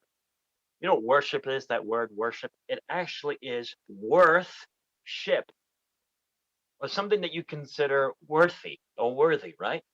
Well, worth-ship that's what worship actually is. It's giving God his worth. What do you value God? How do you value him? That's worship. And so we give at that point, what happens is we drift away. We have to, you know what, human beings are designed to worship. That's our job. And so we get connected one way or another. So we will connect to anything that will fill that void of God. Eventually, we will end up serving other things. And ultimately, we end up serving ourselves. And what happens is we start gradually, we start losing our conscious awareness of our Creator. He's still there. The blessing is still there. The salvation is still there. But instead, our focus is on other things. And therefore, we lose our conscious awareness. And gradually, and that's what a nation does. And eventually it leads to destruction. And every nation has done that. And there's been that same cycle. Check it out for yourself if you don't believe me. But when that whole agenda is out there, that agenda, the huge sexual revolution, and how we should base our entire existence on that. And they did. And gradually, instead of focusing on the Creator and the power source, they started focusing on themselves, which eventually drifted away.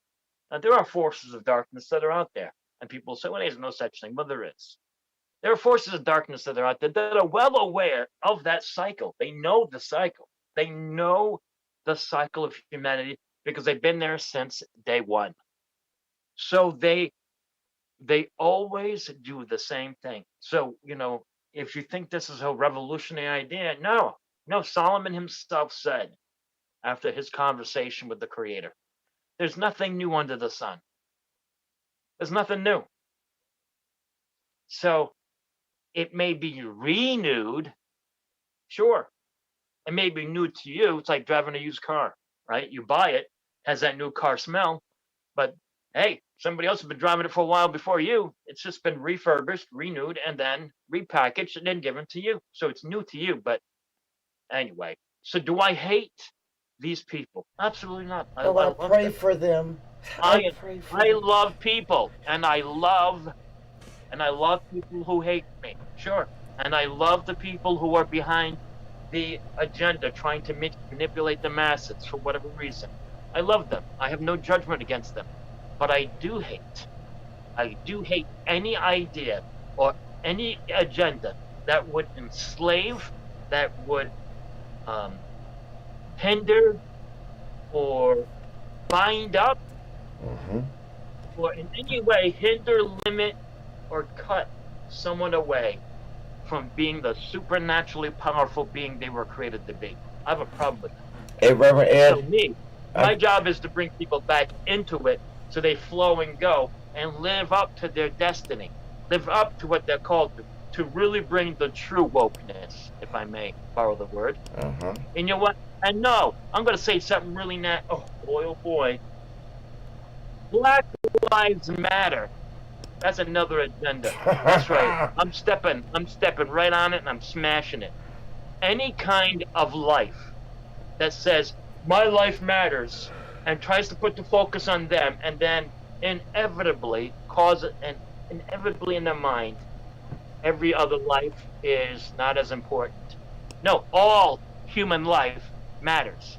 And until we realize that, until we get together as one and we say, our life matters, our life matters. Then Black Lives Matter, Blue Lives Matter, Chinese life matters, alien life matters, people's heads who explode and regenerate, their lives matter. Everybody matters, okay? Reverend Ed, you tell the truth. I got one for you. Why does it always revolve around sex? I mean, think about it. We had wars over sex. Yes. Helen of Troy. That's where I was going to go. Was it the face that sent us 1,000 ships? Yes. Right? That was her. I mean, look at this. No offense, I love women, believe me. But a whole war was, but it was sex, yeah. Why? Because sex is so powerful that, you know what, I'll tell you what sex really is, why it's so powerful. I'll tell you right now. Sex is literally the physical manifestation of the union between man and his creator. That bond, that attraction, that bond, that once the bond is created or realized, it's called that way, once that bond is realized, then there is a new birth, in a sense. A new creation happens. And it is the only thing on this planet that is so powerful that it literally creates another being. So yes, sex out of order or out of divine order becomes perverted and it causes problems and destruction. It would be like if I took my 44 caliber and I handed it to my 5-year-old and said, have fun.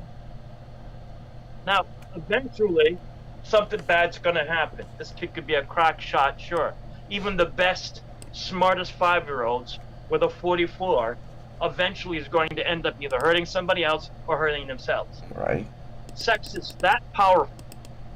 Think about this. Have you ever had a fantastic relationship with a woman? Or a fantastic relationship with a man? Amazing, right? And you're close, you're good friends. And you cross the line and you end up sleeping with each other. Isn't it crazy how after that everything seems to be so muddy and some relationships don't even last? No, some go on and they end up falling in love or whatever, but a lot of times, it ends up in heartbreak. It gets all muddy. Why? Because it is supernatural, it's powerful, and it's beautiful, and it's sacred, and it's designed that way. But when it's taken out of context or out of order, it causes such great destruction. I don't even need to preach that because your life preaches it. Reverend Ed, that's true. It's true. I mean, what you're saying is 100% real. It's 100% true. And you know something? I even had to change it to Reverend Ed's Road to Hope, speaking truly and real.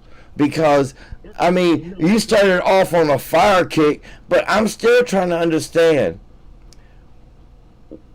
the Mandela effect and all this stuff they threw at us years ago. Yeah.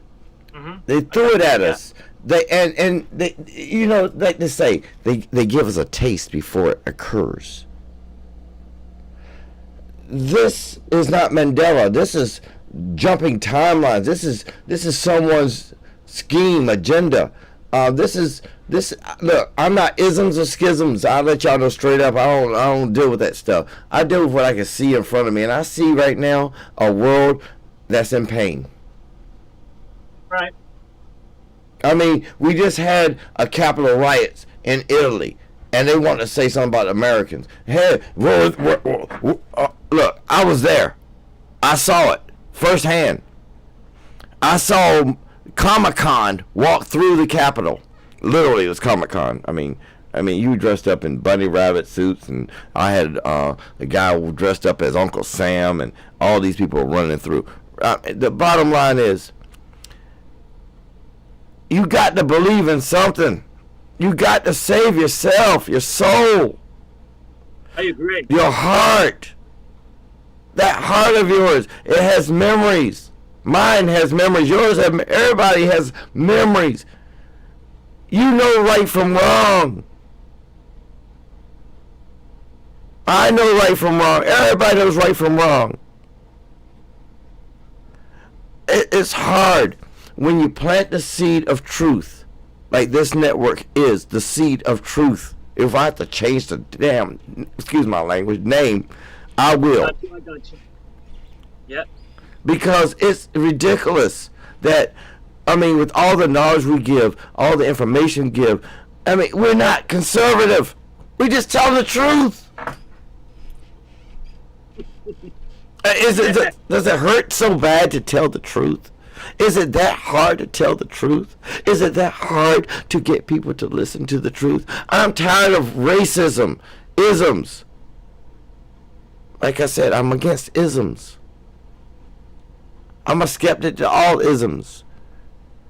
Unless you, I have to, because I don't know where you manipulated it at.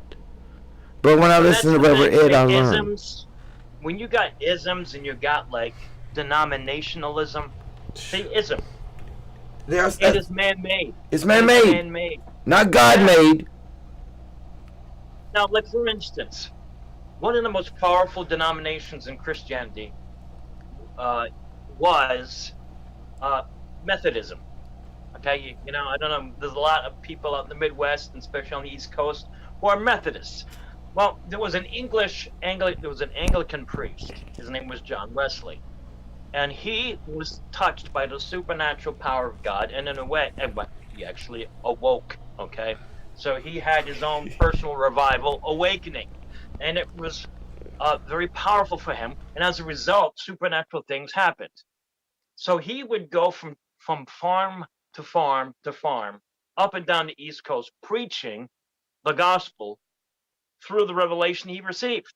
As a result, people were being healed, miracles were happening, and one day the fire brigade showed up to put out the fire because the barn was on fire. But when they got there, the fire was 6 feet above the roof of the barn. It's actually eyewitness accounts were written down and is in his own diary. So it's amazing. But what happened was people noticed that he had a particular way that he got into the presence of God. There was a certain way he prayed. They got results. So they mimicked him. And of course, they got the same result because they were following that principle that was established in Scripture. So they were saying, wow, these people have a method in their worship. They have a method in the way they pray. And so they became the Methodists. And so that's where the word Methodist came from. It was just that they had a method of getting into the presence of God, or how do I say this? Tapping into the power of God. So they followed it. Now, what happened is, as time goes by, people have a tendency to get wrapped up in the actual method than in the man himself. In other words, they get into the tradition or the traditional methods instead of the truth of Jesus. And Jesus himself said, you nullify the truth with your tradition. So when people start focusing on primarily, how do I do this and how do I do that to get into the presence of God and to pray and all this, if they stay there, they will lose it. They will lose the power because their focus or their worship is in the technique, in the man-made rules, instead of following Christ. See, that's where all these denominations came from. Each person disagreed with another person and they started their own group. And maybe they started off good, like maybe, let's see. There was a guy, his name was Miller. And he was really good at teaching biblical prophecy. And he was very influential. The Holy Spirit really taught through him. So he was very powerful. But he did some math and he realized that the end of the world was going to happen at a certain date. And he laid it all out so people could read it for themselves. And so they quit their jobs just before the time and everything. And they were waiting and they waited and nothing happened. It was called the Great Disappointment. And as a result of that, the Millerites broke off. Now, from the Millerites came Jehovah's Witnesses. From the Millerites came Christian Science and all these other different now known denominations. But how fascinating is that? All because somebody got into the flesh. You know what the flesh is? The flesh is anything that's not spiritual. It's relying upon your senses, the sight, the smell, your thoughts, your beliefs, your logic, the five senses. That's what it means to be in the flesh. People think being in the flesh means that, I'm obeying my physical body and its passions. That's not the flesh. It's not the body at all. The flesh incorporates the body, but it's anything. It's you trying to do what God does. We're free from that. Our job is to believe, and then the works will manifest by themselves. So, but this world is ruled by the flesh. So when somebody else comes along and says, "Hey, I'm sorry, but let me correct what you're doing," you end up on the opposite side of the fence for that. So then they start saying stuff like, "Well, we can't have you on YouTube anymore." Hey, But if you've been around, let's just say you're immortal. We'll use you, Daryl. Let's just say, Daryl, you're immortal and you were cursed never to die.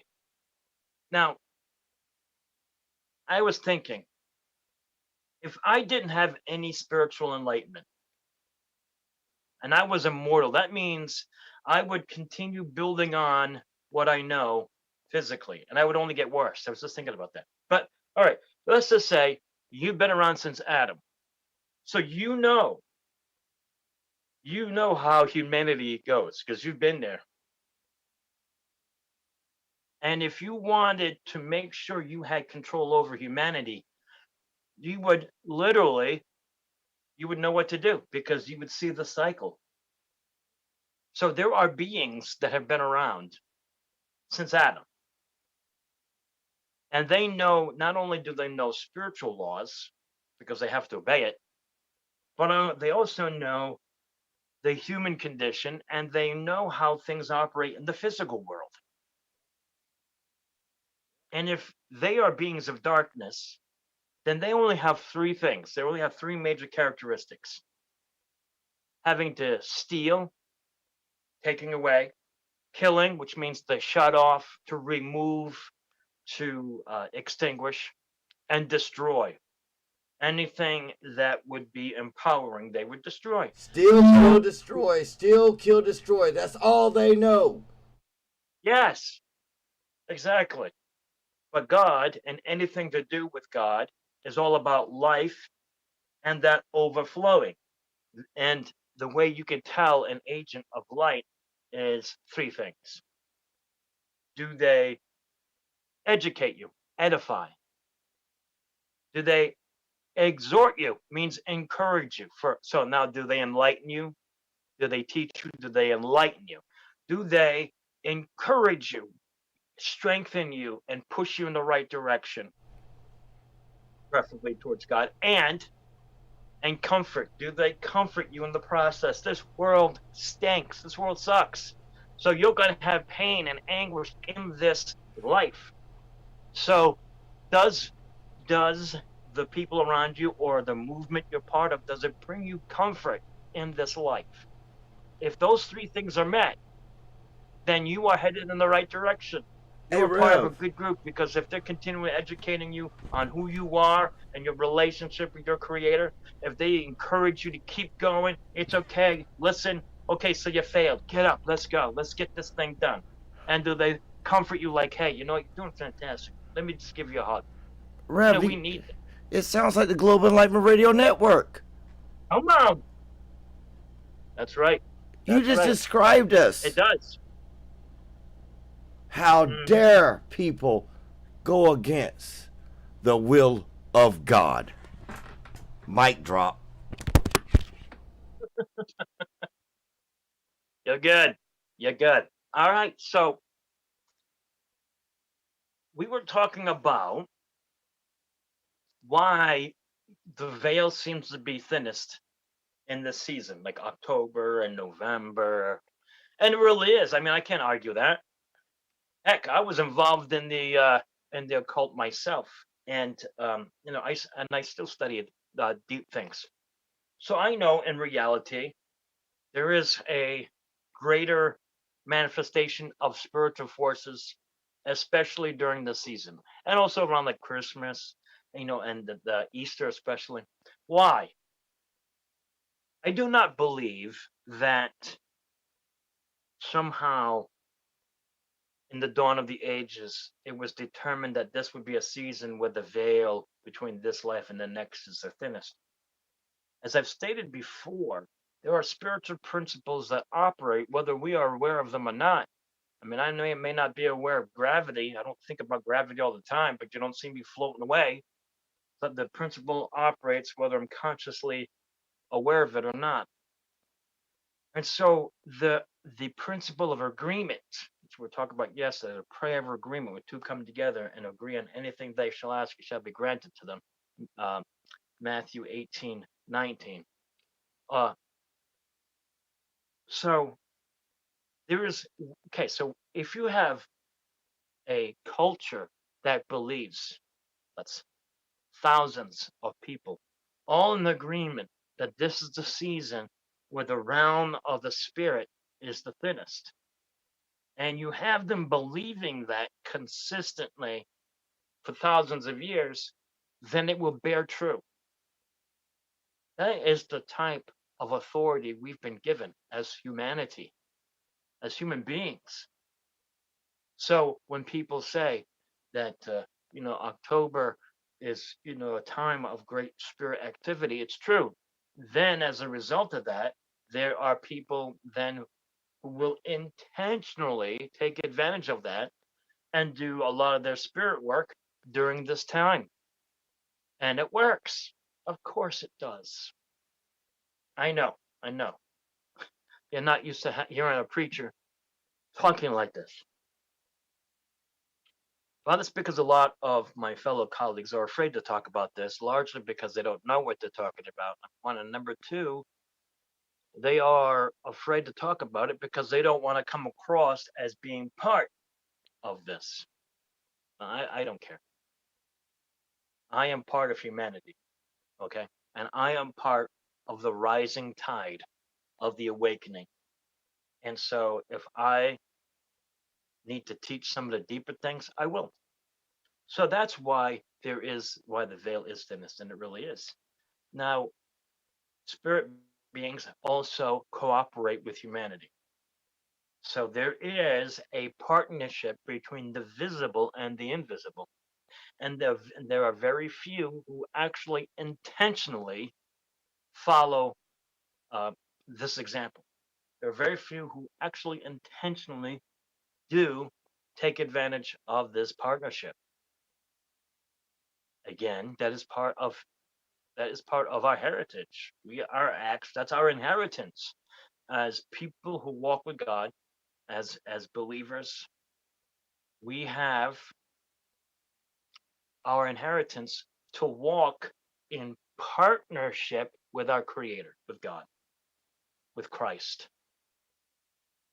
So when we say Jesus Christ is Lord, that's the truth. He is Lord. He is the source of everything. He is the blueprint of the new humanity. He is the prototype, as it were, the firstborn from among the dead. He is King of kings and Lord of lords. Absolutely. And when he was given that as a man, he was representing humanity when he did it. See? So Jesus even said, if you will lose your life for my sake, you'll find it. And people are like, oh, that means I must be martyred for him. You know what martyr means? It means to bear witness. That's what it really means. But we've come along, and we've also made it to mean one who dies for one's beliefs.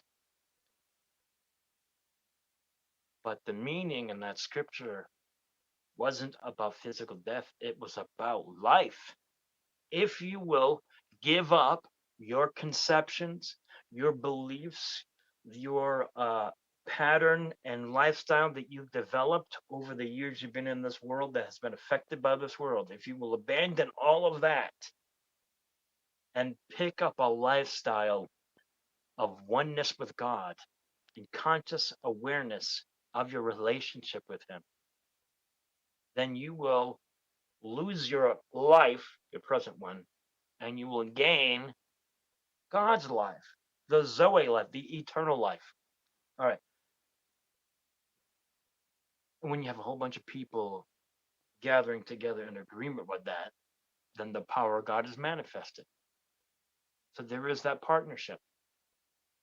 Now, that is what was going on when Moses was called to deliver the Israelites out of the slavery of Egypt. And he was working miracles. Moses was literally working supernatural signs. As a result of that, the Pharaoh brought his people along who also had a partnership in the spiritual realm. Some say they were charlatans. Well, maybe some were, but not all of them. And when they worked a miracle, or when they worked a sign, Moses, his sign was greater, and it literally overwhelmed the magicians. So, because Moses was operating from the source of all power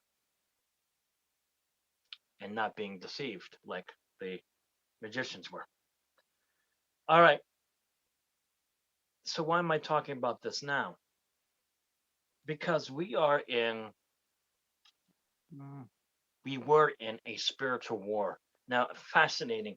Yesterday, if you're watching the show, I was talking about this woman who had the hemorrhage, right? The issue of blood, and how she knew that she was going to be healed as soon as she touched the hem of Jesus's garment. And she did, and she received the manifestation of her miracle that she believed she was going to get. And when I called my friend who doesn't watch the show at all, and he literally quoted that, blew my mind. I knew that was a sign. To see that connection. Now he lives in California, and he wasn't even watching the show, but yet out of all the scriptures he could have quoted, he quoted that exact one that I was teaching on. That's the display of unity in the Holy Spirit. And today, same thing. I am about to say that the war is over. There is no battle between good and evil anymore. It's over. But before I got a chance to say that, my buddy Daryl says, is the battle's over. The war's over. And it is. There is no battle between good and evil. There is no chess match between Satan and Jesus, as if Satan was on the same level as Jesus. You see, in reality, there is only God. There's only good. Now, is there darkness? Yes, there's darkness in this world. Are there evil spirits? Yes. But that is because of choice. Doesn't mean that there's equal darkness and equal light. Even that's not true, because darkness never extinguishes light, but light always expels darkness. Think about that. The stars in the sky, no matter how dark it gets, we still see the light. No matter how dark it gets, we still see light. So, and there's a reason for that, because that is a physical manifestation of a spiritual truth. The war is over, my friends, and that's what I was teaching yesterday. That we are seated already in heaven in Christ, co-crucified, co-buried, and co-risen. And now We are literally seated in heaven. Now, all things are possible with God, right? Nothing is impossible with God. You hear that all the time. And sometimes it's so funny. I get irritated sometimes with some of these scriptures. It's like, okay, so I believe and I follow and I'm instructed by an all powerful being. Okay, sure. And then I read a scripture that says, with God, nothing is impossible. Yeah, okay. Just like yesterday when I talked about how Jesus said, rejoice because I have overcome, conquered, and rendered powerless the world. Great. But what about me? When you dig a little deeper, you see in the scripture that not only is all things possible with God, but all things are possible with the one who believes. Notice it doesn't say all things are possible with the one who has figured everything out. Notice it doesn't say all things are possible to the one who understands. It does not say that. It says nothing is impossible with the one who is the believer. And that is in 2 Corinthians chapter 1, verse 20. Oh, sorry. Nope, it is not.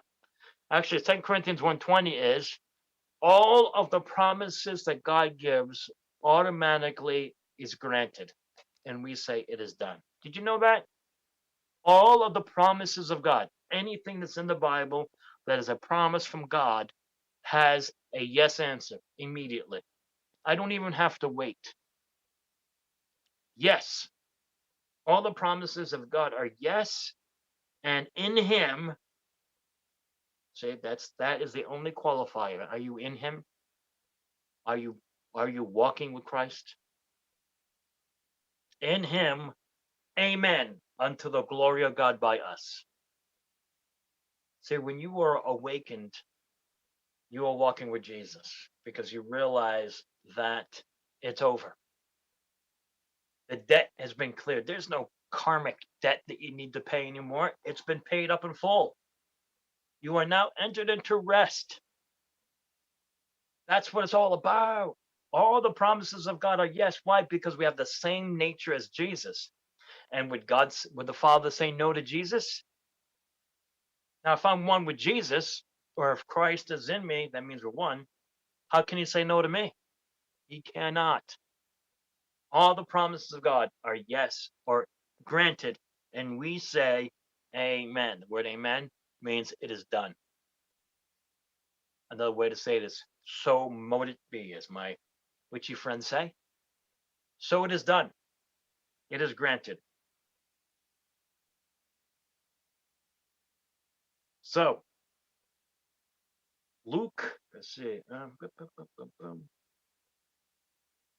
Okay, Mark chapter 9, verse 23. Jesus sees a guy whose son is having an epileptic seizure. I mean, he's just wigging out. His body is shaking all over the place. And every time he has these fits, he either falls into the fire or he falls into water. And it's like, it's bringing what? Destruction. Now, is that from God? No. So the man says to Jesus, if you can, he said this, I believe, but help my unbelief. That's what the guy said. If you can, please. And then he said, help my unbelief. And Jesus said to him, if you can, all things are possible for the one who believes. There it is. Mark 9:23. If you can. He's like, don't you know that everything is possible to the one who is the believer, or one who continually believes? That's what it's saying here. The continual believer, because it's done in the aorist tense, which means it started and it keeps going. So if you can, all things are possible to the one who is continually believing. All things are possible with you, my friends. All things. God said that. All right. Now we know in Ephesians 1, because I said it yesterday, but I'll say it again. It says, "Thanks be unto God who has blessed us with all spiritual blessings in the heavenly places." Hmm. All things are possible. Okay, wait. Did you just say that God has granted us every spiritual blessing possible? Yes. And he was very clear about that. All things are possible to the one who believes. Is that a spiritual blessing? Yes, certainly is. Well, then he has given it to you. See, when you fit this all together. So, all right, all things are possible with the one who believes. Jesus himself said that. That is a fact. That is not even a promise, it's a fact, but still a blessing, right? It's still truth. And we know that it brings life and that more abundantly, because let's talk about this person being healed, and he was. It was a demon, actually, that was causing the epileptic seizure. Now, I had a family member that had epilepsy too. And it's the scariest looking thing. They're talking, all of a sudden, they start shaking or gyrating, and the next thing you know, they're on the ground, writhing. It is the saddest, heartbreaking experience you can have, apart from death or having somebody break up with you. It is the saddest thing. And there are different kinds of seizures. But when I saw that, the first thing I thought of was what Jesus did. And Jesus is my example. So I rebuked that. In the name of Jesus, I command it to stop. And it did immediately. It did. It stopped. But it happened again because I didn't command it to go. I just commanded it to stop. So I sat the person down and I prayed for them. And I was like, you said all things are possible. You said the works that you have done, I will be able to do too, because I believe. So in Jesus' name, I command you, devil, to leave my wife and let her go. And she was healed. Haven't had one since. And that was years ago.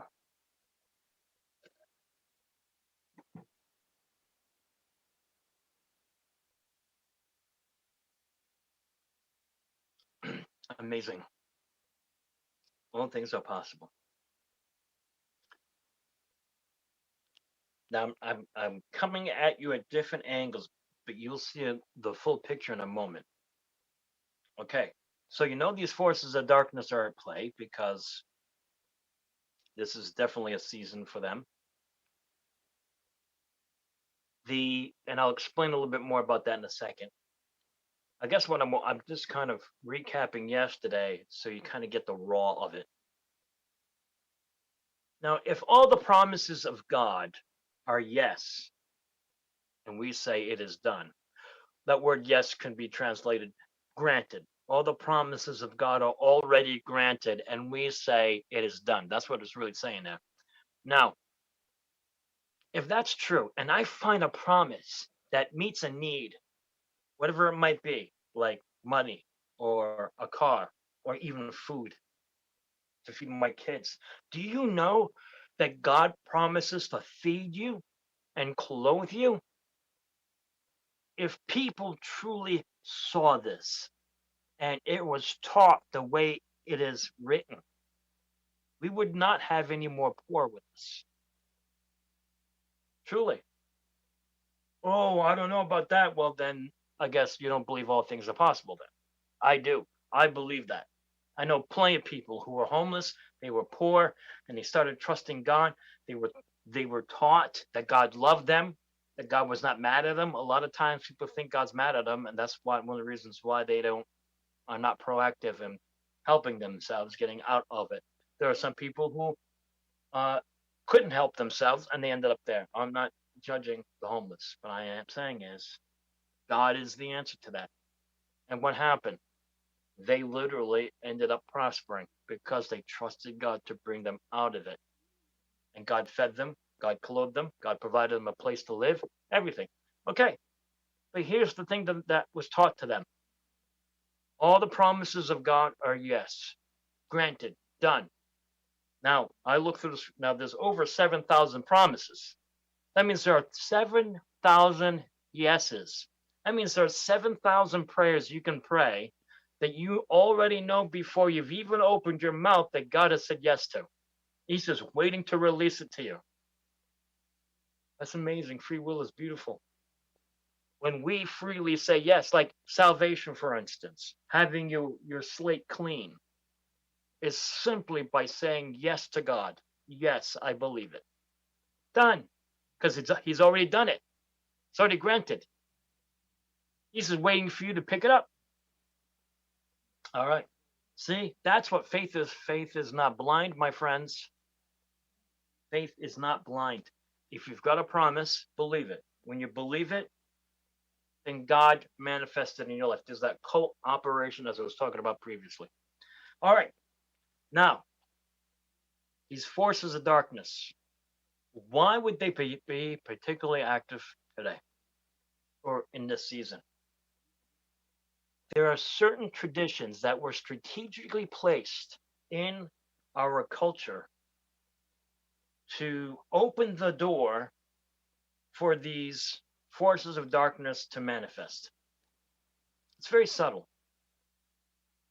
What we think about is what we bring about, my friends.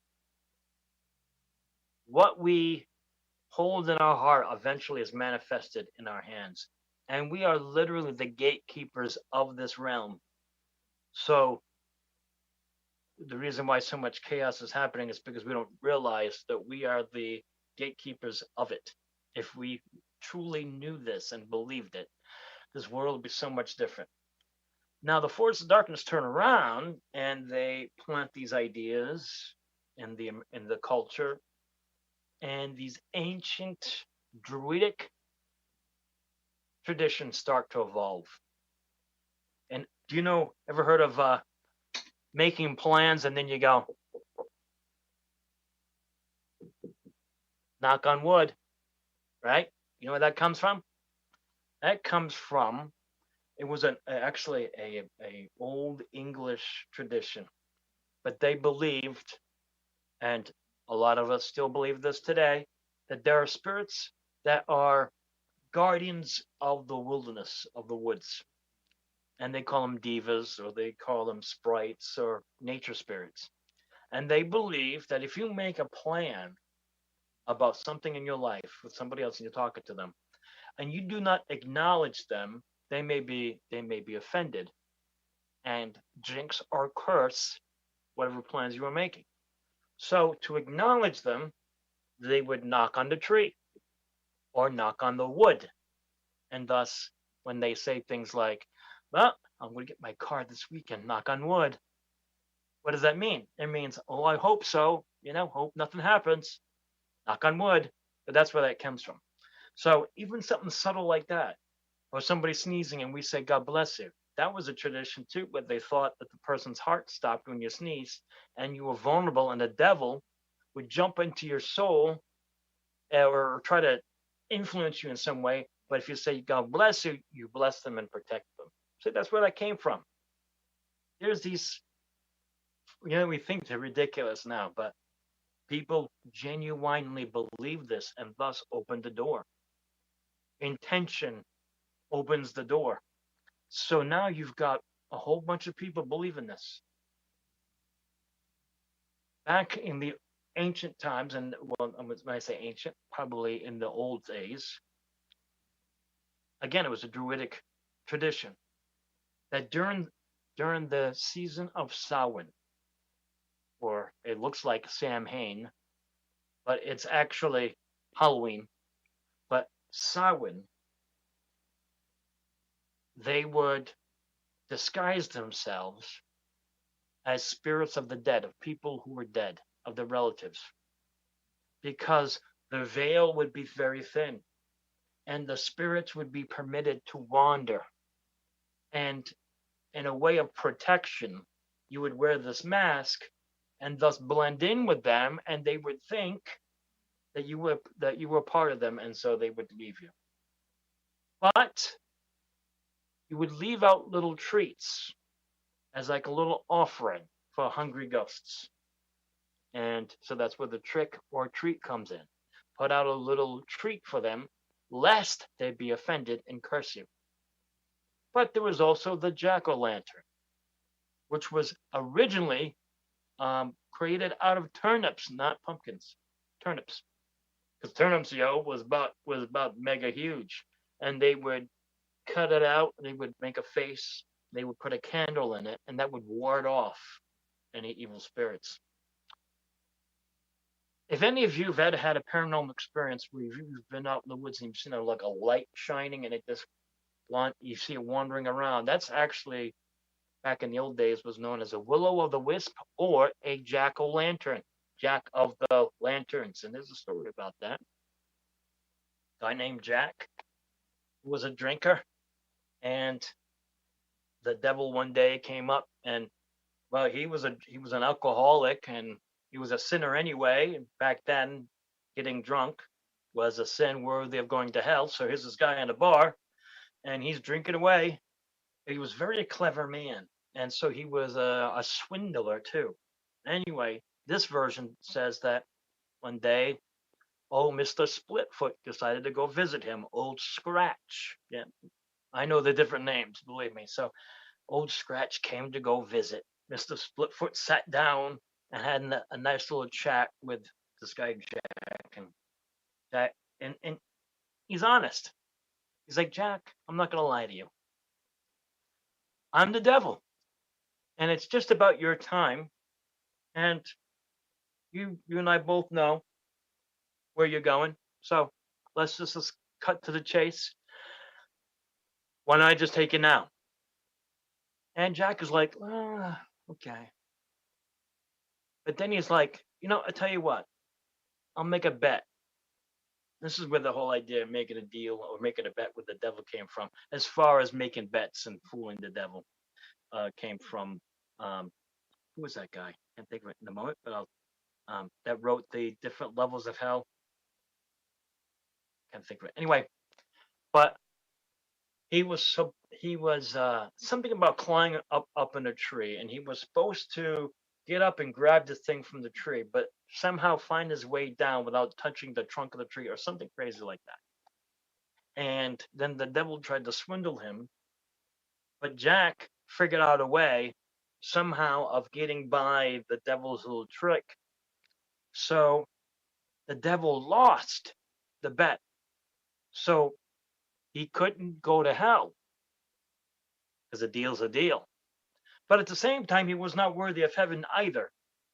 So Jack was cursed to wander the earth as a light and to wander the earth until the day of the Lord. And so, in essence, that was the story of Jack-o'-lantern. And so, whenever we see a light, that was him warding off the evil of the devil everywhere he went. Anyway, but these are traditional thoughts for the holiday season and for Halloween. But Halloween comes from All Hallows Eve. It was basically Memorial Day for those believers who had passed on, and they would celebrate the saints. Not the way that we think of saints today, where we practically worship them. This was believers, and they would honor the holy dead, knowing that their bodies, though resting in the ground, their souls were in heaven. And so they would celebrate that. All Hallows Eve, and it was always after the 31st. Okay. But then things progressed and started taking a turn. That these traditions started getting incorporated within the church. And so these really pagan ideas started becoming part of the Christian consciousness. When I say Christian this time, I'm talking about the religion, not the relationship. So then they would start celebrating Halloween by disguising themselves and wearing the masks. But here's the thing, just because, and people will tell you this, people who are experts in these kinds of things will tell you, just because you may not know the meaning behind the things that you do doesn't mean that denies the power of it. In other words, oh, I'll just put on my mask and I'll just go around saying trick or treat and whatever. You're still participating in an ancient ritual that literally intentionally invokes a supernatural presence. Think about it. What goes on in a person? Remember, your mind is so powerful, and the mind literally will manifest what you are continually thinking about. Now, if you get a whole bunch of people with one intention saying that Halloween's a time of supernatural manifestations and evil has the upper hand and darkness is, well, then you're going to get a lot of supernatural manifestations. It is consistent that I get more calls during this particular season than I do the rest of the year. Now, I've had some pretty pretty powerful doozies and other times of the year, yes. But as far as getting calls and getting people, asking me to bless their homes, it usually happens around this time, and that's why. So, and these forces of darkness know that if you open the door just even a little bit, they will find a way to bring and attach themselves to you. So be careful. There was a middle-aged family where the husband loved watching ghost hunters and watch these different shows. So he knew his sister's house was haunted. So one day they went over to the sister's house, not to for anything other than it was a family thing. But then he thought about it and he's like, hmm. So he went to the room that was best known to be haunted and nobody was around. So he put on his recorder and he literally spoke to the spirit and asked some questions and then left it. Now, right there, he literally opened the door. That's how easy it is to commune with the spiritual realm. All you have to do is have the intention, and the door opens. That's called prayer. True prayer. I'm not talking about religion prayer. I'm talking about true prayer is communion with yourself and the spiritual realm, be it God or any other thing. So he did. And then I get the phone call after two other groups have gone through and blessed the place, supposedly, and investigated it. And all they did was stir things up. Say, let me just, I was going to have a guy, but don't worry, you guys will not be disappointed. I'm going to have one of the ghost hunter guys come in and we're going to have a little chit chat with him on the show. How would that be, huh? In fact, I'll go so far as to get one of the guys that was the demonologist that was that part of the team. I might as well just go right straight to go for the throat, man. Right? I don't why chase a little ghost hunter, but I go directly to the demonologist. Anyway, but that's what happened. And this guy literally had an attachment. And these teams would come in and they would ask the spirit questions. Again, following spiritual principle, they've invited it. And then now that team, those people that engaged themselves in that wound up being cursed. And to this very day, one of them still has ridiculous health problems that wasn't prominent when they did the case. As a result of this man doing his thing, it brought so much disaster in their life that year. I can't even tell you. But fortunately, there was somebody that came along and prayed for them and broke that curse, and the wife was immediately healed. So, hey, God is good. So there are spiritual laws that will work for you or against you. And so I guess I just want to enlighten you more about it. These spirits are powerless. They have been rendered powerless. Colossians chapter 2, verse 14. That because of what Jesus did on the cross, the advantage that the forces of darkness had over humanity was taken from them and destroyed. And humanity was elevated to a place of superiority over them. And they hate that. And they don't want you to know that. Because they want you to be terrified when you see a being made out of shadow come up and creep up on you on the bed. This happened to a cop friend of mine.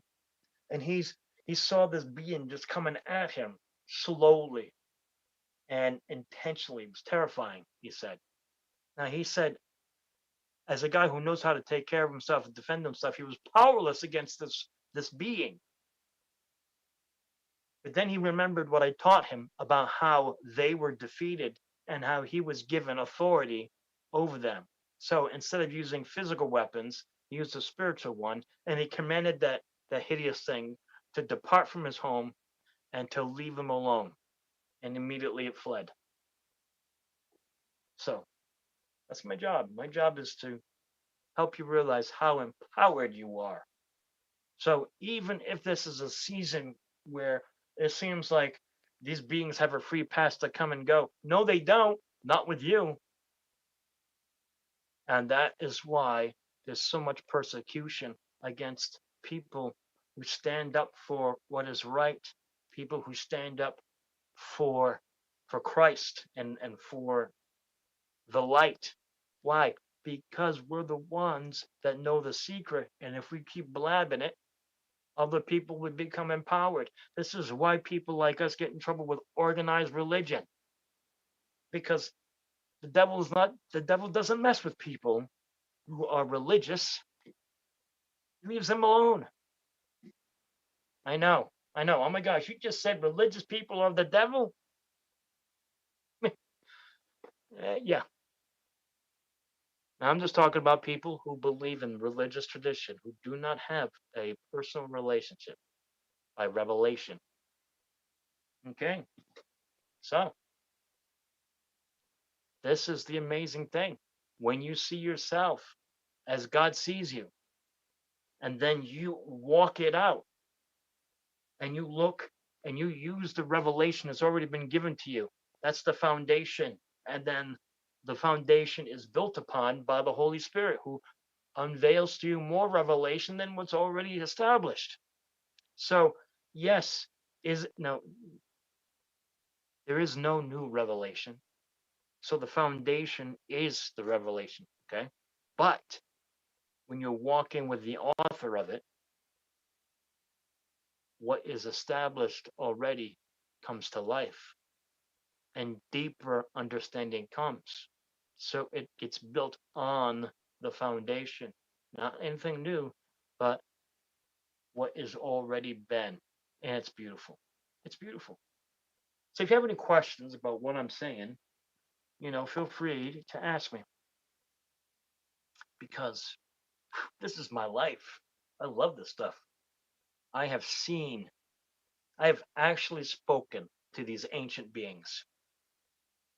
And I know they weren't a person. It's like very clear. I know people who try to fake it, and then there's the genuine article. I even know the difference between what is like an aspect of a person, what's that? Multiple personality. A lot of multiple personality disorder is actually possession. A lot of it, not all of it, but a lot of it is. But when you're walking with God, you'll be able to know. It's called the gift of the discernment of spirits. That's just one of the amazing gifts. Remember, we're blessed with every spiritual blessing. Wow. It means anything that God can create in his infinite mind, he already gave it to you.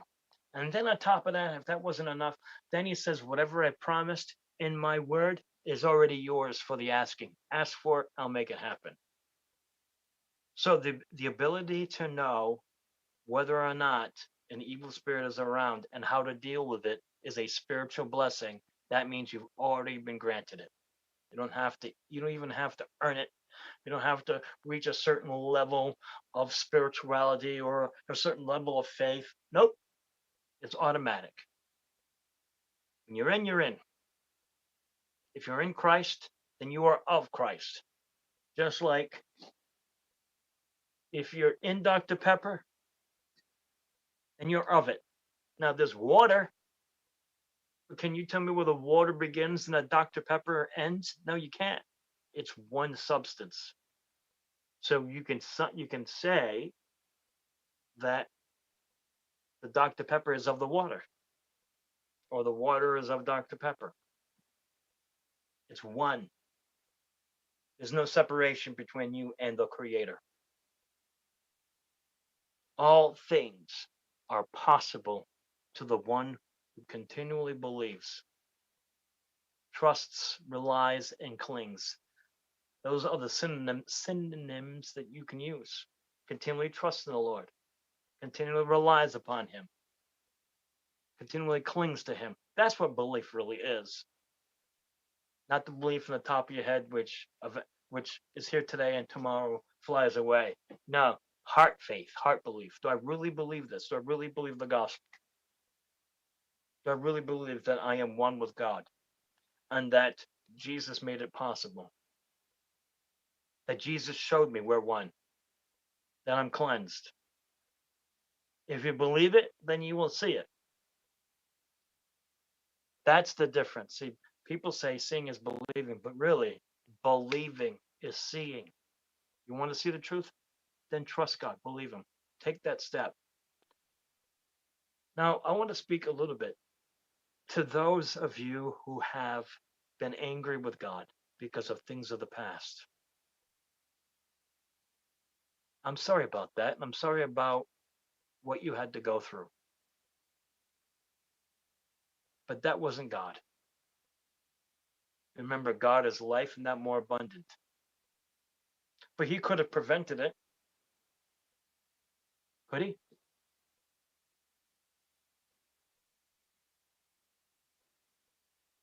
You know, the letter to Ephesus in the book of Revelation, Jesus says, "Behold, I stand at the door and knock." Interesting. That letter was addressed to a church, not to sinners.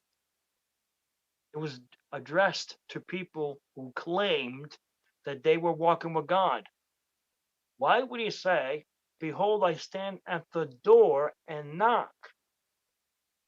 If He's already in, why would He need to be knocking at the door? Think about that. Because people think that they have a relationship with God and they don't. They think that certain things are happening in their life and it's, God did this to me. And yet He is literally standing at the door knocking, waiting for you to open the door. That's all. That's all. So, what happens in the life of a person previous to this is really something that God was not in. Now, does He turn things around? Yes. Does He turn everything around for your good? Yes, He does. God makes all things work together for the good of those who love Him, and for those for whom He's called. But He makes all things work together, or basically, He makes everything work out for you. I mean, that's a spiritual blessing. Oh, wait a minute. I was blessed with every spiritual blessing. That means I can say that because I love God, He's making everything work out to my advantage. Now, it may not happen the day I want it done, but I can guarantee you He's definitely making things work out for my advantage. That's awesome. You want these things activated in your life? Believe it. That's the only thing. Believers are receivers. The impossible becomes possible to the one who believes. There have been women who have been barren and they chose to believe that God loved them and that God heals. And they saw a promise in the scripture where it talked about, or the spiritual blessing in the scriptures where it talks about, "I am the Lord who heals you." Or Jesus healed all who came to Him. And so they're like, well, Jesus Christ doesn't change. He's the same yesterday, today, and forever, Hebrews 13:8. And what happened? They were able to give birth. And one woman I know of gave birth without a uterus. That was interesting. But They were like, we don't know how this happened. There was some form of regeneration in the womb or something. Yeah, well, I know what happened. And I know a few women. Now, in general, labor takes a couple hours at least, and it's painful. But I know some women that literally gave birth within 15 minutes, painless. From the moment where the water broke to the moment that the baby was delivered was no more than 20 minutes, and it was painless. Did they have cramping? You know, where the muscles are cramping? Yes, but was it painful? No. So I was curious about that, and I asked, what was it? What promise did they have? What blessing did they have that they could step out like that? Because I certainly didn't see it. Male chauvinist as I am, perhaps.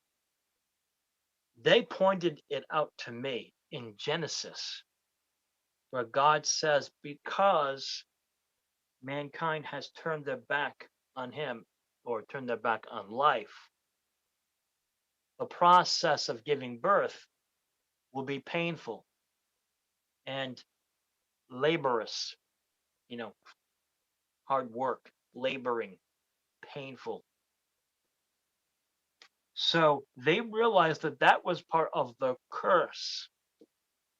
And God didn't curse them, but we call it a curse when something bad happens to you on a consistent basis, right?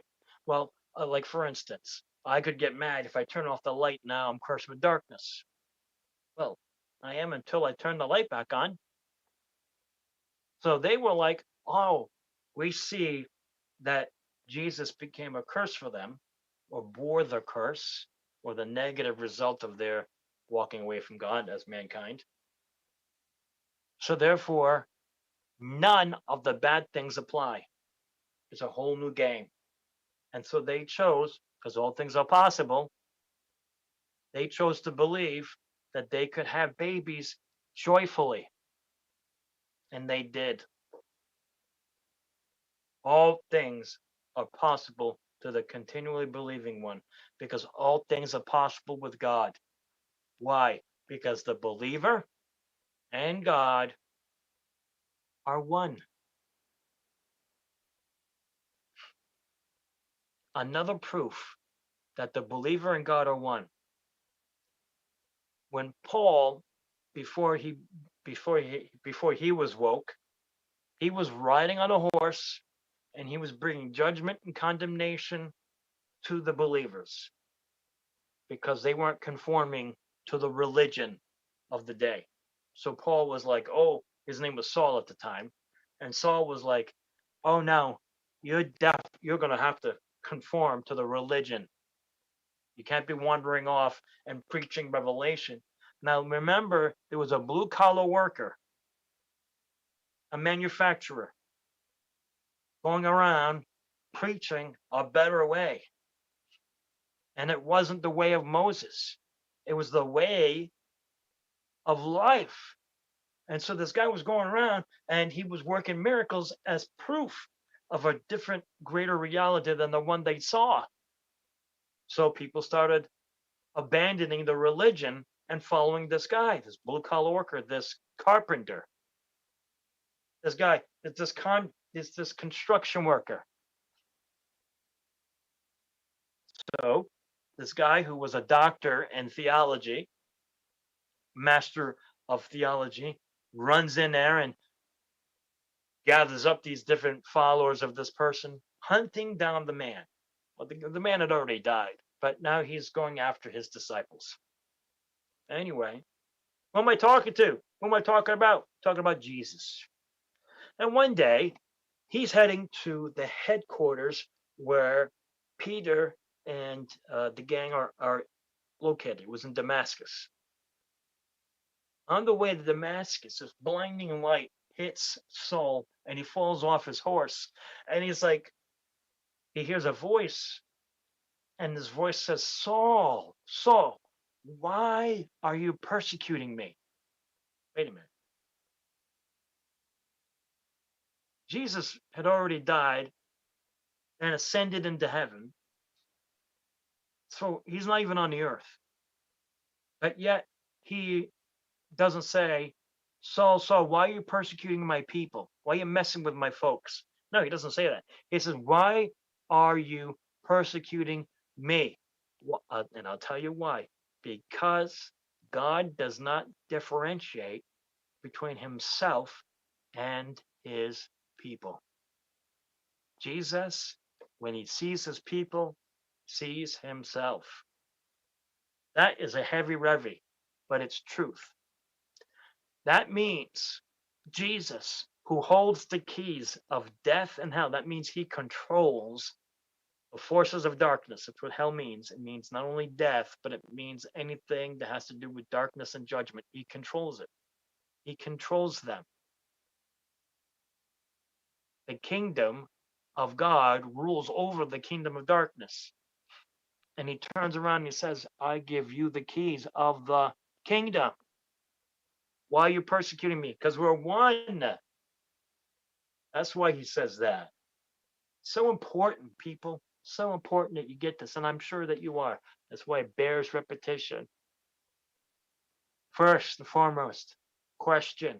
When you stand before Jesus and he says, why should I let you into my heaven? What would you say? If you say anything other than, thank you for showing me that you have already taken care of that and that I am freely welcome. That's what you need to say. It's already done. It's already done. Congratulations, my friend.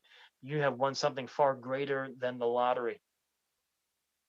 You have won the God kind of life. Anytime you see the scriptures that talks about eternal life, it is actually referring to the word Zoe, which means the God kind of life. Best way I can describe it is you're not the captain of the ship,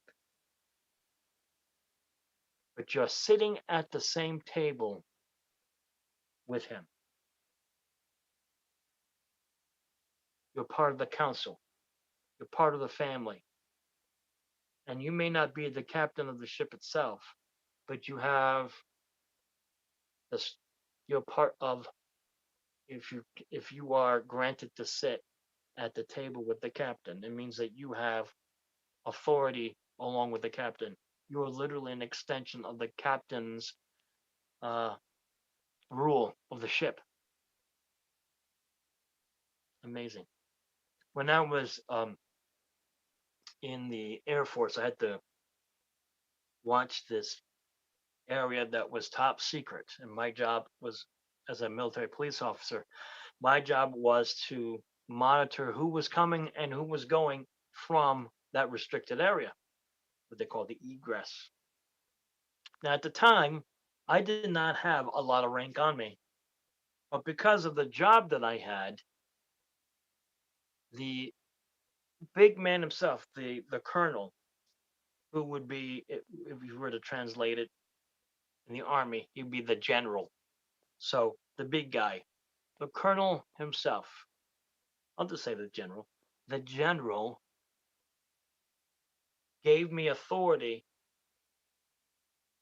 to watch over the airplanes, to watch over the different things that were in that area. And as long as I had that post, I had permission to execute authority on who came and went. I literally was in control of that whole area. And if somebody wanted to go in there, they had to seek my permission. If someone wanted to leave the area, they had to make sure they let me know they were leaving. So nothing happened without my no or say so. And here I was, just a private first class. And people like lieutenants, people like lieutenant colonels, and all these different kind of sergeants, master sergeants, all those people who outranked me had to do what I said. So for the time that I was there, my authority superseded their rank. That's beautiful. But Jesus does even something greater than that. Not only does he give me his authority, but he changes my nature from within me. And I literally receive a rank superior than any other being in the universe. Now, when I say me, I'm referring to the believer. So I'm not saying I am superior to anyone, but but God has blessed humanity to be the highest of all creation, the pinnacle of all that exists in any place at any time in any dimension. The creator of all has placed humanity in an exalted place. But as long as we remain ignorant and we are deceived, then we are like the sleeping giants in what was the name of that? Gulliver's Travels. There was a time when Gulliver washed up on the shore and he was asleep, and these little tiny people, no bigger than a pinky nail, would run in and they tied him to the shore. He could have easily conquered them, wiped them all out. He was a sleeping giant. And so I guess before I talk to Daryl, I guess my last point is it is important that you know the truth of things. Search it out for yourself. Remember, it's all about having hope. Faith, hope, and love. If you're not getting that from revelation, then it's not coming from God. Faith is the capacity that is granted to a human being to reach into that which is invisible and bring it into the visible, to communicate from the natural into the supernatural. That is faith. Hope is faith projected to the day that what is inside manifests to the outside. Like the seed that has the hope that one day it will become the oak tree. The acorn has the hope that one day it will manifest what it really is, an oak tree. And so hope is like that. And then love is the power that energizes faith. It's the strength that boosts up hope. Love is the motivator of all that is good and all that is light. And that is how you can tell if one is an emissary of God, an emissary of light. Do you love one another? Do you love your fellow brother in the faith? Do you love your enemies? That's what Jesus said. He said, they will know you by love, and they will know you by faith. John chapter 15, this is what it says. Ask, if you abide in me, and my revelation abides in you, ask whatever you wish, and it will be granted. Well, I showed you today that that's true. It will be given to you. By this do you glorify, you manifest God, that you bear much abundant prayer fruit or abundant answers to prayer. And thus you will demonstrate that you are truly my students, that your joy would be full, but that demonstrate that why? Because I get answered prayer, which comes from faith, because I know the love of God. God loves me unconditionally, so now I can go there and ask for whatever I want. I know everything is possible with me because I know that the being who sees all and knows all, who knows me, knows my imperfections, knows the darkness that has dwelt within me, loves me anyway, and loves the darkness right out. Okay, so I'm not sure where Daryl is, but I'll give him a moment. I want to see if there's any questions.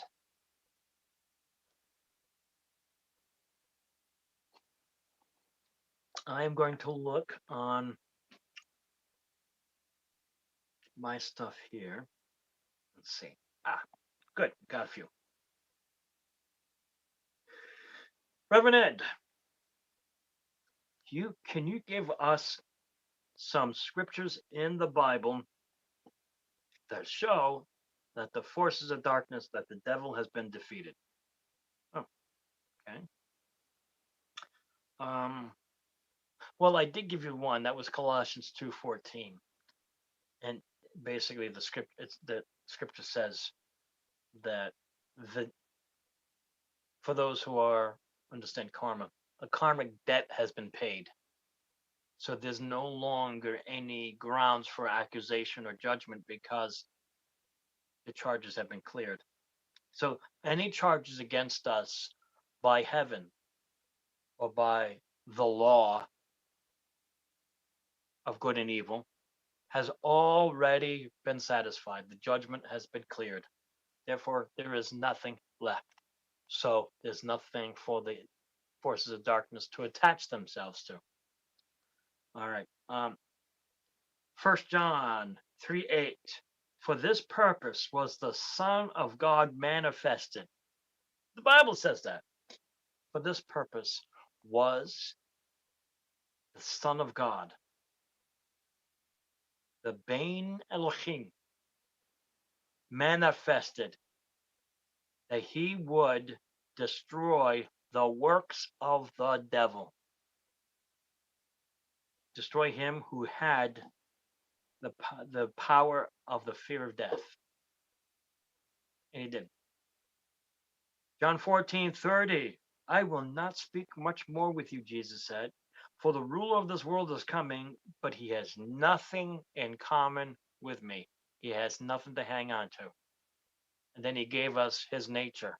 So now we can say the devil doesn't have anything to hang on to me because I'm the righteousness of God in Christ Jesus. 2 Corinthians 5:17. Oh, sorry, 5:21. Matthew 12:28. But if I cast out demons by the Spirit of God, then the kingdom of God has come. Right there.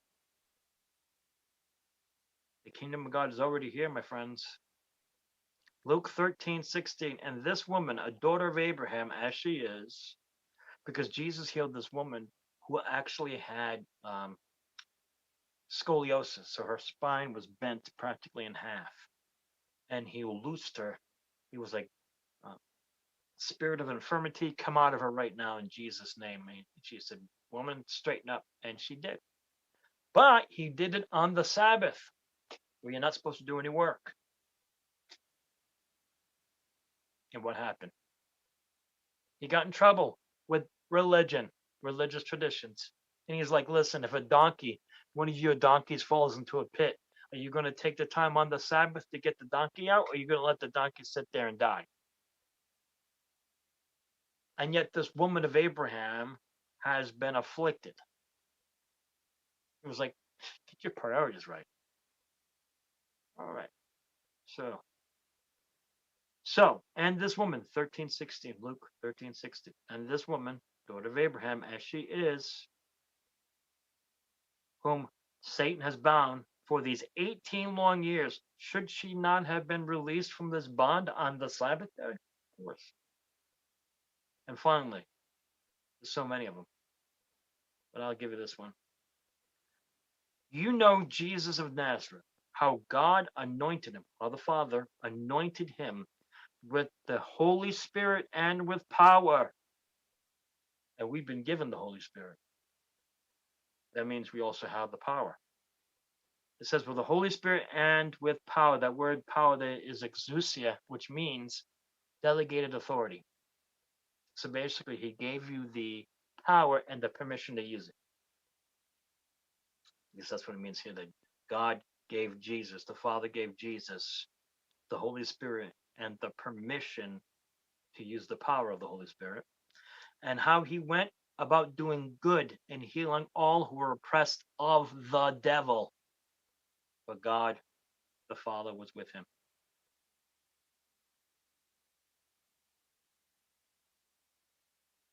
Okay, so there you go. And I'll give you one last one. In the Great Commission, great right? Like co-resurrection means together. Co-mission. the great co-mission, the same mission Jesus had, we have, to go out and declare the good news. Go and declare the gospel. And it's and in Mark, there's another part that is in there, and it is this: these signs will follow those who believe in my name. They shall cast out devils. If Jesus became triumphant over the devil, then so are you, because of what he did. That is the gospel. We are free from darkness, and we have dominion over it. You are free. Now, if you spent time listening to this message, has this message fallen within the education, encouragement, and comfort? Has it pointed you towards God, and has it given you refreshing? Has it refreshed you spiritually? That's how you can tell. For anything else that denies that Jesus the Christ came in human form is not of God. Test the spirits and see if they are from God. If they do not claim that Jesus the Christ came in human form, then he is not. Because to claim that Jesus the Messiah or the King has come, that spirit is claiming that Jesus is the Lord, the King. And evil spirits will not do that because they can't. Because they already have a master. All right, so Daryl, I don't know if you're around. I'm looking to see if there are any more questions, but hello, you might be busy. I don't want to detain him with whatever. All right, let's see. I'm gonna check Facebook. Nope. All right, I'm gonna check my email. Okay, I've got a few. Nope, I'll cover that next time. Okay, so review 2 Corinthians 1:20. 2 Corinthians 1:20. All the promises of God in Christ are yes, and in him we say amen. Okay.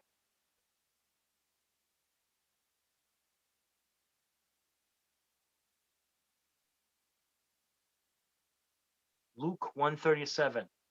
All things are possible with God. 1 John 4 says God is love, so all things are possible with divine love. And because he is in us, Luke 18:27, what is impossible with men is possible with God. But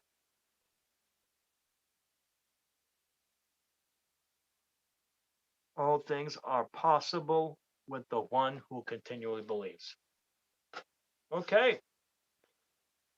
All right. Well, it is 11 o'clock, and I have come to the end of my message.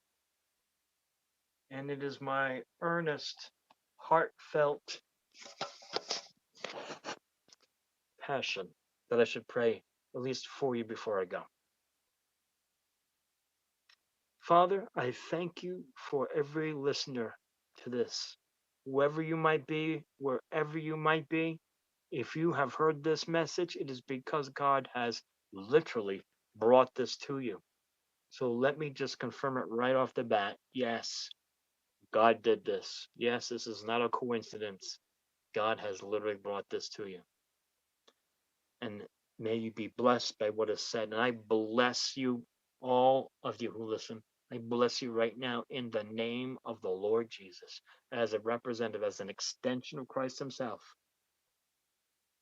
He is the vine and I am the branch, and I bear much fruit. Thank you, Father, because I abide in you and your revelation is in me. I can ask whatever I want.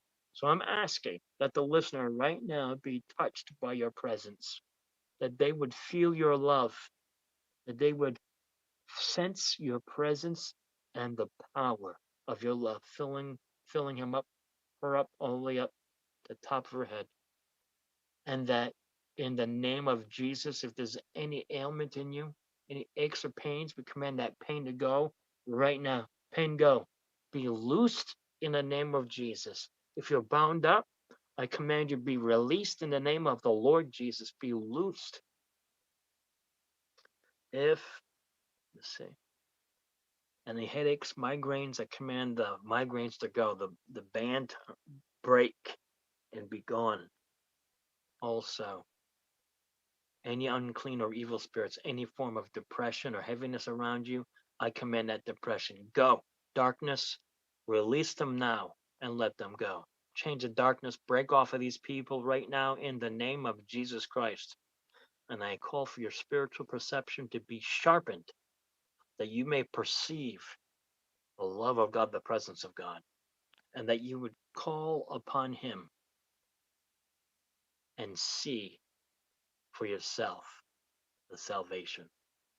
Meet them where they are at, Father. I thank you for hearing my prayers because I know you hear me, and I am grateful. So many testimonies, my friends, I could give about how God has blessed me, how He's answered prayer so many times. And even when I have gone through trial and tribulation, I still have that hope. I still have that joy because I know that my experience, my negative experiences, are not in vain. Think about that. I may go through some stuff, and I have been, but I know it's going to work out to my advantage because He promised that. So therefore, I know that whatever I've gone through is not in vain, or as we say on the East Coast, not for nothing. So there's purpose, and it will work out for me, and may it work out for you. So, my friends, thank you so much for spending your time with me today. Thank you for letting me into your homes. May your house be blessed with the peace of the Lord. Remember, my friends, on the road to hope, the truth is out there, and He's waiting for you. Thank you so much. God bless you, and I will see you next time.